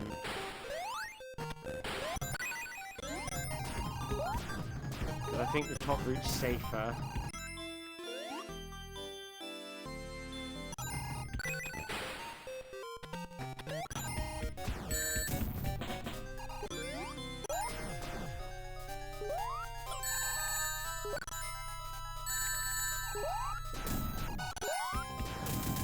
When you've only got Run Ring, your buddy can lose it. Hello, Florin the Kid! Welcome to the stream! So, I am 2 levels away from beating Knuckles Chaotix. I am 1 level away from beating Sonic Pocket Adventure.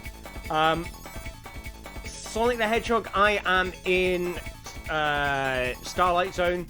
Sonic the Hedgehog 2 on the Master System, I'm not very far into. I'm just in Aqua Lake, which is... I'm at roughly the 1/3 point of the game right now. So, yes, the way this works, there are 4 games in the randomizer. Every time a game gets beaten, that game gets removed from the randomizer, and one of the unplayed games gets added to the randomizer. You can see on the left-hand side of the screen the list of games that I have beaten thus far and how long it has taken me, in terms of since I started the run. Does not give you a feel for how long each individual game took, so I may have to look back over that. Knuckles Chaotix is the bane of my life. Can a girl live for me because I'm very sad and sick? Oh, I'm sorry you're very sad and sick. I'm sorry to hear that. I hope you feel better and happier soon and have what you need, you know, like, you know, that you find whatever it is that you need to make you happy, and that you become less poorly.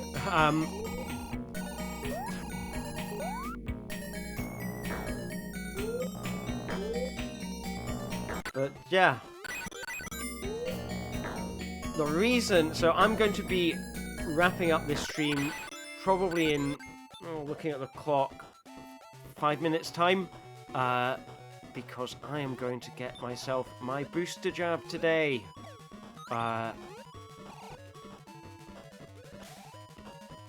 Which, am I looking forward to it? I mean, I guess I am looking forward to it. It's a weird thing to look forward to, but I think what I'm looking forward to is not needing to worry as much anymore, although I still will need to do a certain amount of worrying. Because, you know, the vaccine won't stop me from infecting other people, so it's always got to stay careful in that. Well, that's my exciting thing that's going on today, other than this, of course.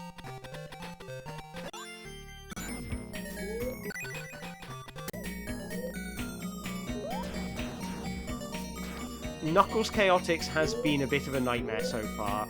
I'm looking forward to seeing the back of it.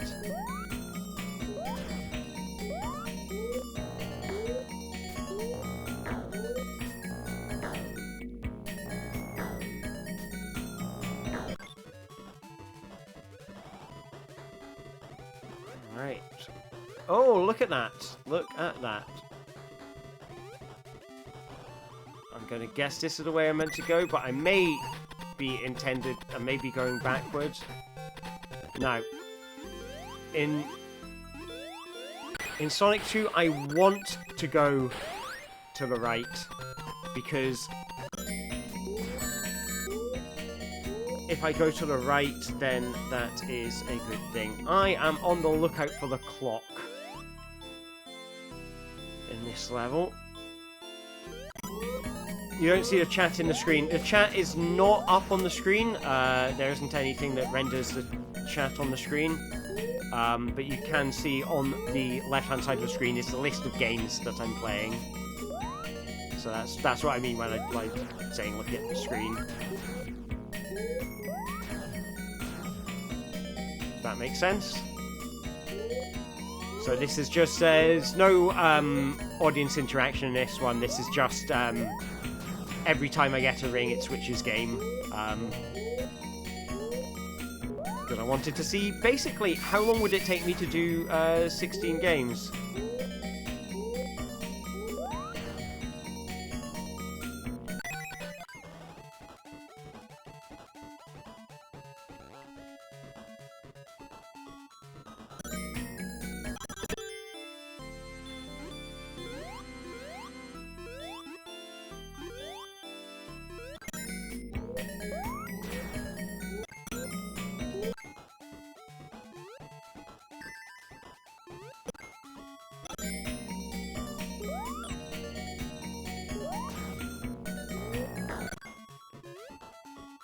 So, I think I'm making good progress in this level, so it might be that when I leave, I am right by the final boss, which is a good place to be.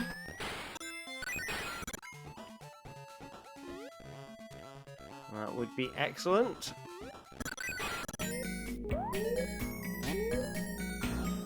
Oh no, that feels like the opposite of progress.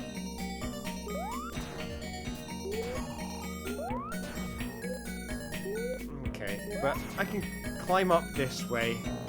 This is the hard thing with, oh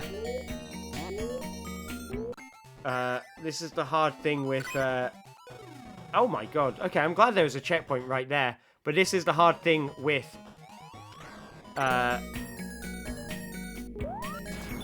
wow, that is, okay, that was a random button press. I did not think that would take me to the clock. I'm happy. Okay, so I am going to, close the stream once I finish this level in Knuckles Chaotix. That's going to be... that's my plan. And then I guess this will leave the stream on a cliffhanger for later this evening, where I will come and try to beat Knuckles. Try and beat the... well, what's it? Sonic Pocket Adventure. Okay, so I need... can I... and then I throw him up there while he's flying, and then is that... no, that's not the start of the level.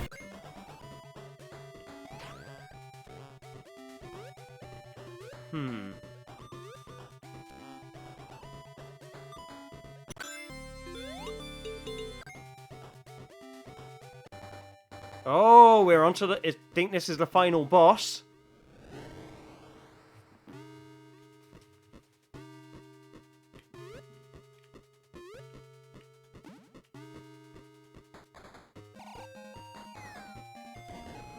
Oh, okay, so yes, I remember this. I've got to watch out for the shockwaves that leaves behind.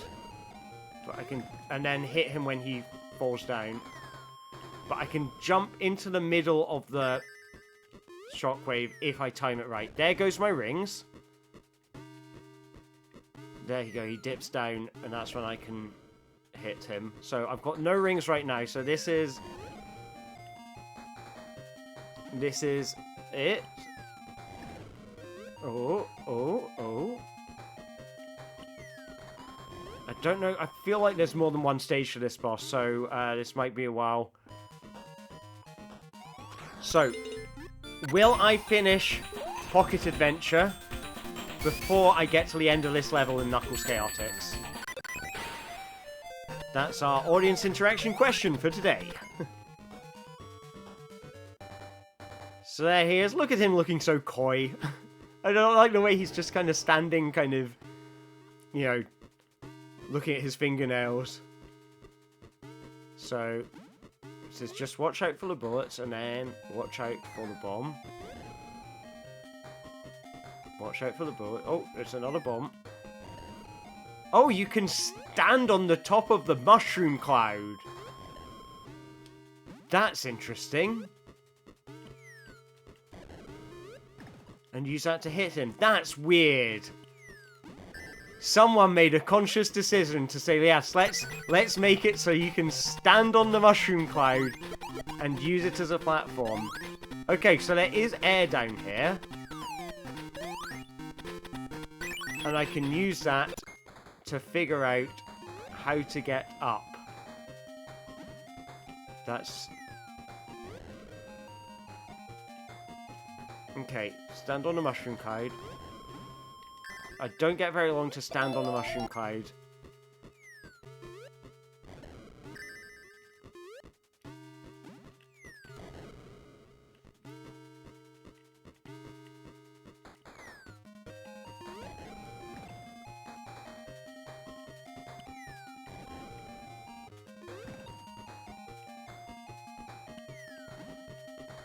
Oh no, too close to it, too close to it.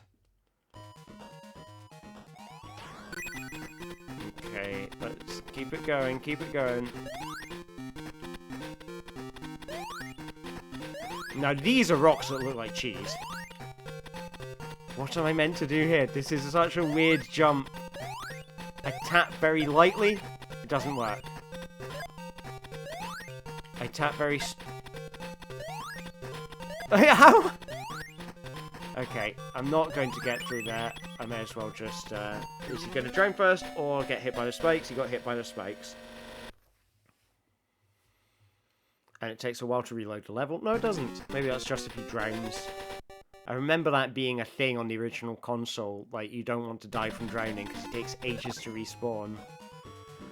Right, one more go in the final boss and then I will have to make a move so we can leave the drama for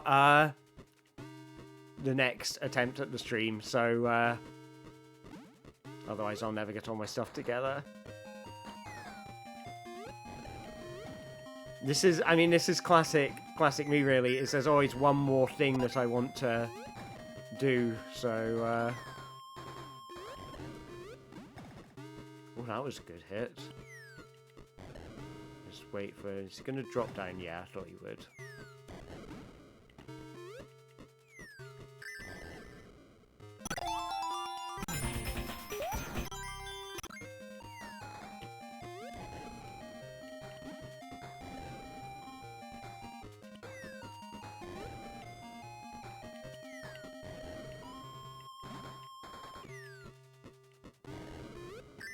Oh, wow. Got my ring. That's important. I mean, I could just be very patient and wait for him to drop down. Like that. And it takes a while to do it, and life's too short. I do like that it requires quite specific timing, but it is weird that you have to stand on top of a mushroom cloud.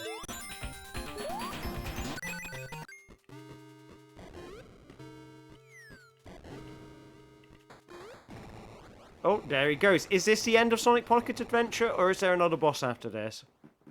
I feel like there's another boss after this. Yeah, must be. Maybe I wasn't on the final level.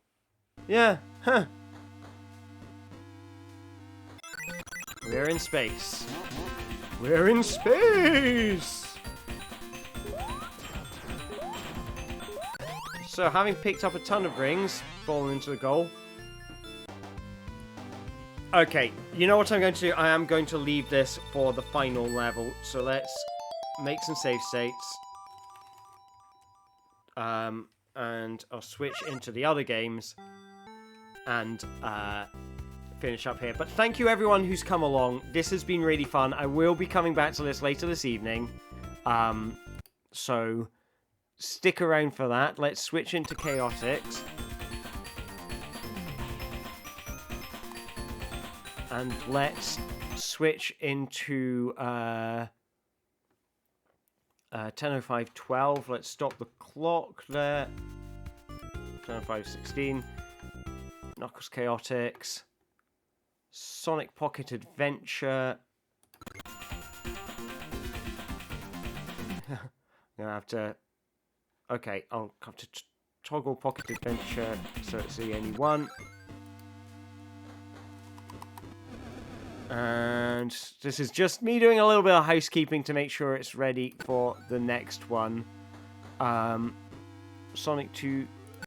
Did I make some quick saves? Sonic 2, Sonic Pocket Adventure, Knuckles Chaotix, and Sonic 1 on the Mega Drive.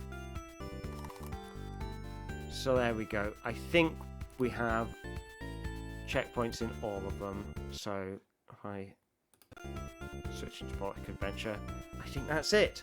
So thank you very much everyone for coming along. Let's watch this Orbinaut kill me. Thank you very much everyone who's come along and watched. I hope you've had a fantastic time.